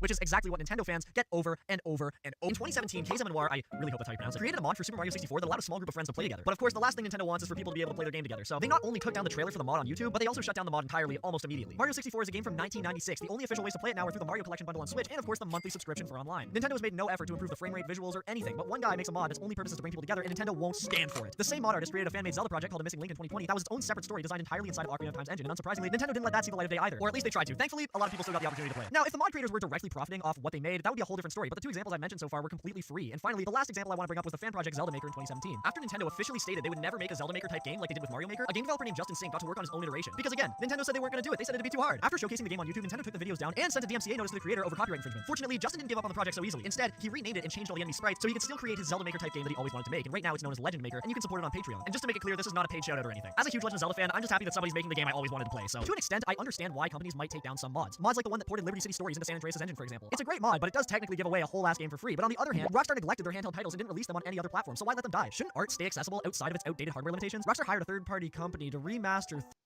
3 of the most beloved games of all time. And they not only botched the remasters, but also took down all of the original games from the store, so nobody can even play the better versions. Recently, a team of 4 awesome Russian dudes ported the entirety of GTA Vice City into GTA 4's engine, giving it better shooting, driving, movement, everything pretty much. This team of fans did something so good for the GTA community, and even though it's totally copyright infringement to port an entire game over to a newer title and give it to players for free, it's also a whole lot better than paying $80 for a broken port the company rushed to get some extra cash from fans. So when I see these long-time fan-made projects get taken down by these massive corporations, it just makes me cringe more than anything. Because it goes to show that they know modders care more about their IPs than they do, and the only way to keep a loyal community is to take down any mod project that can make their shitty marketing decisions look like shitty marketing decisions. What do you think you are, you piece of plastic shit? The good news is that there are still companies that take a similar approach to modders, like when Valve did in the early 2000s with Counter-Strike. CD Projekt Red updated The Witcher 3 a few years ago, giving it a brand new graphical upgrade, and the game looks absolutely stunning. And what's even more stunning is that they employed fans of the game who had modded it in the past to help with the official update. The Witcher 3 HD Rework project is the most popular mod for The Witcher 3, and it's been in development since 2015, amassing a whopping 5.6 million downloads. CD Projekt Red confirmed they would be collaborating with the mod creator for The Witcher 3 HD Rework project in 2021 when they said to Kotaku, in addition to our own development efforts on the upcoming next-gen version of The Witcher 3 Wild Hunt for the Xbox Series X, PlayStation 5, and PC, we are also in talks with creators of various mods for the 2015 release of the game. And after taking a long break from the fan-made project, the creator for the HD Rework publicly announced that he went quiet because he got reached out to by CDPR, and as a result, The Witcher 3, like I said, looks incredible after the update. Although it's a meme to hire fans, if handled correctly, it can actually improve a game from what it once was, because sometimes the people who clocked thousands of hours into one video game know its shortcomings, where it excels, and why it speaks to them. It wasn't just The Witcher 3 that saw improvements by the hands of modders, though. CDPR caught wind of a beef farmer who was working in Australia that was working on a remake for The Witcher 1 in The Witcher 3's engine during his spare time. So let's take a moment really quick and think, what would Take-Two do? Well, we know what Take-Two would do. But what CD Projekt Red did was 1. Hired him on as an official member of the team, 2. Didn't make him shut down his fan-made project, and 3. Made him a senior on the production of The Witcher 4! Like Valve, Bethesda, and CDPR, there are still a lot of companies that allow creators to make awesome mods for their games. Half-Life Alyx has a fortunate amount of great alternate story mods, and so does Skyrim, Hearts of Iron, Minecraft, Fallout, and a handful of other games that keep themselves fresh by being open to change. I even saw a mod the other day for The Last of Us that puts you in the shoes of a Fedra soldier. Mods aren't all Thomas the Tank Engine, dragons, and Skyrim, and porn. They're fixes for broken titles that the developers neglect. They're graphical upgrades that people with higher-end PCs couldn't get with the original game. They're free extra content created by fans. Mods are and always will be important, and I hope that in 10 years' time, it's not made illegal by the protest of large corporations trying to hog all the good ideas. Not that Nintendo will ever make Ocarina of Time run at 60 frames per second. But what do you guys think about all this? Do you think mods are that this key at the end. Now, at this point, I'm borderline confused, but we now know that the Firebase project name is called Playroom-Production. I hate to be a little bit more of a nerd than Bob the Hacker, but you could actually see what the name was if you just looked at that login link. But with this Firebase name, Bob the Hacker thought, what if there was a way that I could access Playroom's database? What you can do is you can make API calls to Firestore, which allows you to access and get data from a database, but also write information to a database. But what they did is they copied this, and then they attached it to the end of this, which is just kind of like Firebase's default structure in terms of a database. So you have your projects, you have the name of your project, which we learned is Playroom-Prod. Then there's databases, defaults, documents, and then in this case, it has cities and LA. However, it would probably make sense if they followed a very simple structure that most Firebase projects use, where in their documents, they have a users folder, and it's filled with a whole bunch of users. And using that, plus coding knowledge, which I don't have, they stumbled across and put together this big link here, where they're basically contacting Google's Firestore, specifically the Playroom Production project, and they're looking in their databases for users, but instead of trying to like find out everyone else's information, because who cares? Bob the Hacker thought, what if I could make my account become admin? I would have thought the exact same thing, to be honest. But what Bob the Hacker did is they went back to the same request that we looked at to get this Firebase key, and they just went to the response, and they looked under users, and there's something called the local ID, which is kind of like your username, and all they did is they just copied this big chunk of text, and they pasted that big number at the end, and they clicked on send. Now you'll notice, no text-to-speech, this thing ain't working, and that's because it got patched. But don't worry, that's what screenshots are for, baby. But you can see from the screenshot that Bob the Hacker sent a GET request to Google's API for Firestore, Playroom Production, and they had their user at the end, and it returns a whole bunch of information, specifically the fact that their role was a developer. Now, Bob the Hacker thunk, what if I just select this and I change it to admin? And that is exactly what they did. They basically just made a patch request, they copied all this information, changed the role to be admin, and they clicked on the big send button. Bob the Hacker now has the role of admin. We have 2 things to look forward to. The first thing is that this is where everything went downhill for Death by AI and Playroom. And the second thing to look forward to is that the rest of this video isn't going to be as confusing as it just was. But this is how the Playroom developer portal looks like normally on a normal user account. You can only see your games, it says developer, you can modify your game and stuff, but Bob the Hacker had something a little bit stranger. They actually had the it doesn't say developer, it says admin on the top left. And when you're just on a normal user account, the only games that you can see are the games that you make using Playroom. But Bob the Hacker, when they went to see their games, they couldn't just see their own games, they could also see every other person's game, like CSS in the Dark, Red Brick Test Game, and even the hit game Among Us 2. Bob the Hacker could access it all. But this also includes the game Death by AI, and what Bob the Hacker could do is access a whole bunch of things. And what type of havoc can you cause? Well, we're going to start with very simple stuff and then move up to completely blowing up the whole platform, it feels like. But what Bob the Hacker could do is they could change a whole bunch of the Discord bot credentials, so they could just completely reset the bot token and Death by AI would just not work. There's also some triggers which we'll get to later. But not only could they disable Death by AI and just change all this stuff to break it, but they could also also go to the game's hosting and they could upload their own game. They could change Death by AI to be whatever game they decide to program and put on there. You can make it link you to a YouTube video, maybe a really bad video on a different website. However, there's a lot more of a pressing issue that any moron like myself could have used to do a lot of damage. Because remember looking back at this dashboard, what are these triggers talking about? Well, these are basically things that you can enable that will send messages to people when they first play Death by AI, and you can see that I could edit these messages and I can also turn it on and off. So I could enable this trigger and I could edit the message where Death by AI, the bot itself, will send a DM to people when you first play the game and it'll say, hey, thank you for playing Death by AI. You can get free Death by AI premium and $5 gazillion by visiting this obviously not a scam website. Using this, you could send people a big scam and it would be sent by the real Death by AI bot. And just in case you weren't aware, Death by AI can send you a direct message because when you authorize the bot when you first play this game, it'll show up in that little authorization pop-up that the bot can send a DM to you. But gamers, I kind of saved the best for last because here's the thing, with these triggers right now, for any bad thing to happen, people need to actually play the game again. What if there was a way I could send a message to every single person that has ever played Death by AI? Man, that would suck. And it turns out in the screenshot, a little bit of a clue is sticking out at us. It's been in our face the whole time. It's the fact that the Chrome Network tab is open. And if you look in the Network tab, there's a request that you can open up where it tells you the description of the bot. It tells you what the bot's ID is. But you can see in the Discord fields, we can see the Discord client ID. You can see the client secret. In the screenshot, all this stuff was just completely blank. But if you look at the Network tab, this was the whole entire client secret. In fact, there's also the Discord bot token, the whole thing in plain text. And using this Discord bot token, I can fully control the Discord bot, the Death by AI bot. If someone was super evil, they could use this bot token to make the Discord bot DM every single person that has played Death by AI that still has it authorized. And to make things even worse, by the way, remember all these games that Bob the Hacker had access to? Considering that they could see the client ID secret and bot token of every single one of those games if they had a Discord bot related to it, this could have been a pretty nasty disaster if Bob the Hacker was trying to do something evil. But when it comes to finding bugs like this, instead of causing a big havoc, Bob the Hacker decided to do the good thing, and they contacted the developers of Playroom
about this issue, so they at least had a chance to fix it. And ladies and Man. gentlemen, the Playroom developers, the people behind Death by AI, did a damn good job, let me tell you. In less than 20 minutes, this whole admin exploit was fixed. I'm not finished. Bob the Hacker did a little bit of a Discord Avengers team up with good old XYZ Eva, which if you watched a lot of my videos, you know XYZ Eva is the person that hacked into a whole bunch of Discord bots to find vulnerabilities, and I've covered it in a couple of videos. They found another vulnerability in a whopping 2 minutes. When you go to Playroom and you refresh the page, there's a request that gets made to dev.joinplayroom.com/API/game?user ID, and then it puts in the user ID. What if we replace my user ID with the user ID of the owner of the Death by AI bot? Again, this happened in like 3 minutes. They got the new Discord bot token. Anyways, fortunately for me, I don't have to censor anything because if I tried doing this myself, message game's not found. So they did fix this, but considering that they had this simple of a vulnerability, it makes me ask the question, I wonder what other Discord activities have gaping security holes like Death by AI, and specifically the backend that they used, Playroom. I just want to say a big thanks to Bob the Hacker though for finding this, and The friend group, a very diverse place. There are many different types of friends and even many different types of friend groups. Now, in order for the group to function correctly, you need all of these types of friends. Well, not all of them, but a lot of them. The chemistry of them together just makes up the full friend group. And without it, I mean, it would just be boring. Like, who else are we gonna make fun of? Okay, I'm just kidding. And if these friends didn't all have varying personality traits, shit, we would just be all the same. And in my life, I've been a part of a few friend groups. And the person that I came across most frequently, the short friend. Now, this kid is like 5'4", 5'5", and he already stopped growing. And if you are this kid, I feel bad for you. I don't know how many times I've heard a short kid get violated for their height, or even rejected by their crush. Like, it's just tough. And it sucks because they can't even do anything about it. That's the way they were born, or, well, they could get fucking height surgery, get metal rods inserted into their leg. But nobody wants to do that because it's dangerous, and it's sad that people are resorting to goddamn height surgery now. I'd much rather get clowned for being short than have a metal rod permanently inserted into my leg. That's crazy. But you know, the short friend does not get bullied as much as the guy that gets picked on. We all got that one guy in the friend group that just gets violated. No matter what he does, alright? He could drink water in a certain way, and he's getting violated. Now, it's one thing to just joke around with your friends, but sometimes people take shit way too far. And you know, there's a certain line where you don't cross. But sometimes you just gotta roast them. You did something that you can't go without pointing out. And sometimes I'm the kid that gets roasted, and it is what it is. And in some groups, you just have to accept that you're gonna get roasted more often. When there's nothing to joke about, you are the guy that they're gonna cook. They'll roast a short guy for about 2.5 seconds, then they're on to you. There's absolutely no escaping it. Unless you're the gamer. This person is always playing games. At every function, he's on his phone playing games. And he always has sauce for new games. Yo, what game are you playing? I'm playing this game called War Thunder. Oh, cool. How much is it? War Thunder is a free-to-play epic military action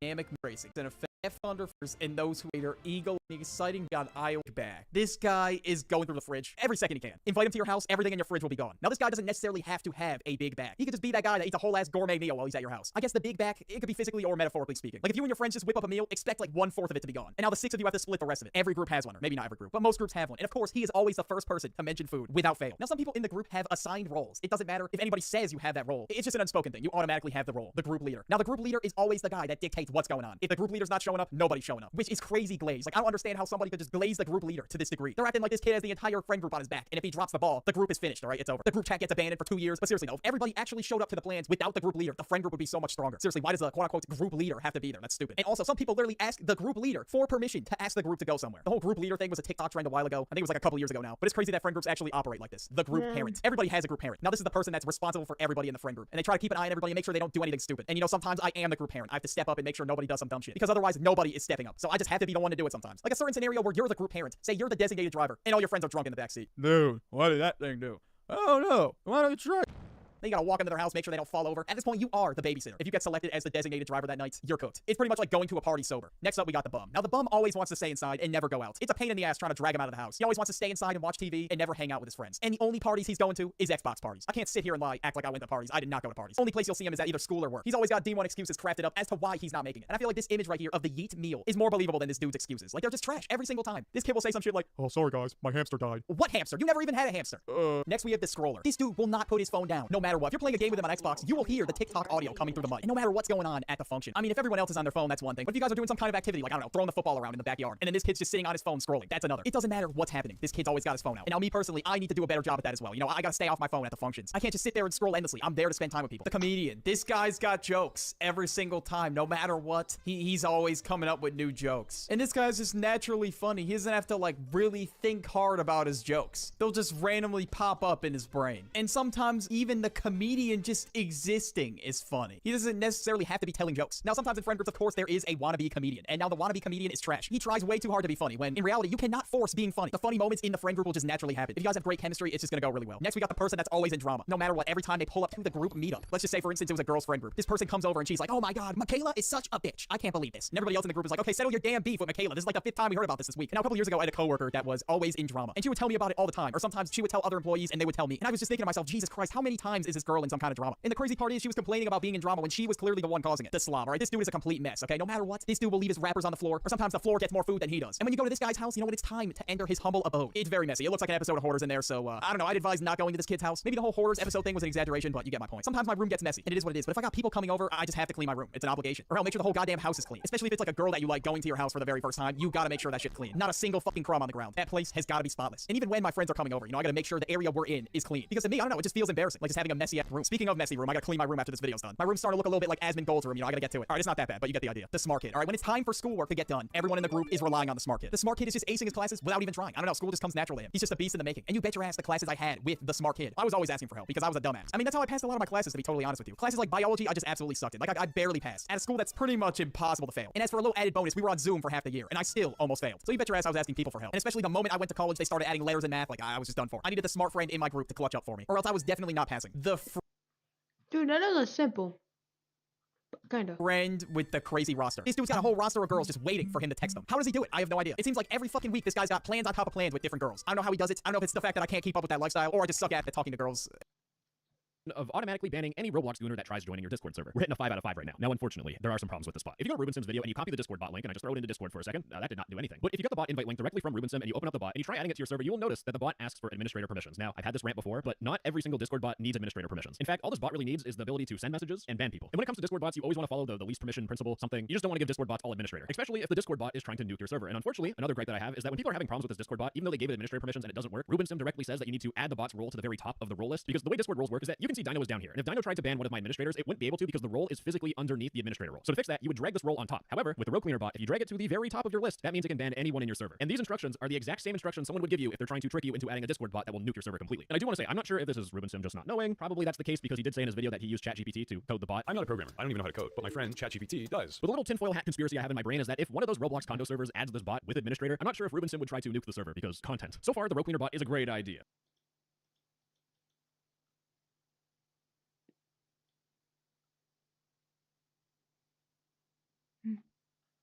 Oh my god. Dude, another whip of free stuff. Yeah, I saw like 2 in this little day.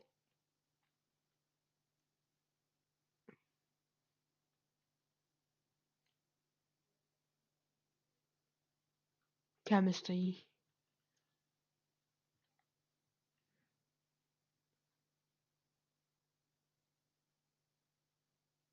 Oh, what the fuck is a tug shoe? I'm not gonna look at it.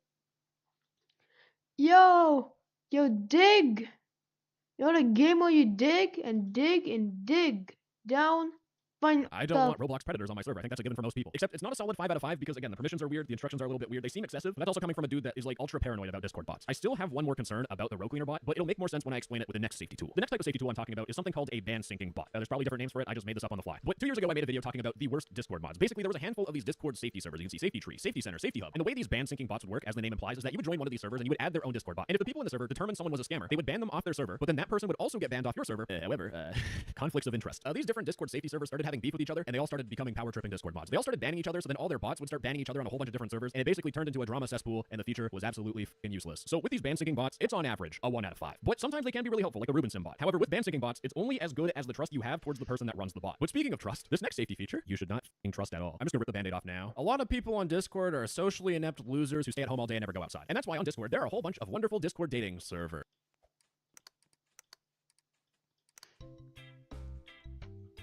You know the game where you mine, I never played. I played this before and I have one ring. I 550k. You can be a yeet. This guy is literally just mythical hunter.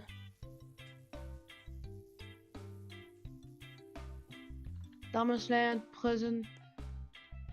I went to prison. Land. Where are your pants?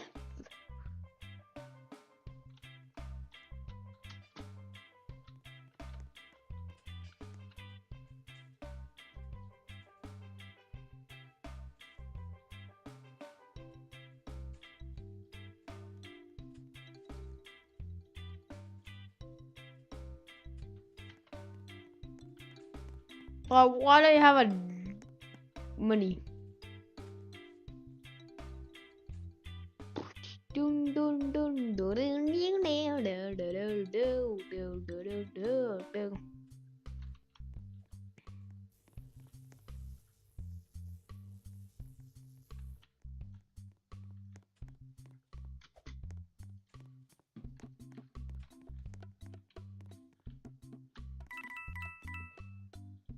Core sound. negatives. My will was at 0, now we're in the negatives. But since anyone above 13 can use Discord, I would hope that if you're an adult and you're in a dating server, you're looking for someone that is also an adult. Me emphasizing this just shows the state of Discord right now, that I'm actually emphasizing that. I have zero hope for this platform. So as a safety precaution, big air quotes there, what these Discord, dating, social, safe for work, active, e-girls date, e-date, anime chill, VCs, Nitro servers will do is they will have an ID verification system. A lot of these dating servers will ask you to verify your age by sending them a picture of your government-issued ID card. Now guys, I like to be transparent here, and to be honest, I've done this before. I've uploaded a photo of myself with my government-issued ID right next to my face, and I did it when I was signing up for a bank account and a government account. Why in the absolute would I give some random dude on Discord the exact pieces of ID that are needed for me to open a government account? But I have seen Discord dating servers where they have this government ID verification system, and the person running the server committed fraud. Let me give someone who does fraud a photo of me and my government ID. Brilliant. Out of 10, that's a 0 out of 5. -1. But it's time to go even deeper. The next safety feature is called Discord Token Protector. Now, if you don't know what a Discord token is, it's basically a long chunk of text that allows you to automatically log back into Discord when you open it up. Like, for example, when you open up your Discord app, it automatically logs you in because your Discord token is saved. And that works whether it's on the app or if it's on your browser. But if someone has that long text, that Discord token, that means they can log into your account. And having someone's Discord token bypasses two-factor authentication, so it's super important to keep this safe. And that's where this Discord Token Protector comes in. Now, you think this would be some sort of ad the way I'm pitching this. No. Now, I actually covered this in a previous video, and the title was called Do Not Use This to Protect Your Account. The whole point is to protect your Discord token from malicious grabbers or malware. You download the program, you're safe from malware, great. Except this application only works if you downloaded malware that only tries to take your Discord token, which doesn't make any sense at all because here's the thing, spoiler alert, malware has gotten a lot worse. Almost all malware this day and age on Discord will grab your saved usernames, your saved passwords, your credit card details, and your browser's cookies. And if it can get your browser cookies, since most people are logged in on Discord in their browser, the malware is just going to go into your browser cookies and surprise, surprise, your Discord token is in there and it's unprotected by this program. So in essence, if anyone downloaded this and thought they were completely safe, it's just a false sense of security. You reinforced your front door with 10 inches of solid steel, but then the windows of your house are just normal glass windows that anyone can break into. 0 out of 5. Now, if I did a good job at explaining, or if you don't have Skibidi Toilet Goldfish brain, you know what a Discord token is. It's a long string of text that allows you to log into a Discord account. But one thing you might have not known is that Discord bots also have their own token. When you make any Discord bot, your code needs to log into the Discord bot using your bot token. You can see token equals get env token. Now, this is the proper way of doing it, but some people just put their token hard-coded in the text. And if you upload it to Replit or GitHub, by default, it's usually public. And there are Discord script kiddies, which are also the same people that will call you the N-word on Call of Duty. But somehow those script kiddies with their room temperature IQ will manage to use their hands and place it on the keyboard and mouse, and they'll search the internet on GitHub, Replit, or any coding website to look for people's Discord bot tokens. And if someone has your Discord bot token, that's bad, to put it very lightly. Since they can log into your Discord bot, they can control your Discord bot. If the bot has admin permissions, they can nuke every single server that the bot is on. And another thing that might have been shown on this channel perhaps at some point is that if you have someone's Discord bot token, you can make their bot break Discord's terms of service to get the bot owner's Discord account banned. So someone having your Discord bot token, really bad. And Discord did try to do stuff about this back in 2022. Yes, this has existed for a long time. I got an email from one of my viewers who got a system message from Discord saying, hey blank, it appears that the token for your Discord bot has been posted on the internet. Luckily, our token scanning gremlins noticed and have reset your bot's token, preventing anyone from using it maliciously, either scamming people or getting your Discord account banned. And this is Discord's own system, but it primarily only works for GitHub. And ladies and gentlemen, the Discord Token Invalidator. Now, there are multiple people on the internet that are doing this. It is a bit of a group effort, but these people will scrape the internet for Discord tokens, and then they will intentionally upload your Discord bot token to GitHub. You can see this is just filled with Discord bot tokens. Once that token gets uploaded, Discord will send you a message saying, it appears your token for your Discord bot, has been posted on the internet, which links to this GitHub repo, which then in their FAQ explains, how do I protect my token? And it gives you a quick rundown on what to do and how to properly secure your Discord bot token. Oh, but baby, it gets better. The reason why this tool was made wasn't to protect people that don't know how to code Discord bots. The whole point of this GitHub operation was to stop scammers, phishers, and people who did those fake QR code scams and make their life even more miserable by breaking all of their scam bots. Because for some reason, actually, this is kind of a given. Scammers are stupid, and the people that are scamming Discord accounts would follow a YouTube tutorial that I swear was probably made by someone intentionally trying to teach scammers how to be dumb. And considering the system will automatically reset someone's bot token because it got uploaded to GitHub, and it's trolling scammers, and it's helping new developers, easy 5 out of 5. But what if that tool had a little brother? And that's where we get to the webhook leak alert, webhook safety tool. It's one of them names. Now, just by the name alone, it might seem similar, but this is not a solid 5 out of 5, unfortunately. If you don't know what a webhook is, it's basically a link that allows you to send messages through it that show up on Discord. So if you right-click a channel and you click edit channel and you go to integrations, you can create a webhook. And if you open this up and you click copy webhook URL, using that specific link that you made, you can create any sort of Discord message. And if I click on send, you'll notice that the message that I send pings everyone saying free Nitro. And you should hopefully see how this is a problem. Because if someone has my specific link, they can send messages in my server. And it could be anything. It could be free Nitro scams, it could be bad images of, or they can ping everyone over and over again. And unfortunately with webhooks, if you post this on GitHub, Discord is going to tell you, hey, you f***ed up. And that's where the webhook life alert system comes in. Because this is a group of people that are trying to do the same thing the guy did with GitHub and the tokens, but just for Discord webhooks. So they'll scrape the internet looking on GitHub, Replit, a whole bunch of coding websites, looking for people's Discord webhooks. And if they find it, they'll give you a nice message by sending it directly through the webhook that you leaked, pinging everyone to make it really obvious. Your webhook has been leaked. Your webhook was exposed online and can be used by unauthorized individuals, like me with this. And the nice thing is that they tell you exactly where your webhook was leaked. You can see webhook leak details. It was found in index.js on someone's GitHub repo. And this happens a lot more than you think. So these are people that are trying to help you, but it's not a solid 5 out of 5 because there is some cringe. Luckily, we are white hats and we won't cause any harm. And the thing with Discord is that everyone is super skeptical about everything being a scam. Like this person posted on Reddit saying, what should I do about this? Even though the message explains it to them. So while these guys have great intentions, they need to realize that you gotta spoon feed people on Discord. I'm really nitpicking here. Overall, it's like a 4.5 or maybe game when you get sand and you mine sand. Sand. Sand. Sand.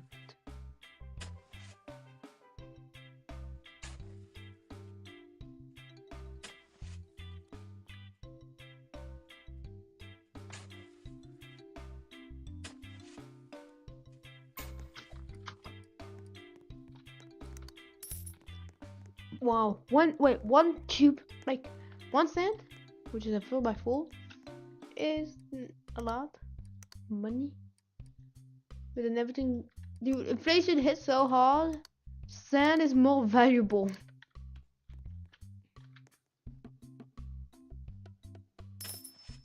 Yo, lots of money. buy a spade or a shovel? Let's buy a shovel. Toy shovel.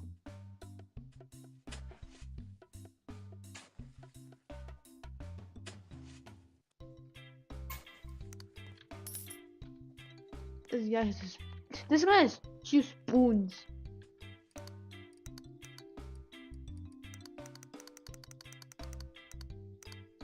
Ice cream sandwich, duffel bag, double canister, empty crate, giant canister, hiking bag, magical fin, candy bucket.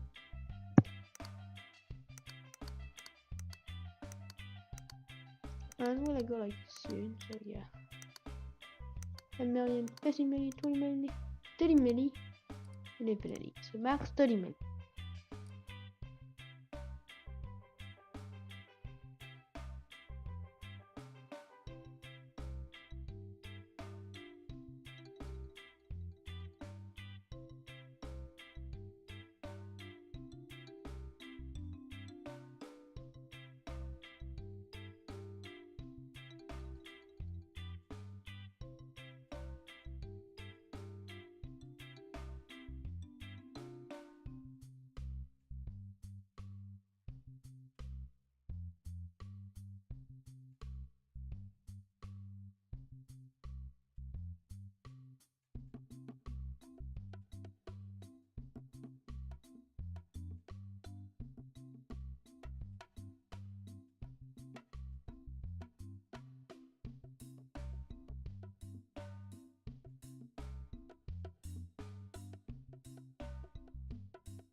People have a real mixed reaction to time limits in games. Some people love the pressure they add to a sequence. Some don't want to deal with them at all. I don't think the difference is so much about timers themselves, but more in how they're used. Some designers use timers in a fine balance, thinking through how they interact with every other mechanic. And some designers slap a big dumb countdown on screen, autofail you when it hits 0, and then go home to their passionless, empty marriage. But just because it's easy to make a bad timer, that doesn't mean they're all bad. The difference between a great and a terrible timer is about subtle details. If you want to add a great time limit to a game, you better get ready to get creative. Maybe it would help if I dredged up, let's say about a dozen examples of good timers. That sounds like an episode to me. Let's talk about how to spice up a time limit.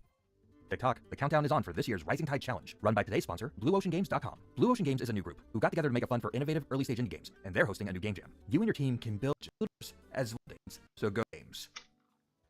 Alright, why are games messing with time limits anyway? Timers can be a very useful tool, and they always have been, ever since the earliest arcade days. If you were making an arcade game in the 80s, your machine's value to arcade owners was determined by how fast it could grab money from players' pockets. To earn more money, you have to get people to start new games, and that can be a problem if your game is entirely skill-based. If someone's good enough at something like Pac-Man, they could be camped out on the machine for quite a while. People aren't going to stop playing until they lose, so you've got to make them lose. Guarantee that they lose. Design it so they lose, no matter how good they are. But you don't want to eliminate all the skill. Why would someone bother sticking another quarter in a game that you can't get better at? So ideally, you'd want to make a game with a skill curve to bring in repeat customers, but also guarantee a new game gets played every so often. You see where this is heading. That's right, like guns.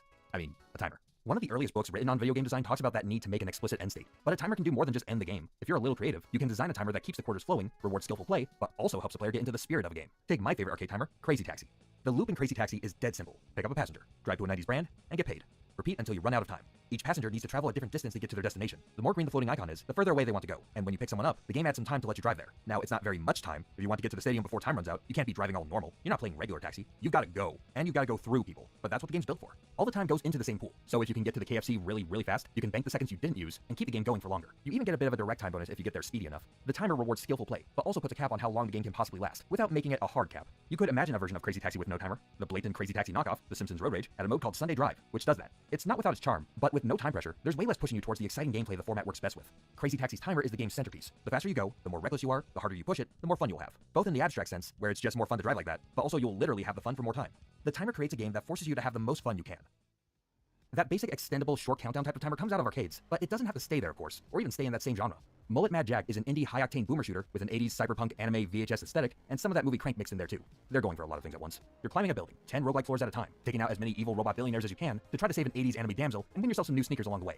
Your runs are being live-streamed in-universe, with your viewers' entertainment juice literally working as your lifeblood. You have 10 seconds to live, and have to keep adding to that timer by killing robots and getting dopamine from your viewers. Basic kills get you a couple more seconds, but environmental kills are where the real money's made. Throw someone into a fan or electrical currents, and you get some stylish bonus time. Oh, and you can't bank more than 10 seconds total. So, yeah, keep it up. Each floor is a gauntlet of hallways, and you have to rush forward and find new enemies to get more dopamine. At the end of each floor is a shop full of upgrades to help boost a weapon, or gain perks to make things easier, like bonuses for crotch attacks, or slowing down time when you have 3 seconds left. You'll need the perks, because with only 10 seconds, a run can be lost before you even realize it. Each floor is only maybe 30 to 90 seconds long, but you can't waste any of it. As you go up higher in the building, more complex game mechanics get added in, like wall running, or locked doors that you need to shoot open, so the game doesn't get too monotonous. The very strict time limit, the drive to constantly sprint forward, and how a run can end in the blink of an eye make for a uniquely intense game, and it can be straight up exhausting to play. But if you want to play at the extremes of what a timer can be in a game, this is worth studying.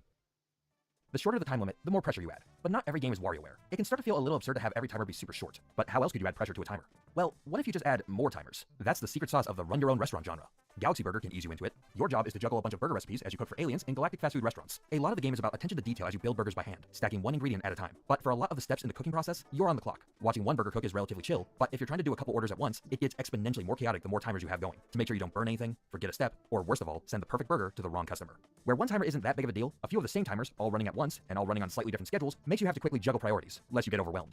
At least, that's how it works in most restaurant service games, but in Galaxy Burger specifically, the game isn't really the one pressuring you. The timers are all there, but your customers grade you more on accuracy than speed. In this game, the pressure to do as much as you can at once is all self-imposed. I find it interesting that the game lets you decide how much stress you want to have. If you want chaos, trying to fire 4 huge burgers at once, the game will let you do that, but that's on you. No matter how hard you try to ruin this riddle, no one will yell at you. You can treat it instead like a zen cooking sim, making cozy burgers for alien cats, and that makes it a very chill game. Galaxy Burgers too, it's super tactile, and the burgers look pretty good by the time you send them out. But if you want your restaurant game to be a little more of a pressure cooker, try Cook Serve Delicious 2.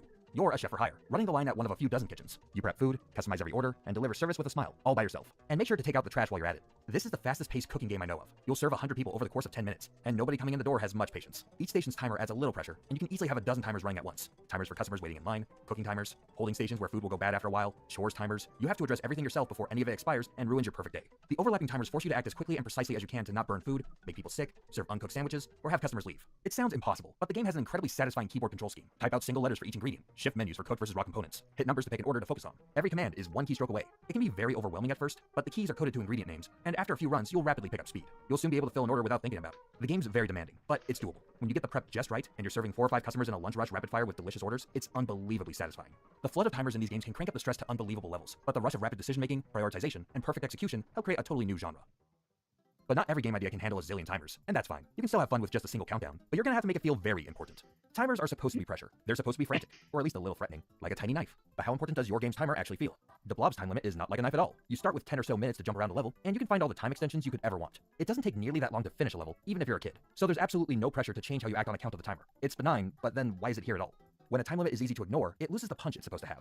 The timer in most 2D Mario platformers barely factors in while you're playing. Only at 100 seconds, when the music changes, does it make its presence felt.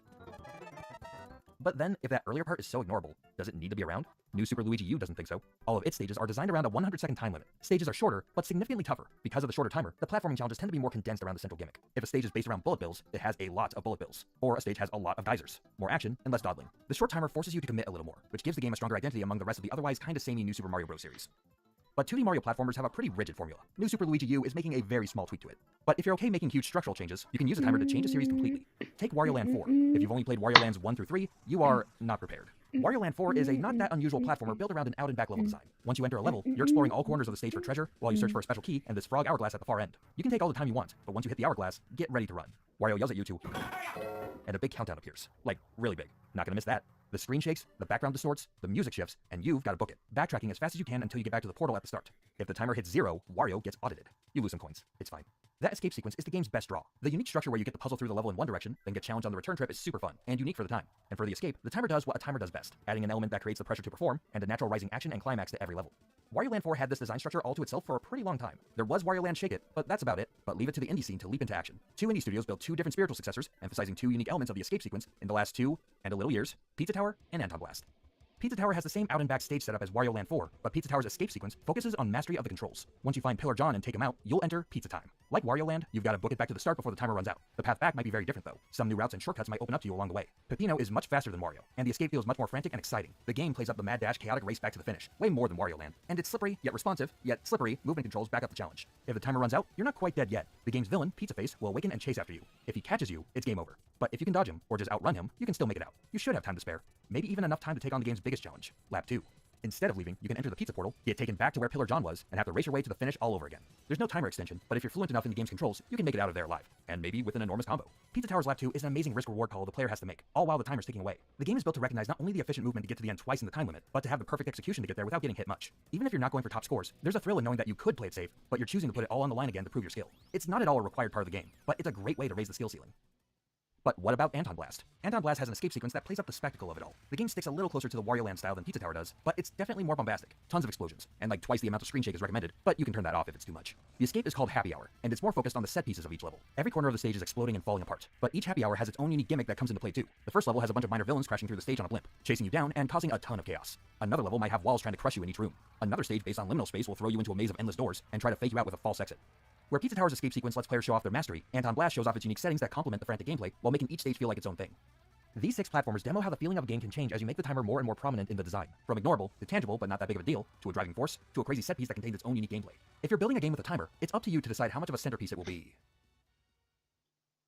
Actually spend money just to have the 4 letters next to their name. But with this black market, it also caused thousands of people to be scammed. And now that Discord is getting rid of it, the stupid Discord e-gangsters who paid money to have this are in shambles. But just to make things even better, Discord is giving everyone some of the gaming guild features, which I'll show you at the end. But this is the rise and beautiful fall of Discord gaming guilds. Now you think this would be some sort of documentary? No, I don't got the time for that right now. Again, hungover. Now, if you don't know what Discord gaming guilds are, you probably don't because Discord did a horrible job at explaining it to anyone, but you've seen it before. The 4 letters next to someone's name. Now what you're supposed to do is click on it and be like, wow, these people are very competitive gamers. But this is the first feature of gaming guilds. But the second primary feature of gaming guilds is that when you try joining one of them, you need to fill out an application, like what games you play, if you have money to spend on e-girls and Valorants, the typical gamer stuff. But the third primary feature of guilds guilds is that you can only have a maximum of 200 members, which makes no f***ing sense at all. If you want your Discord server to only have 200 people, you could just turn off invites or kick people from the server. Now I'm saying all this stuff, but let's be honest here. No one cares about gaming guilds. The only thing people care about are these 4 letters next to your name. In fact, this person managed to take a screenshot with their Etch-a-Sketch. They drew a little arrow pointing to this FBI gaming guild tag. There are people that are pretending to be the FBI on Discord. Well, anyways, this person made a Reddit post asking, how do I get this? Everyone wanted this, and the important part about gaming guilds is the fact that this is an experimental feature, which means Discord can get rid of it. And spoiler alert, that's what this whole video is about. But the next important thing with these gaming guild clan tags, they're all the same name, is the fact that it's only available to a select number of servers. So let's get to the whiteboard for a second. This Nicole person, nobody. Buffalo, on the other hand, has something next to their name. They're special. A special thing on Discord, limited to a select number of servers. And ladies and gentlemen, just like that, the Discord black market emerged. In fact, just the simple feature made Discord's worst black market. You see, there's a Discord black market for everything. In fact, people will spend money to get rare Discord usernames because they want to look cool. I'm gonna be honest, the people that buy this thing are the same people that get bullied at your school. People will also spend thousands of dollars for a Discord badge, so they'll buy someone's account just to get a Discord badge. Yes, those pixels right there, thousands of dollars. You buy a sick gaming computer for that price, but no, I want pixels on my Discord profile. And the final Discord black market involves Discord invite links. Like for example, people will spend like hundreds of dollars so that when you type in discord.gg/feet, their server pops up. Now there's one thing I want in my mouth right now, and it's not the feet that are shown in this banner. It's something that rhymes with leech. But those were all Discord's normal black markets until these guild tags came out. In fact, there were Discord servers specifically made for these clan tags. How many people are in the server? I'm just gonna show it on screen. I don't even want to look at it because if I look at the number and I read off of it while I'm doing this voiceover recording, I'm probably just gonna end the recording and go outside. I'm gonna do this all in so you can understand this better, but there's this person who owns 58 Discord guild tags. Now we have this person here who said, holy sh! I feel like I just met 5 celebrities with fear replying to me. Yeah, if someone had 58 Discord servers, Mason has a celebrity on Discord. Since people wanted these clan tags, these Discord servers would start doing giveaways for the privilege of having Aura next to your name. And the worst part is that 10,000 people joined this giveaway. 10,000 people. People want them so bad that to invite you into the Discord server that will give you the clan tag, they will sell you access. This person's selling access to 20 people for $5 PayPal. And these people are my favorite because the emoji here is fed and their clan tag is also fed. These people are LARPing as the feds. I can imagine these guys get home from school. Their mom's like, oh, how was school today, honey? Mom, I got bullied again. I don't want to talk about it. And slam their door, go into their room, they open up Discord. You guys don't want to mess with the bad boy on Discord because I'm a fed. You know that fear person? Yes, I did get DM'd by a celebrity because I asked them, how much is it to join a guild? And it's 15 euros for a 1-month access and 50 euros for permanent access. I could pay this dude 50 euros so I can have whatever the f this is in my name. A privilege. But here's the thing, right? When I go on Instagram, it's filled with Andrew Tate wannabes taking out a credit card loan and going to Dubai to rent a Lamborghini to pretend they're rich to the 1 or 2 girls that follow these people on Instagram. And for me, why hustle over 50 euros when instead, what if I sell the Discord server that has the clan tag? In fact, this server's so bad, Discord's refusing to load it. Oh, there we go. So yeah, what if instead of selling access, I sold the Discord server? How much would that cost me? It's a lot worse than you think. I found this person here who is selling cool guild servers. Again, these people are definitely kids that get bullied. This person is selling their Discord server with the name Rich, so it shows Rich next to your Discord username. So you can flex to all the e-kittens you talk to, which are also just dudes pretending to be girls to get money from you stupid suckers. Trust me, that's how I make all my money. And they're selling the server for $1,000. I didn't stutter there. $1,000. Now you and I, let's just talk on our podcast for a second, right? But if I someone's got spending slide $1,000 on a Discord server, there better be a good reason why, right? Maybe they're the only people that can have the rich name next to their name, because if you're first, you get to claim the name, right? That makes sense for $1,000. Well, according to Discord's FAQ, are these guild tags unique?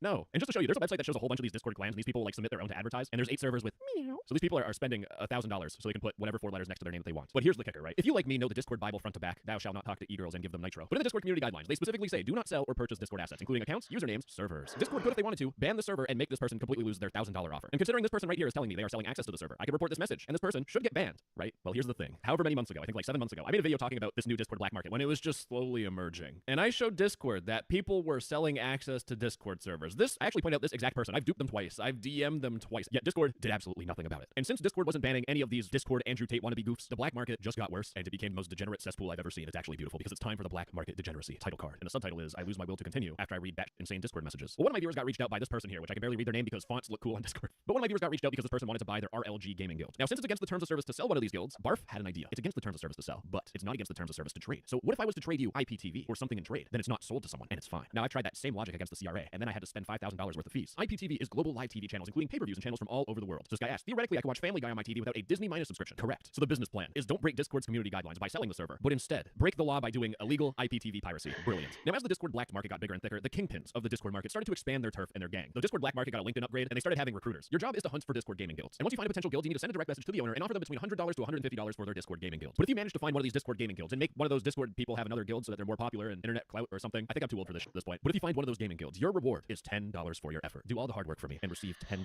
Now, these guys are thinking like Jeff Bezos here. Thank goodness there's no union here, or else I have to make some propaganda for it. And these people treated this like an actual job. An active guild member will be ejected out of the team. You can get fired from your Discord job. But if you're a hard-working employee and you increase that shareholder value, you get the opportunity of a lifetime, mind you, by having the opportunity of staying in their Discord gaming guilds as permanent spots. Except here's the thing, you know these permanent spots? That's a lie. Because since Discord wasn't banning any of these servers, all of them just started scamming a bunch of people. And I had to deal with it. This was my own eternal hell for like the last 6 months. I'm coming to you for help on shutting down a guild scam operation. Over the past few weeks, he has been selling guilds with paid members in them, scamming the members of their guild tag. I want this scammer to be stopped. He's scamming people that will spend money to join Discord server. And this is also coming from someone that has the clan tag of staff. Yeah, these people are LARPing as Discord staff, and they're paying money for it. This Jason kid has no remorse in true scammer fashion. All I can do is try to infiltrate the guilds and report them to Discord, but that hasn't worked in the past. In fact, this person got banned for the reason, don't try accusing like a poor hole.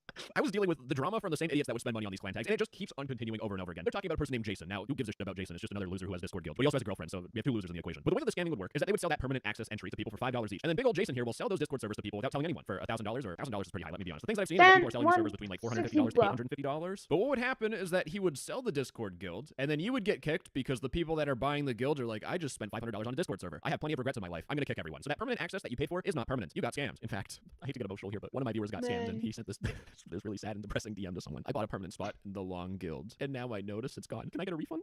Hello? I know people in guilds are scamming. I genuinely was told everything. I've had people that were like snitching on the operation. This person here, ditching. Their name should just be snitching. They're a lead manager inside of that server. They've been for a while. There's and I quote, a ton of crap. The most descriptive thing. But we're on Discord. Wait, where are the predators? Now, for legal sake, I'm not wasting my time in confirming whether or not these people are predators. I'm just reading what these morons have sent me. Within the guild selling community recently, large accusations have come out against a former partner named Chloe. Along with this, there's been... The wrong bears just tripped me up. There's been countless evidence that these claims are true that have been posted. Chloe's side of the story is made up from edited screenshots that are trying to slander innocent people within the community. As if I gave a fuck. I do not. Chloe has been exposed for scamming hundreds of dollars, along with potentially having illicit content of minors on a private server. And mind you, Chloe is over the age of 18. She has also threatened to post anyone's info who excuses people cannot spell. Also, she uses the fact that her supposed ex-boyfriend had access to Chloe's PayPal, when in fact she never had a boyfriend and used it as a cover-up. I hate myself. You know things are bad when there's a YouTube video exposing Discord. Exposing Discord.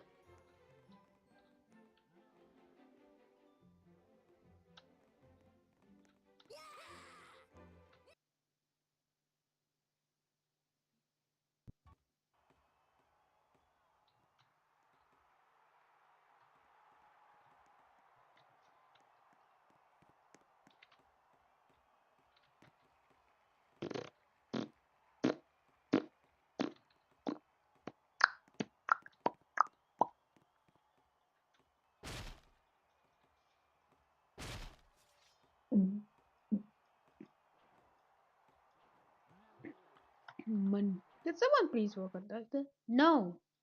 Guild that's gatekeeping predators, and the most heinous crime of gatekeeping the Juice WRLD 999 tag. Absolutely disgusting. But really the most important thing, getting back on topic and giving you some actual information, is that the problem was so bad. Scamming, predators, drama, all this garbage. I cut down 90% of it, by the way. But things got so bad that this person here got their account limited because they joined a Discord server that broke Discord's rules for Discord asset sales. So believe it or not, Discord did ban a server, and this person is excited about being warned on Discord. They say it's a massive W that they got their account limited. That's how bad the problem was, that this person is excited that Discord punished their account. And when things were good, it just gets even better. Because Discord got the 25 kill streak and dropped a nuke on the entirety of the Discord black market. When I heard this news, I was actually happy for once. But Discord updated their guild's FAQ page, and they said the guild's experiment will be ending in the coming weeks and will no longer be available.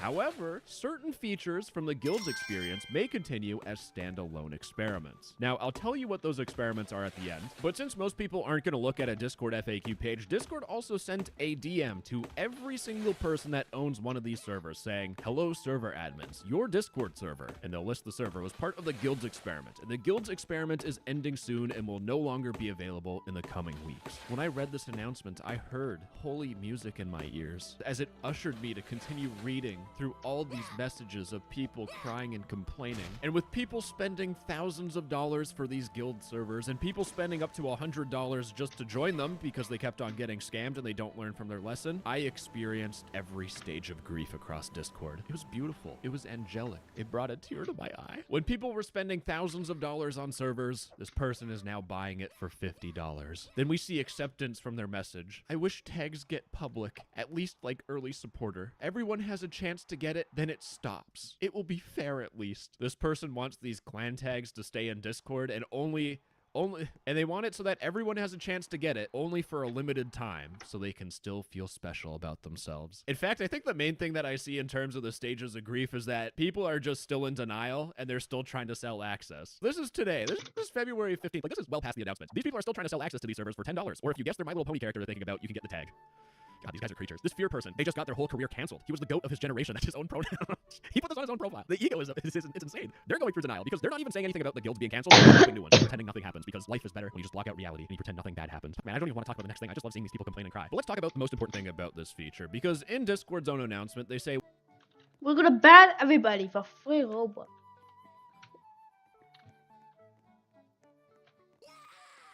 That's cute.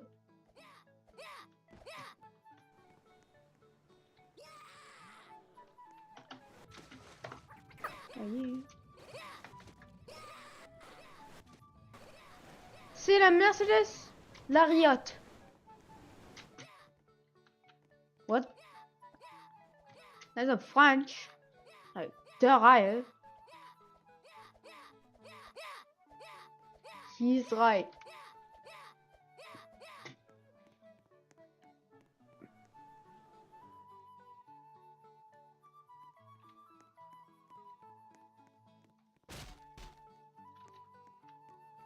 Team Kill.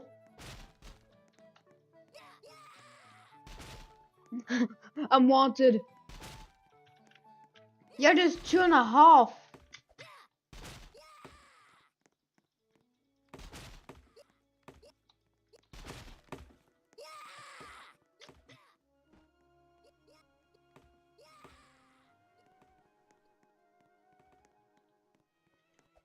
I'm gonna kill him.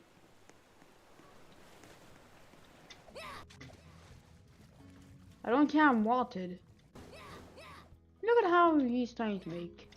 Look, cataplasm. Cataplasm. They're evil. Ding, ding, ding.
Kill fish.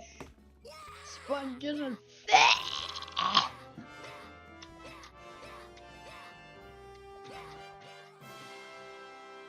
You're illegal. Bro is deciding.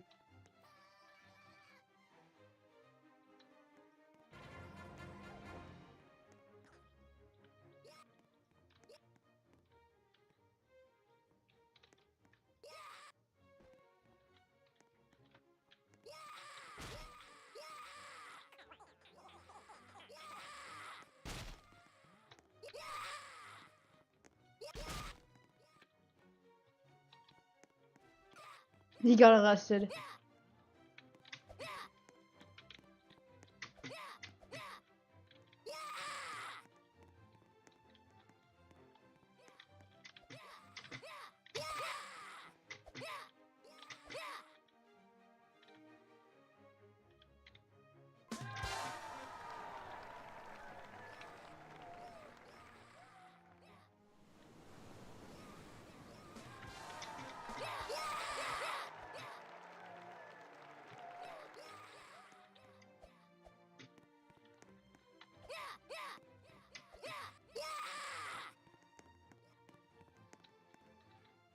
Let me just your paw.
You're rich.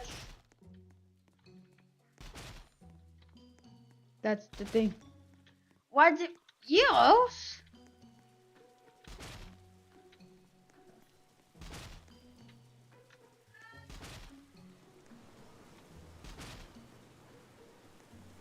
Oh God.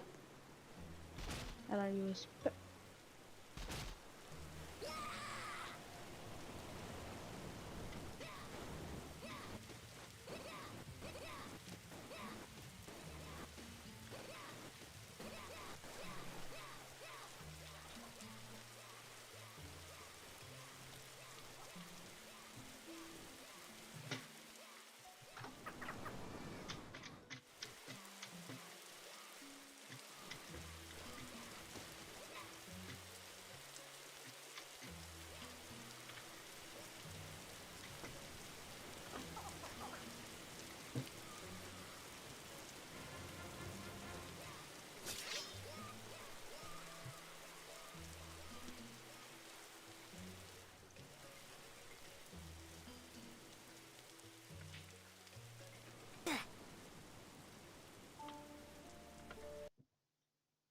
So boy. This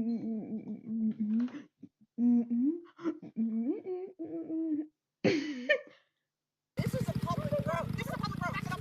We're all tired of this. You're on this road again, and the cops will be here. Yes, they do. Yes, they do. You do not belong on a street. You're a little boy. Get off my street. You're on it again, and I'm calling. And then the little boy will find out in front of the parents.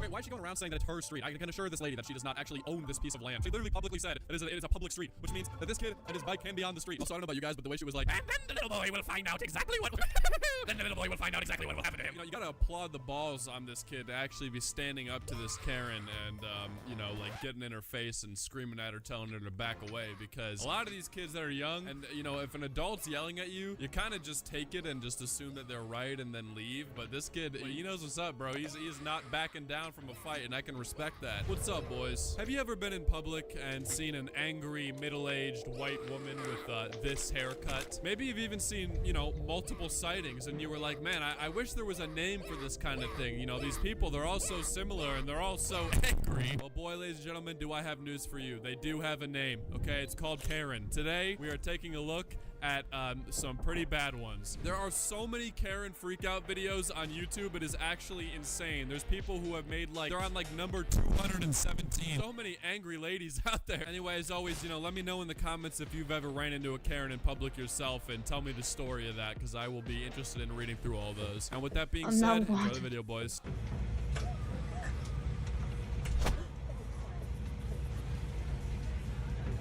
Can we clap? Can you start the clap, Kendall? Start the clap. Start the clap, Kendall.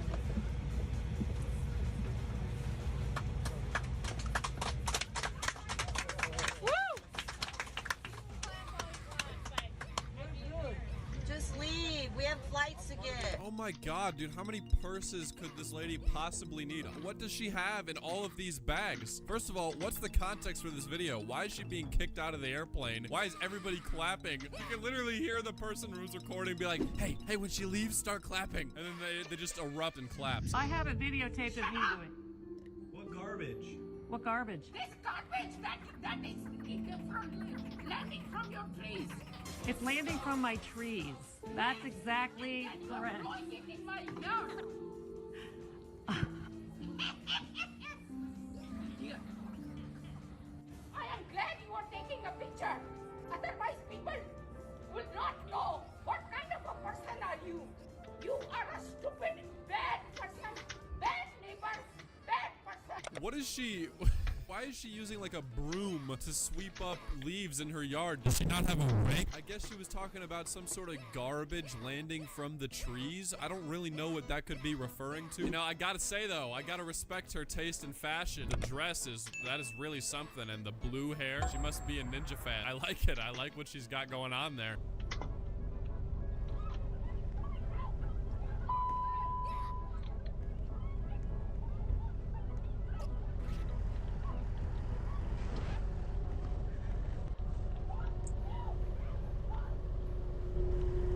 This is actually a different kind of rage right here. Like, I'm sorry, but no amount of road rage should make you so mad to the point where you get out of your car, force the other person's car door open. Was their car door not locked or something? She just was able to, like, maybe with the bare strength, just rip it open, and then what, all the pent-up rage just gets to be too much, so she just walks over and just screams at nothing. This lady's got to be off like bath salts or something. This is not normal. This is not normal behavior right here.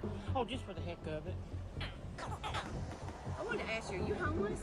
Does it matter? Right, what does it matter if I'm homeless or not? I can help you. Okay, help me. What do you need help with? What do you want to help me with? You don't have to be a smart ass. I got an iPhone 14 shouting at you. You think I'm homeless? Because I have a book bag. You didn't want me to come in your store. No, that's not what it is. Well, then lock it and go. You said you're going to lock it. I don't believe you. You just leave me walk. Business. I own this place here. Well, you could own it all day long. You don't own it out here. I sure don't. I'm not dealing with it. You're right. And you might get a phone call or two. Well, I'll be right here. You know, this video is cool and all, but it still doesn't really answer the question that they pose in the caption. She profiled me and then found out who I was.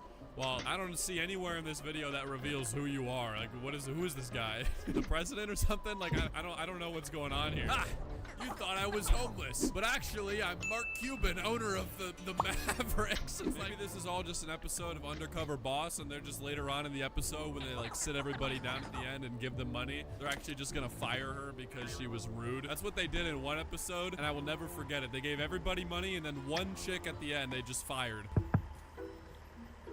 Hello. Hello. I'm Do you alright. realize you're parking in my space? What do you mean I'm parking your space? This is my space. I live here. Yeah, I live here as well. But how long have you been living here for? I don't know, less than a year? Well, and do you own your place? No, Well, I don't. I have lived here for more than 10 years. I own my flat, and this is my parking space. Yeah, but the space is not reserved though, are they? I've been here for 10 years.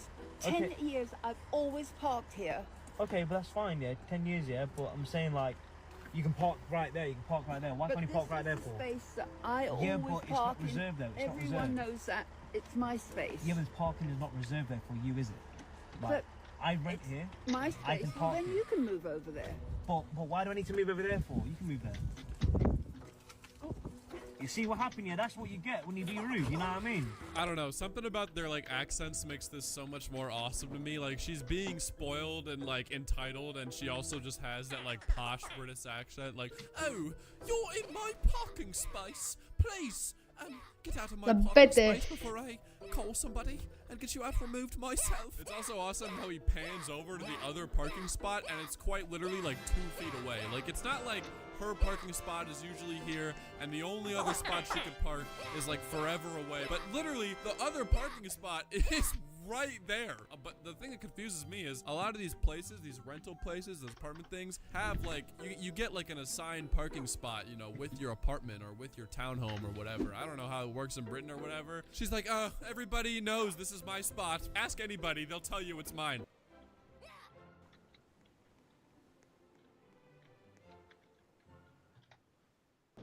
Roblox, how fucking laggy are you?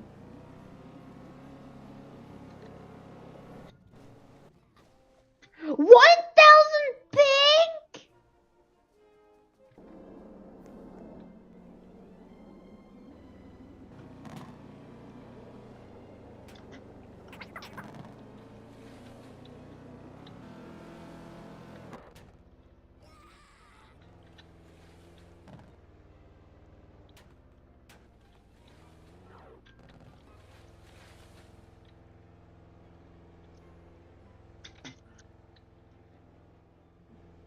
Okay, click a little bit, and then 1,000 ping.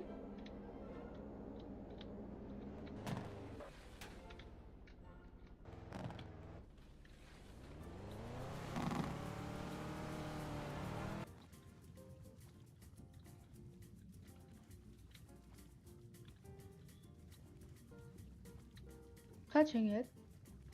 Net. Oh. How? Is this plankton invisible?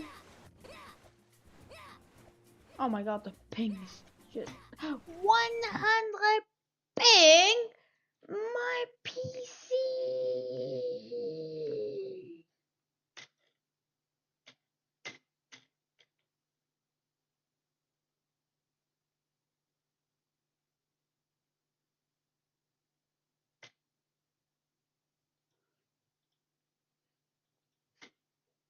That's a bug. That's a bug. That is a bug. Buggiest bug. Alright, hi everyone. I know I'm not the biggest creator out there. I'm certainly not even among the biggest Minecraft creators out there. And I don't expect any of you guys to listen to me, whatever I say, ask you to do. But I've been made aware from all of you guys that something has happened that disgusts me to the core. It has widespread philosophical and moral ramifications. And it's not even the first time this has happened in this specific domain. Before I get into it, I implore you to please consider going to this website right here, Skyblock Forums. And I want you to support this person in any way that you can. What that probably means is logging in, signing up or something, and just leaving a comment. Anything you can do to show support or spread awareness. Okay, so you guys know what Skyblock is. Skyblock is everywhere on YouTube. It's everywhere on the Minecraft map making community. It is the game mode or genre that was created by Noob Crew under the company of Mineverse. On YouTube alone, it has propelled the game of Minecraft to its stratospheric proportions and is still relevant today. You spawn on a tiny island in an empty universe. All you have is a tree, some supplies, and some dirt to stand on. You have to treasure every dirt block because if one falls into the void, there's no way to replace it. And as you carefully navigate your absurd circumstance, you gain a new appreciation for the few things you have. It has been used on Roblox under the name of Islands, I'll get to that in a second, and Fortnite under the guise of Block Tycoon. So it's pretty clear that Skyblock has had far-reaching influences. It also has its own tutorial page on Minecraft Wiki. If you don't play Minecraft, you probably still have seen this picture. It is a selection of dirt and grass with a chest, sometimes with some food in it, and a tree. Iconic, to say the least. The goal, of course, is to start small and expand the island with what you have, utilizing Minecraft's mechanics. Okay, so what's happening here? Let me explain the premise of what's going on. Maybe you don't know the specifics of what's happened here, but you would have heard of the general company practices that are occurring on the Minecraft marketplace. It is ultimately a deeply sad reality that we have to come to expect, but hopefully with this drive, maybe something can change. First of all, their intention is not to incite conflict with Microsoft, Mojang, or any of their subsidiaries. The goal of every company is to make money, while simultaneously stretching every tenuous moral fiber that you have, which is what is occurring here. So, what's happened here? Mineverse, aka Noob Crew, decided to file a trademark application for the word Skyblock. Now, I should point out as part of my legal background, as I did study law, I did not study trademark law, I studied copyright and design, which is a completely separate faculty, but realistically, a lot of the same objectives apply, which is that the expression of any creator's work should be protected, so as to foster future achievements from you guys, from YouTubers, from mapmakers. It's important to respect their work, otherwise we will never see work like that ever again, or such significance will be diminished. So, here's a rundown of the facts, the chronology. With the inception of the Minecraft marketplace, the very first Skyblock map was released by Razzleberries in 2019, after which, in response, Noob Crew decided to try to trademark the word Skyblock to protect their own creative identity. Skyblock is a trademark ending due to opposition. This is a David v. Goliath situation, in which Goliath has all the resources at their disposal. Microsoft can do anything, unless Noob Crew has the resources to match Microsoft. Razzleberries is only one of so many marketplace companies that have created a Skyblock map. Let's take a look at what Razzleberries did. It's just titled Skyblock, the one and only Skyblock experience. So we have the whole Skyblock thing going for it, the oak tree, the grass, the chest, some blocks that are updated for new updates of Minecraft, but ultimately still Skyblock. If this were a copyright infringement case, which it is not, copyright would subsist in the original creation by Noob Crew. It's original, it's put into material form, and it's artistic. Based on the Microsoft Services Agreement, anything that you make, even if it's in Minecraft, you own. And that includes Minecraft. This is reiterated here, your creation of a Gothic cathedral with a roller coaster running through it, we don't own that. And obviously with that, we can talk about transformative works and fair use exceptions. We're not talking about copyright law here, we're talking about trademark issues and the moral ramifications of what would happen if this precedent is set. Here is the second one to come out. This is by Sapphire Studios. I'll just show one more example. This one is particularly egregious to me because it says original Skyblock. It's not the original Skyblock. It's like, take on this version of the original Skyblock game. This is a misnomer, should not be done. Obviously done to try to make some money. I don't like this at all. Where's the credit? The following companies are now attempting to invalidate this application for trademark. Microsoft, Razzleberries, Sapphire Studios, Aurora, Easy Games, Gigarbov, King Cube, Xiax, Rewrite Media, Mindplex, Hydreion, and Spark Squared. Here's the issue, and I'm sure you guys see this too. The basis of their opposition is purely one of technical legality. Why else do you want to make maps under the name of Skyblock? You're gonna want to make a ton of money. Just imagine, if this word wasn't there, and this wasn't there, all of these guys, and it keeps on going. 22 pages? How many is that? 500 maps. Many others on the horizon. Now, you can see a few things that have happened here, which is why I'll go to the Roblox one. So, Islands, it used to be called Skyblock, but has since been changed at the request of Noob Crew, though it needs to be pointed out that Easy Games is one of the several companies that is opposing the trademark application. And Block Tycoon is another one of those examples of a name that was changed from Skyblock to Block Tycoon. I'm fighting every urge in my soul to talk about trademark law here. I did not study trademark law, I just know the basics of it. But one thing that you cannot trademark in Australia anyway is stuff that is purely descriptive. So you can't trademark words that describe something. I really don't want to talk about this. I feel like it's not the point of this video. I do not know if the word Skyblock can be trademarked. I can say that Skyblock, in my opinion, is more than just describing some blocks in the sky, to a point that it is well branded in the Minecraft community. So well branded that it's been copied in multiple forms. In the same way, trademark law is designed to prevent all of this from happening. It's used to distinguish your work. Because you couldn't be data leaks, extortion, and 3 dead. This is the Discord incident and how one man got Discord banned in the entire country of Turkey. Now, this whole story is an accumulation of problems that happened throughout Turkey's recent history, and pertaining to this video. I want to play Iceland. Whoa, the person called Iceland is real. Made it 2009? What?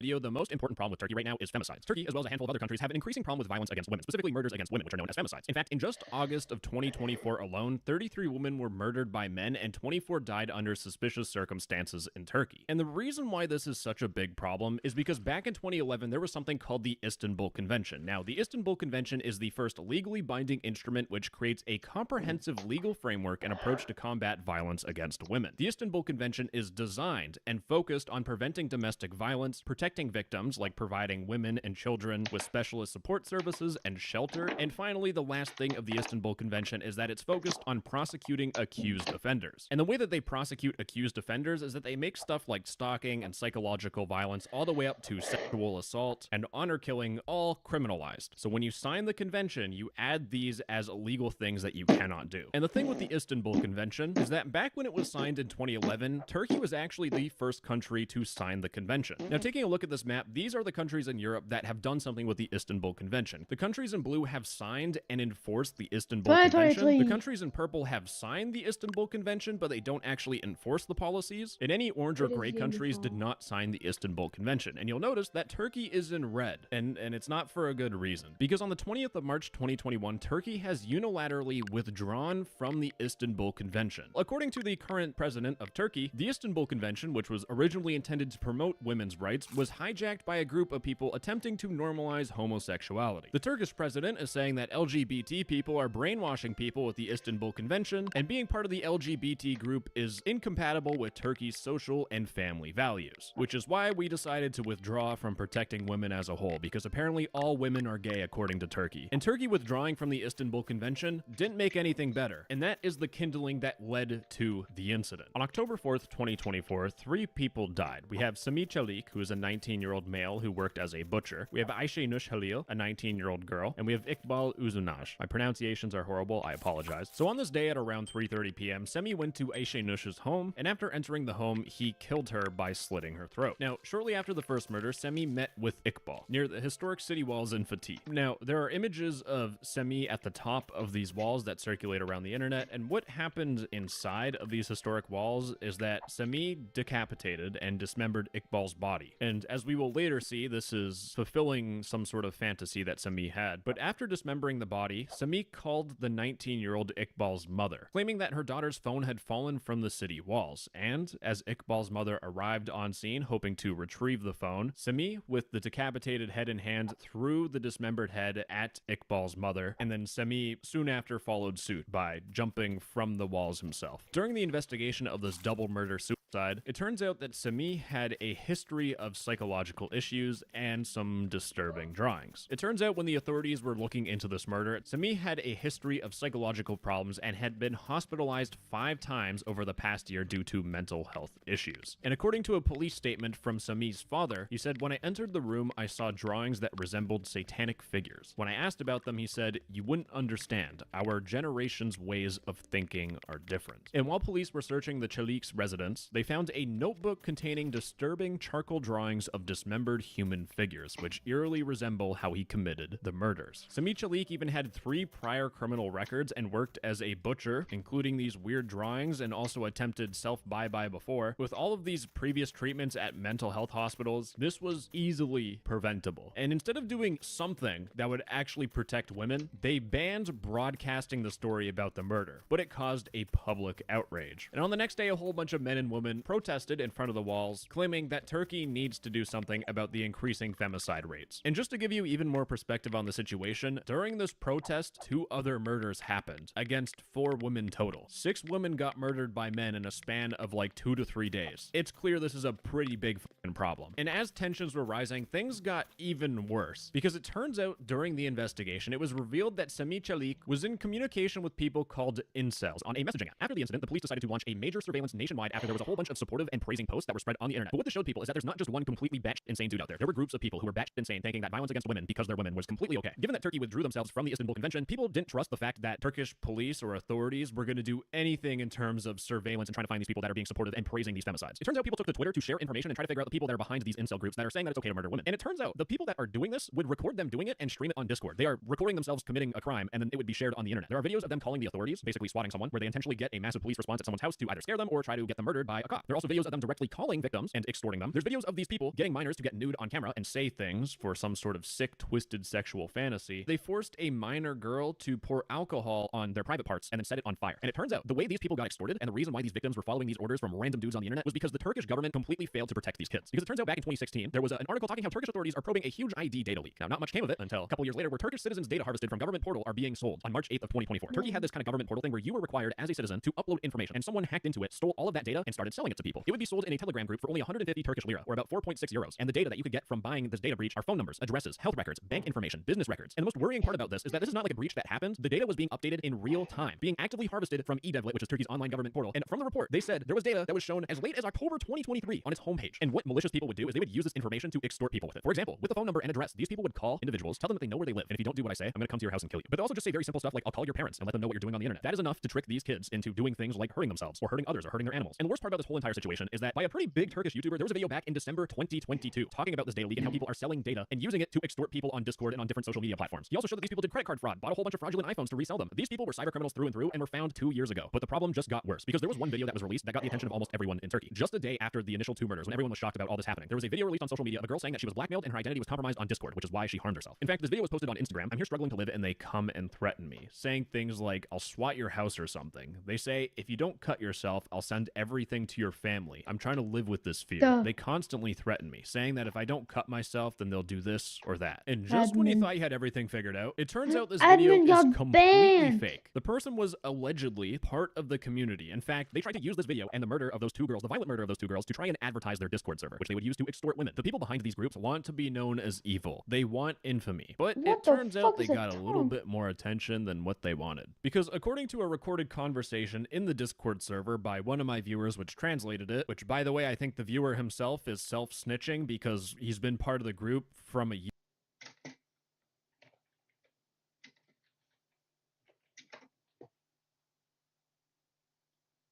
Stay in the other server. I had like 200 seconds there. Ew, he's blinking. My blinking god. God, stop blinking. Please, admin. Please, admin. Please, admin. Oh. So far, no one has like gone insane with their power yet, which is really surprising. Please, sword. Please. Sword Jogny. I mean Johnny.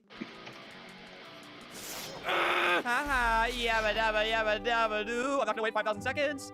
Well, you got me. Technically, you got me. I own you. A mere mortal. Hey, I just met you. In this, hey, I performed that song. Play it. What? Come on, I'm holding this person hostage in a way. I think he's gonna put me in jail, so I'm just standing next to someone, so he also puts them in jail. It's like just, you know, if you're, I don't know, if the cops are about to shoot you, what are you gonna do? Not grab someone and say, please don't shoot me. I'm still a threat. Don't do that. I'm just saying that's the logic behind it. Let me show you this cool thing called death. Dude, okay, teacher's pet. See, admin, aren't I such a good candidate? Please keep giving me items. I use kill combat at him. Cool, dude. No one's gonna disagree with you. Sorry for challenging you. You know, this guy is like a crazed dictator who's like leading this country and making his people blind to the truth. Look, and he's making them build for him. Look, they're building this town. And is he paying them? No. This concept is so interesting. People, I wonder how long people end up staying for this. Oh, look, can I be admin for a sec? I have to go. Hey, you're 3rd in line, man. Look, he's pulling out his laser when you dare to even say that. Oh my god. Hey, man, I've waited for so long. I've waited 300 seconds. I'm never gonna get that back. You waited for like 6 minutes. 6 minutes longer than you, buddy. Get in line. Been here for 5,240 seconds. L. Us 3 have been here for so long. I agree. Us 3 really have. No, you haven't. You gonna kill me for that? Really? Please, admin, please. Hey, man, stop asking him. You are a bystander to mistreatment. Man, this guy. Country. You killed our rightful leader. 2 hours later. You know what? I've put almost 1,000 seconds into this, but I'm still on like the lower half of the players. I gotta start over. How long have they been in here? 250 seconds? I'm gonna have to put up with this one-on-one. I know everyone's probably waiting for a new server to pop up. Surely I'm not the only one trying this. Hey man, how about you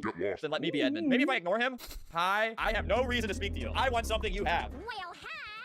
Hey, Sandy Cheese, get in line. I like this guy's tactic. He said, why do you make a dead server? Where's the excitement? Where's the fun? Here's a tip. Give people building tools. You're gonna tell him how to run his server. Look, it's nothing. The game. He's starting to lose hope. I can tell. I'm gonna be admin. I didn't have to do anything. I didn't have to really break my moral code.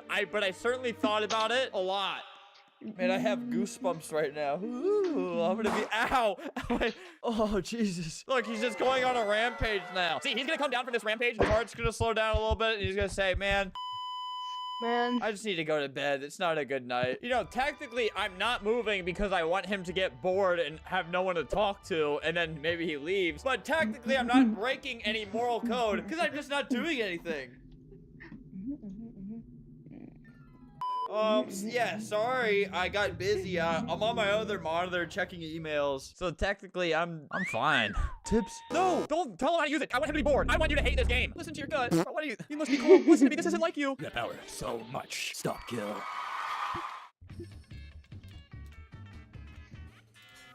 I just got admin. Oh my god. The world now belongs to me. I've been here 3,700 seconds. It's 2 a.m. Oh my god. Look at all this. Look at all these commands he didn't know he had. Hey, remember when you ruled over me with an iron fist? And now you're powerless? Do you remember that, huh? Do you remember me? Do you remember me? Yabba dabba doo, yabba dabba dee, yabba dabba da. I hate you. I'm so glad he came back. I got to assert my power. Build me a castle. Build a fence around the whole map border. Hey, look who's admin now. You think we're gonna worship someone named Johnny Cool? No, that's the name of the account I'm on. You have no choice. We can leave right now. Go ahead. Don't care. I'm in charge. Get out of my face. I waited an hour to do this. Oh, what am I gonna do? I'm gonna get rid of you. I think that's what I'm gonna do, buddy. I think I'm just gonna make it so you can't exist with us. Have fun in there, little guy. Forever. You forget the power of rejoin? Hey, man, go ahead. Lose your time investment. Johnny, you promised. And I lied. Only the ones I want to be free can be let out of here. Honey, you said you're cool, but you're not. You want me to be sorry for lying and manipulating? Come on. All of you belong to me, and it's awesome. Hey, everyone, let's leave. Yeah. Oh my god, wait. I made everyone really slow. All right, I think I made it so nobody can jump either. How are we even gonna worship him anyway? Well, you could start with maybe a prayer. Oh, stop walking off the cliff. Stop. Here. No, where I'm standing. Well, NPC, we fought the good fight together. Man, get away. My final wish is create little prisons for all of them. Will you create little tiny prisons and let them rot overnight while you leave your device on? Sure. Then it is all yours.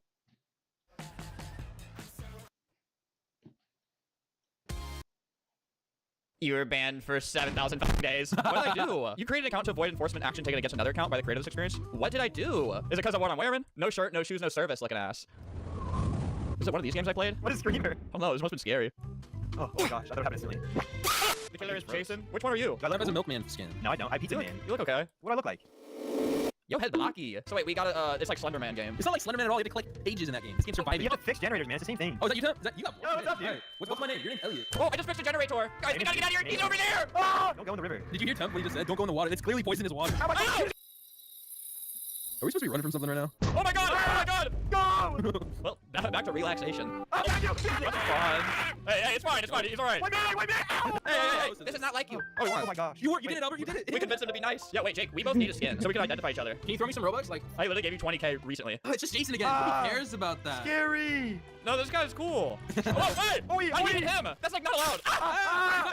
Hey. Dude, this is like as dangerous as Los Angeles. It's like not that bad.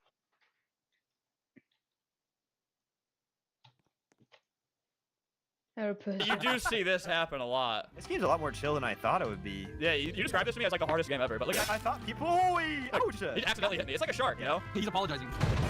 Okay, wait, he like locked eyes with me. I didn't like it. Oh my god, he outsmarted me. Help! All right, he thinks you're me, Jake. I'm running circles around him. I don't like this. It feels like bullying a kid. No, it doesn't feel great. Oh my gosh, that was freaking gory. You see that? Dude, this guy sucks. He's only targeting the Shedletskis. I feel like we're in the clear with this guy. Wait, what happened? What should we do? We should go hang out at what the? You're invisible, Jake. He's going invisible too. Why did he just walk up to us calmly? Yeah, look, he's just going back to what he was doing before. Dude, he's beating him up. Wait, we're supposed to be doing stuff. There's generators we gotta do. No, we just gotta wait 20 seconds. 12 seconds later. Well. This game's easy. Yeah, I don't know what we were talking about. No, I bought a skin instead of the regular item. They trick you. They purposely trick you, even though they give a disclaimer. I probably clicked through 3 different screens to I get this. did. One time. Wait, how do I emote? Hello? G. Oh, did you just see that? Oh my god! That hurts so bad. Oh, this is seizure. Seizure. Sue them. Someone forced themselves into a seizure so you could sue these guys.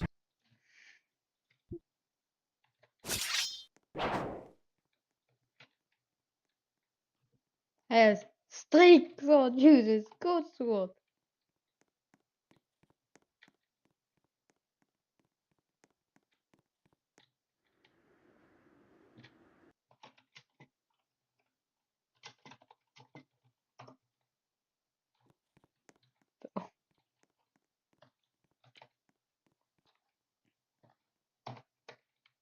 Fight each other.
I think we'll go with cheese.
This is it! This is it! This is it! This is it! This is it!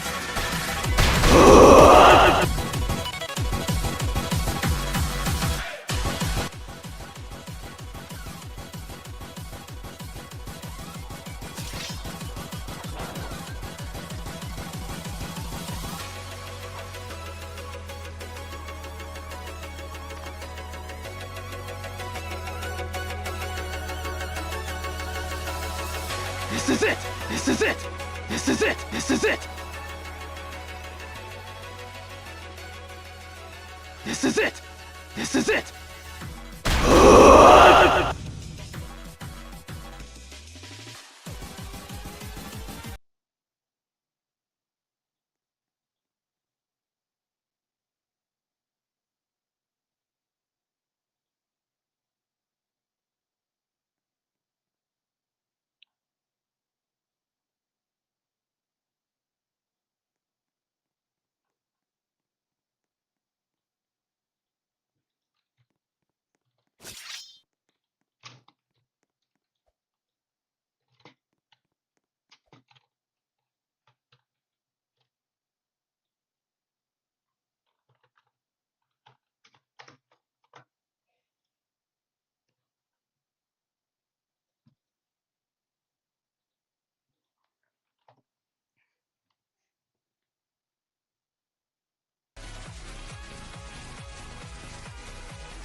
The server lag!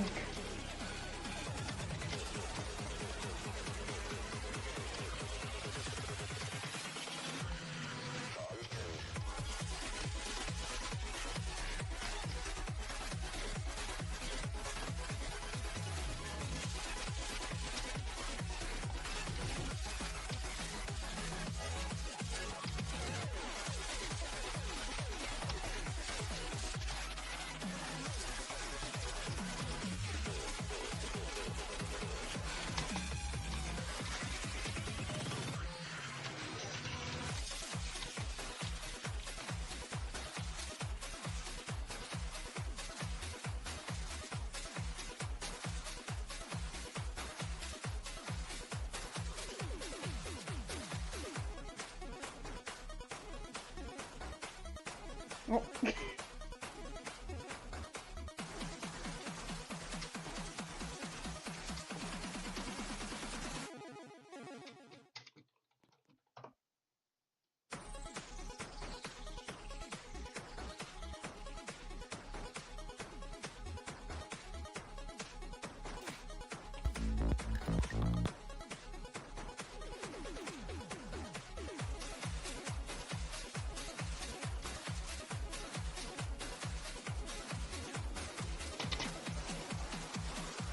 Wow, nothing.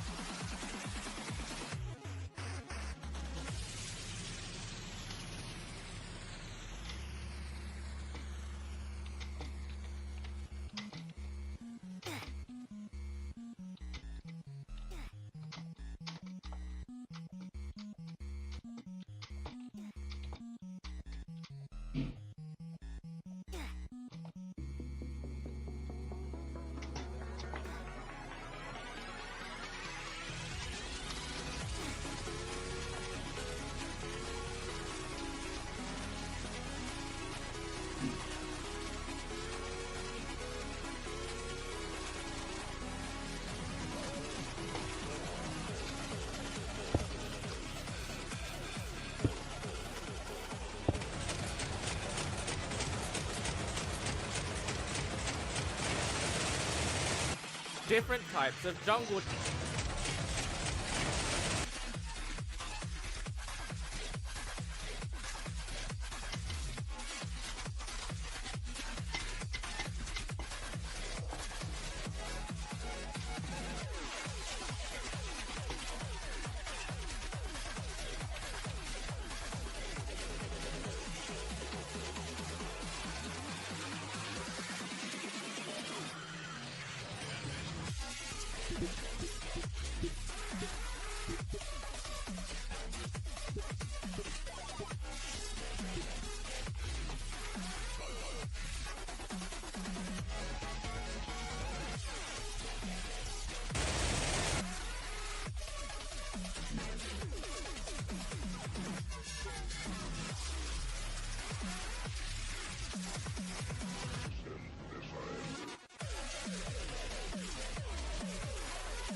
No.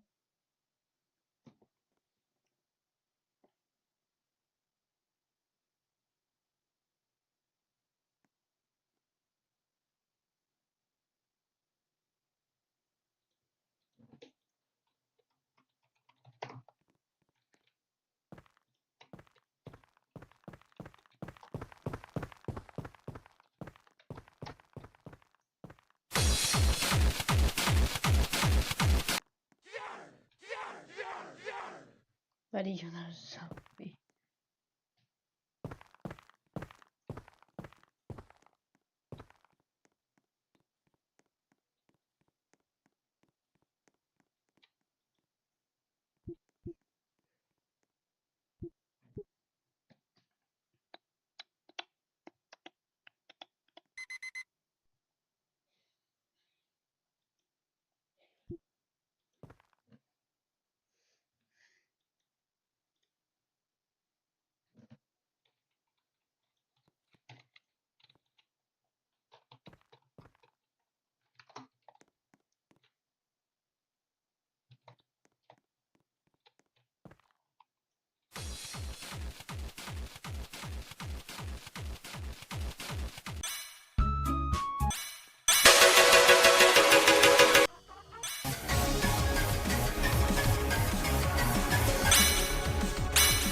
Oh.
Star glitchen.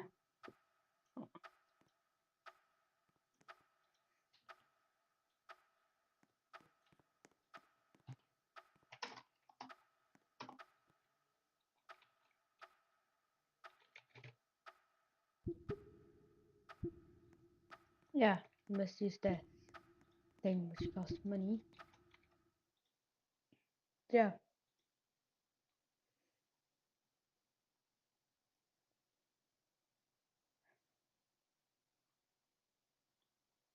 €67.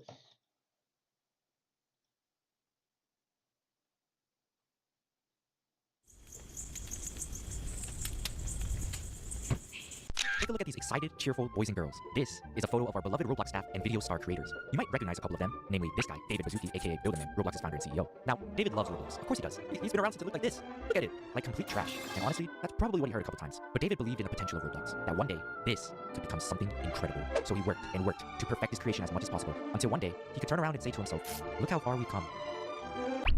David, that doesn't sound good. What is that?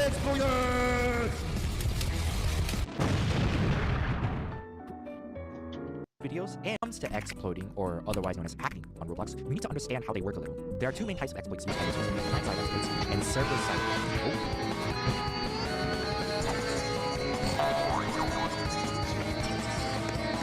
Server-side exploits. Now, there's a lot of stuff out there on how these exactly work, like execute programs or injecting DLL files, but to simplify it a lot, client-side exploits affect the user themselves, like super speed.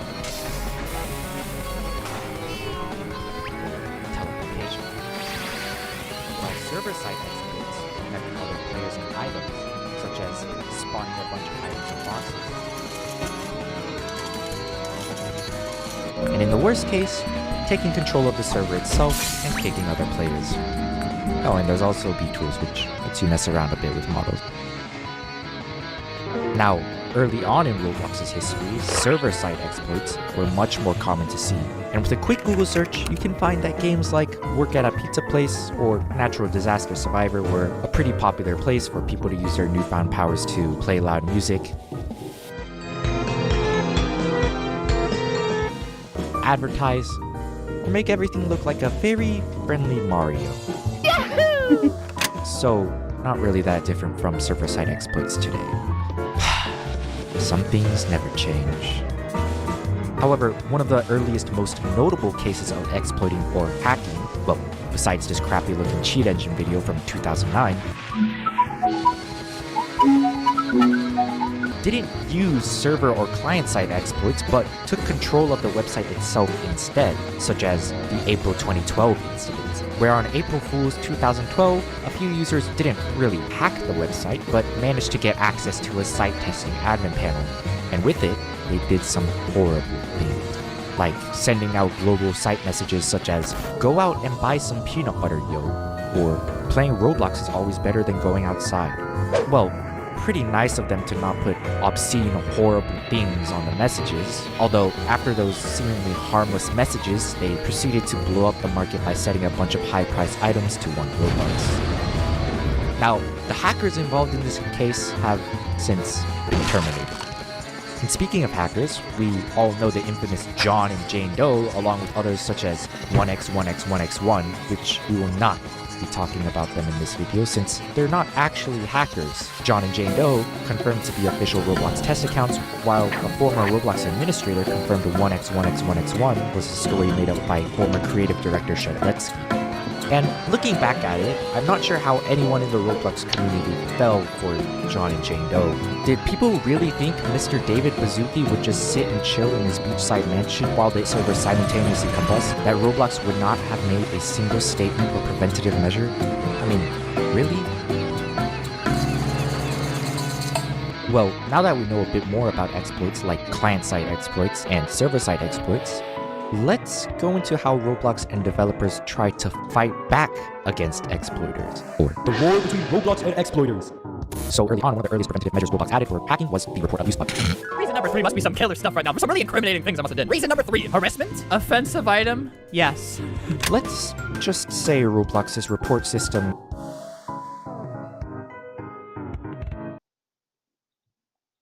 He's just going after me! Help! Help! Run, run, run! Alright, I think he gave up. Whoa, have you got rocket launcher? Rocket launcher.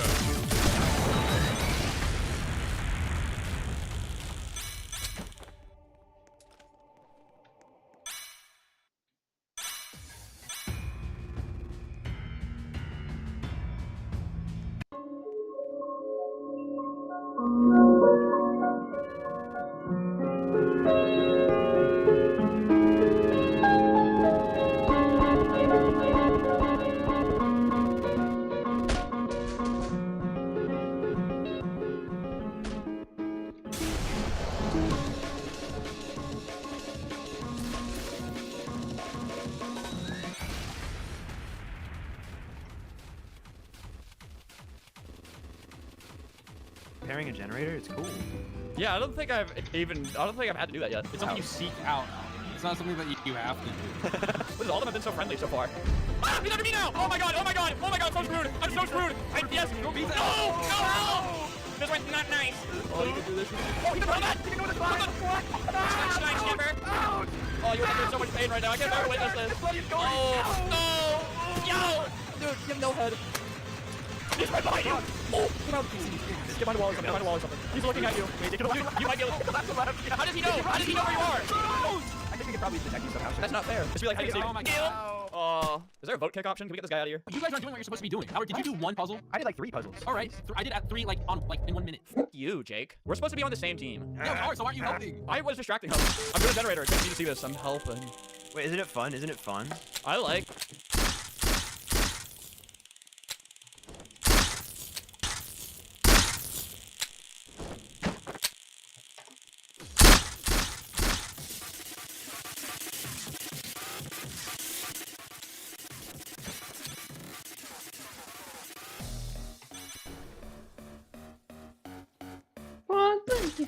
Yeah, I don't care.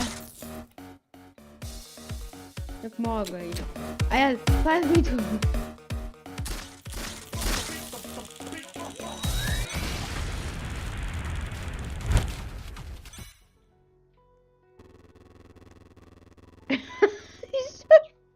He's just dying.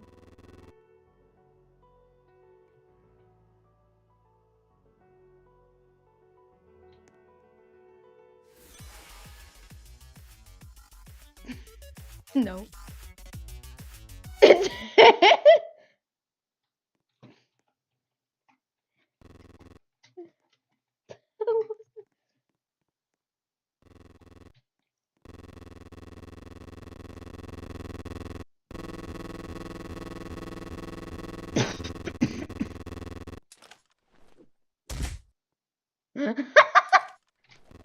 What?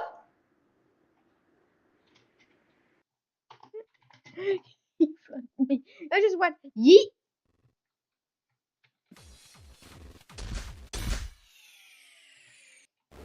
Riddle me this, riddle me that.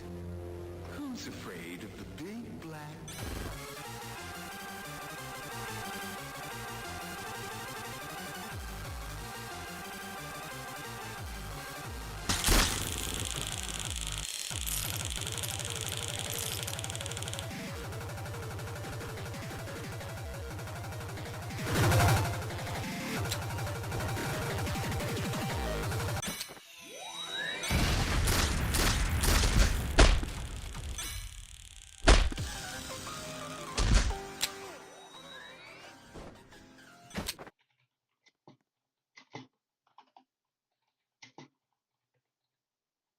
I think I'll probably insta kill.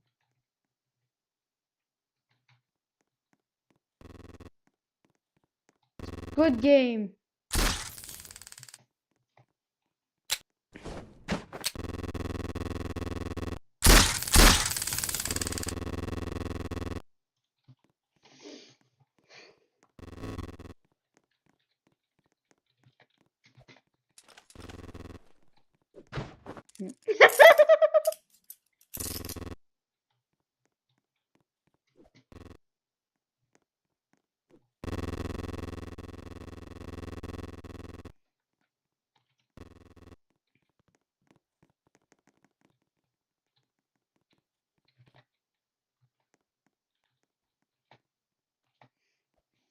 It. How's the puzzle going?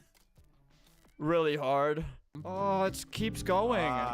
There's so much to do. It's fun, dude. It's fun. But there's a killer. There's a killer. Don't worry about killer. Oh, okay. I did the You don't puzzle. see him, he's not a problem. I did a whole one all by myself, Jake. Temp, I thought you were gonna give me pizza. What's up with Oh, this? yeah. I was No, just, I need one. No, I need one.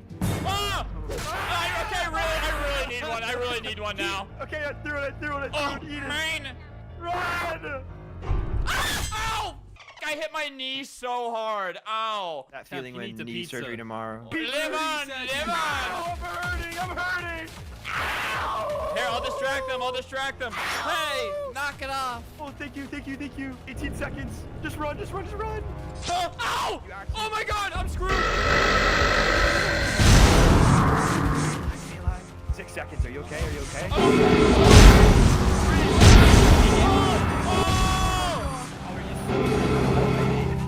I would do anything.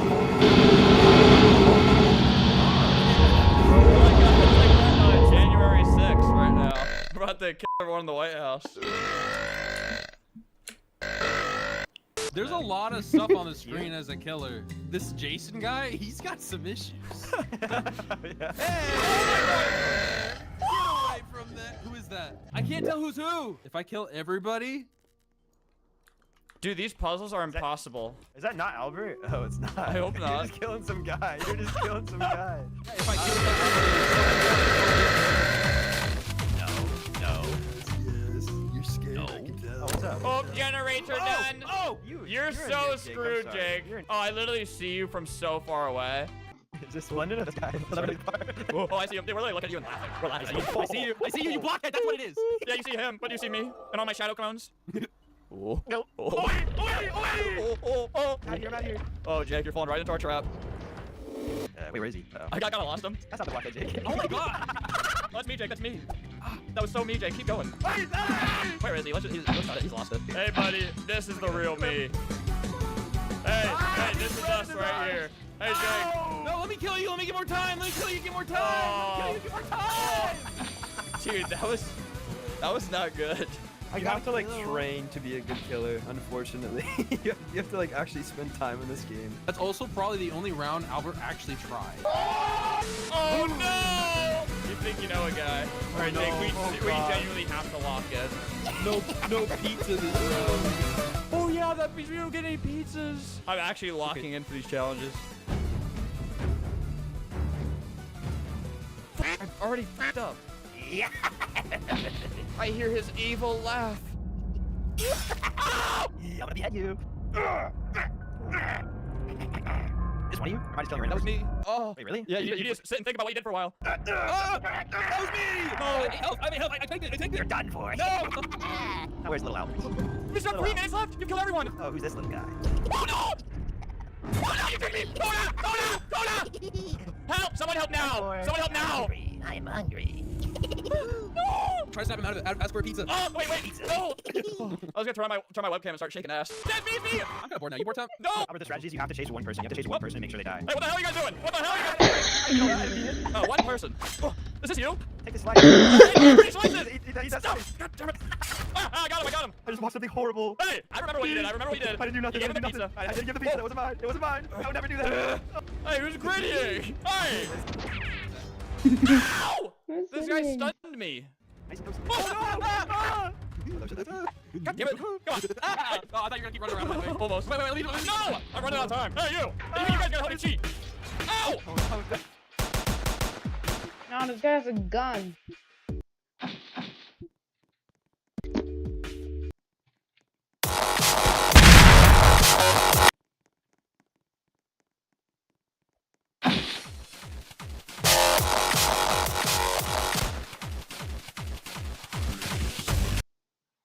Buck. Hey, Shitlet's, do you remember when I messaged you on Roblox asking how to make a game and you didn't reply 15 years ago? Oh my gosh. I'm doing that to you in real life if you're watching this. Wait, leave him alive. Leave him alive. There's one left person. Well, where is he? Come with me. I'm holding you hostage. You gotta come with me. Go up there. Maybe? I can't tell. He's walking out. He's in the entrance. This No, way. the other way. The other way. Oh my Go God. straight. I Go straight, don't go know what straight. he's talking To the left. about. To the left. Straight still. I just He's in don't have there. a He's in clue. there. Come with me, up there. hostage. Oh, he's up top. He's up top. No, you just Jump down. He jumped down. He jumped down. He jumped down. I see him. Is that you, Tim? There he is. That monster. The coward! I've been wanting to do this to you for so long. Oh, I hit him. He's bleeding a little bit. Oi! Stay on him. Stay on him. You got him again. Come He's on. bleeding.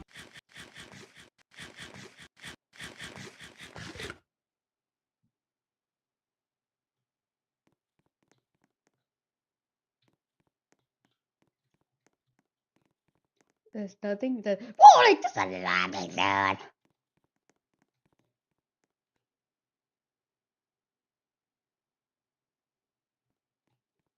Team fake.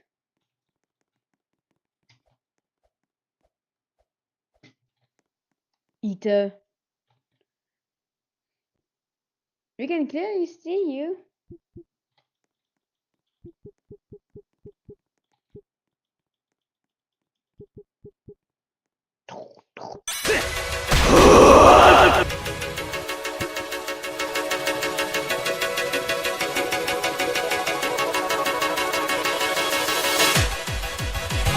Wow, God. This is it! This is it. This is it! This is it! This is it! This is it! Boba. Boobucks 101. Here's how you get for free Bobuck.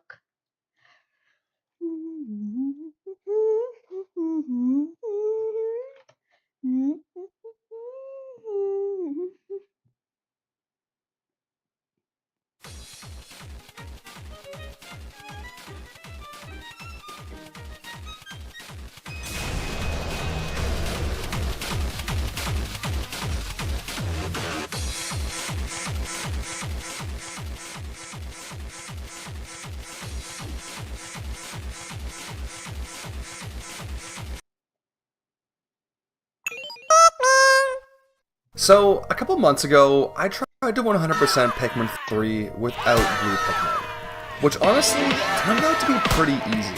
Since you unlock them so late in the game, there's almost nothing for them to actually do.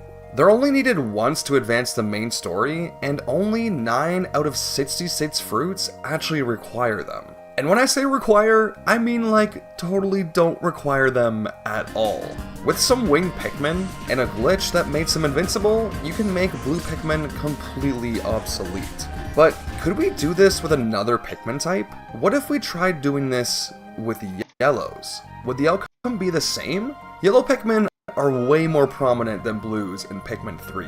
They are the third Pikmin type you unlock, and they're used for a bunch of things, like making bridges, fighting bosses, and most importantly, breaking down electric fences, which happen to be 100% indestructible without yellows. And guess what? There are fruits behind these fences, and there are also bosses that can't be damaged without yellows. Hell, there's even a whole section where Brittany has to break out of a cave with only yellow Pikmin. So, would it be possible to 100% the game without them? Well, almost. It's so close to being possible that it's absolutely agonizing. I'm Dan from Press A, and this is how many times are yellow Pikmin needed to 100%? Guys, don't be mad if you see me pop up. Everybody's just down.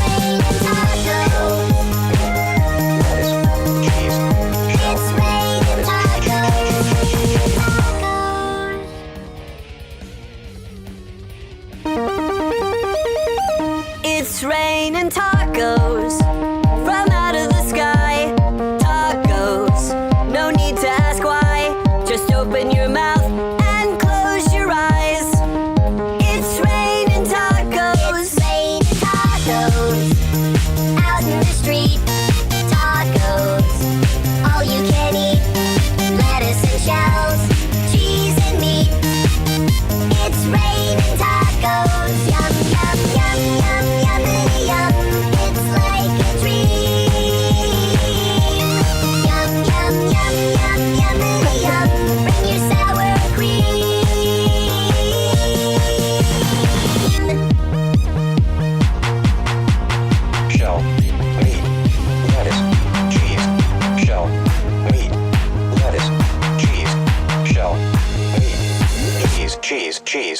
Cheese. It's raining tacos.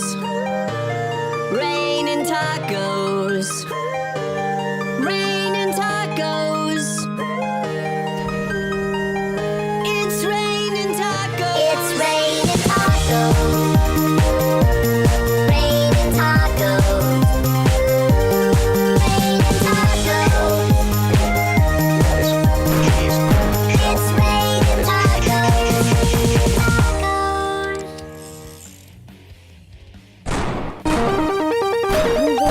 It's raining tacos from out of the sky. Tacos, no need to ask why. Just open your mouth and close your eyes. It's raining tacos. It's raining tacos out in the street. Tacos, all you can eat. Lettuce and shells, cheese and meat. It's raining tacos. Yum, yum, yum, yum, yum, yum. It's like a dream. Yum, yum, yum, yum, yum, yum. Bring your sour cream.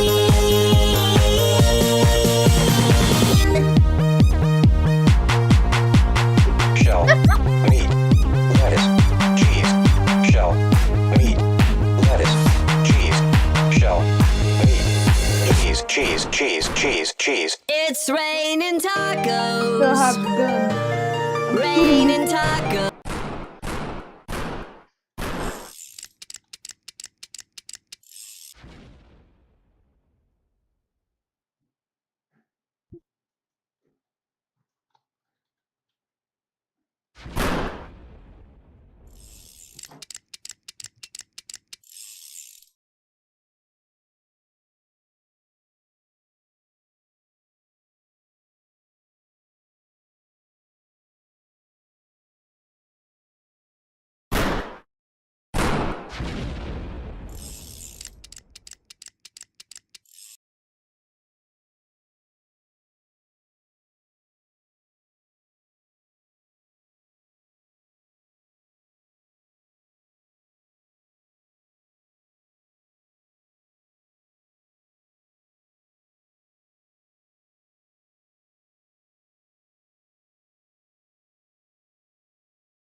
Really?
Just got pranked, bro. I spent like 30 Robux on the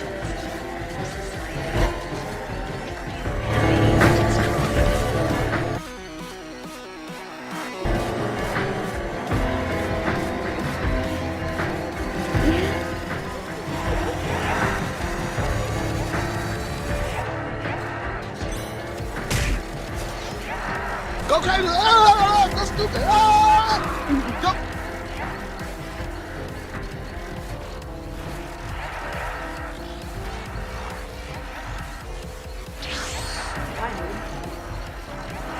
Lol guys, you just got pranked, bro. I spent like 30 Robux on the Saudi.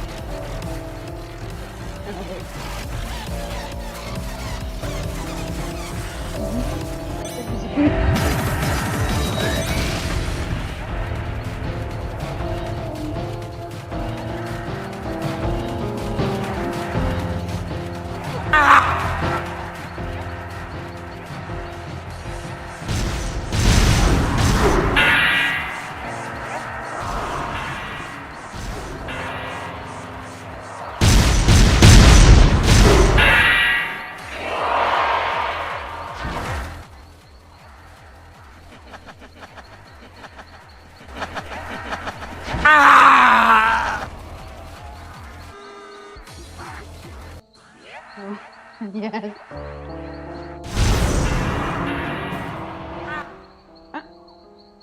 No.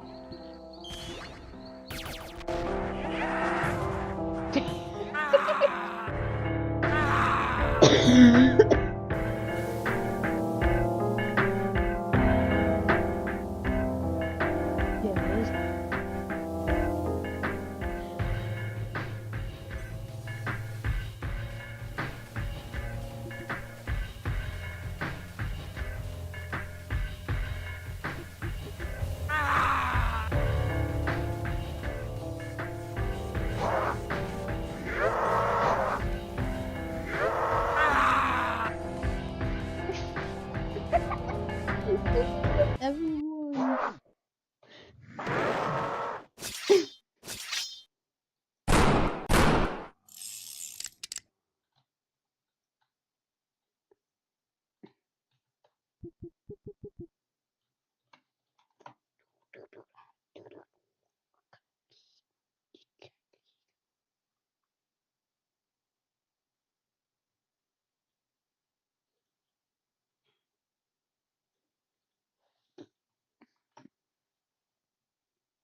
Hello guys, you just got Pit Boy spent 30 Robux on this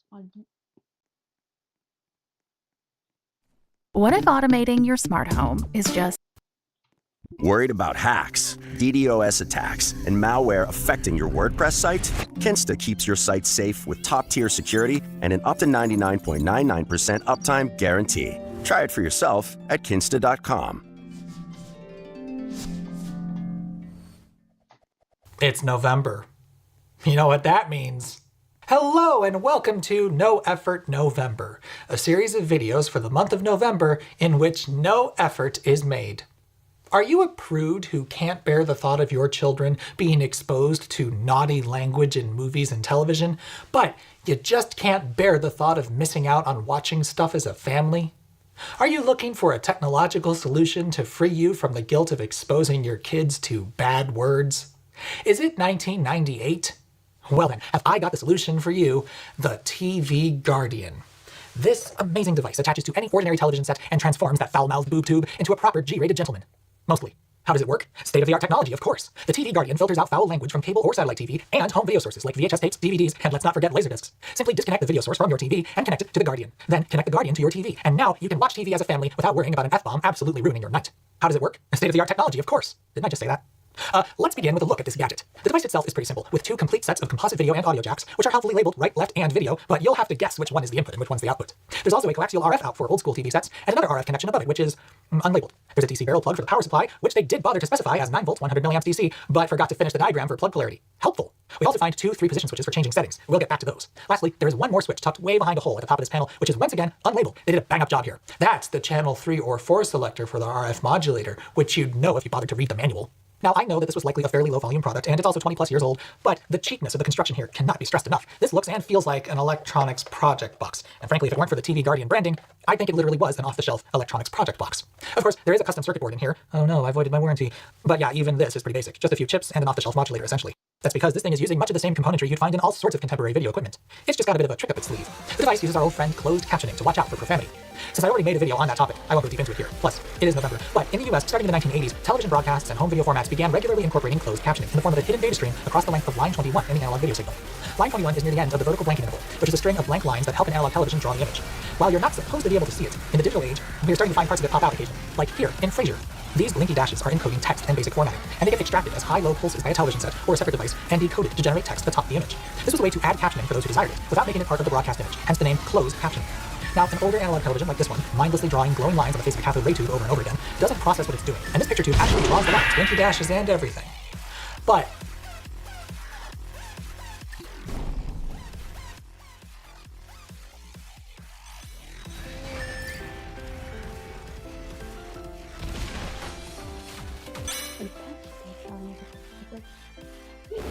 Riddle me this, riddle me that. Who's afraid of the big black?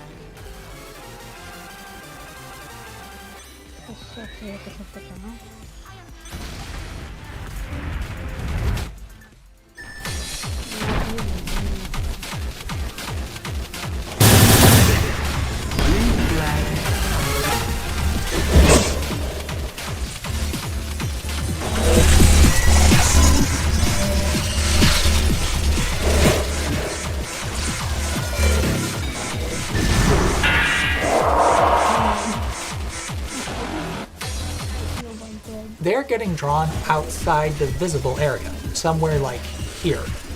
That's thanks to overscan. The actual image is blown out just a bit beyond the edges of the screen, which was necessary due to the vagaries of analog video and since most picture tubes didn't have perfectly rectangular faces. So whatever been in this was mom is who told me that's sensitive. But modern displays, what with their neat grids of pixels and discrete resolutions, generally don't stretch the image they are told to display beyond their borders. Some do for silly reasons, which makes using them as a computer monitor very annoying until you find the just scan setting buried in the menus, but for the most part, a modern display or television will show the entirety of whatever you throw at it. And some less than careful analog to digital transfers have gotten done over the years, which captured part of the vertical blanking interval. That's what's happening in this episode of Frasier. Whoever did the transfer didn't take care to ensure the 480 rows of pixels they captured from the 525 lines of video started at, like, line 23 or 24. Or perhaps they just thought overscan was going to live on forever. Anyway, back to the TV Guardian. Baked into its programming is a dictionary of offensive words and phrases which, for science, I'd love to see, but it's not written anywhere in the manual. Aw, shucks. Now, when it's turned on and active, it decodes the captioning data from line 21. If it finds a match with one of those objectionable things in its dictionary, the Guardian jumps into action and mutes the audio to protect the innocent. That's what it does. Now, I may sound like I'm making fun of this little gadget, and I must admit that this particular form of parental control seems a bit odd to my ears, but the way it's done is actually pretty clever. Here, let's all settle down as a wholesome family and watch Goodfellas together with the Guardian turned on. Profanity is definitely the only possibly objectionable part of that movie, right? So far, it looks like a typical movie-going experience. But watch what happens here. Jimmy, what's up? Did I get something? Not only was the audio muted, but when that happened, the closed captioning was placed on screen so it can be read and stand in for the missing dialogue. And that captioning was altered to remove the offensive word, in this case, fudge. But it didn't simply remove the word, it also took out the. What the fudge is that became simply, what is that? This sort of word swap or rephrasing is done whenever necessary, and it's sometimes pretty good at keeping the context intact. Like, for instance, in this scene. How can I go back to school after that? Pledge allegiance to the flag. Good government bull excrement was replaced with good government baloney. For us to live any other way was nuts. Here, the line, to us, those goody good people who work shirt-y jobs, got turned into who work crud jobs. Cruddy would have been a better fit, but still, not bad. As much as this is clever, it's really doing this because of a limitation stemming from how the captions work. Captioning data is sent in spurts, which encode all the text to be displayed on screen, and where to place it. Entire sentences are often displayed at once. In fact, a call and response between two characters is sometimes on screen. The text will stay there until the next spurt of data is received, which either contains more text and formatting, or says to clear it. So, if a chunk of captioning data contains a bad word or phrase, the TV Guardian knows it will be spoken at some point. Chances are, if you care about your mental health, you haven't been on Twitter lately. Isn't it called X now?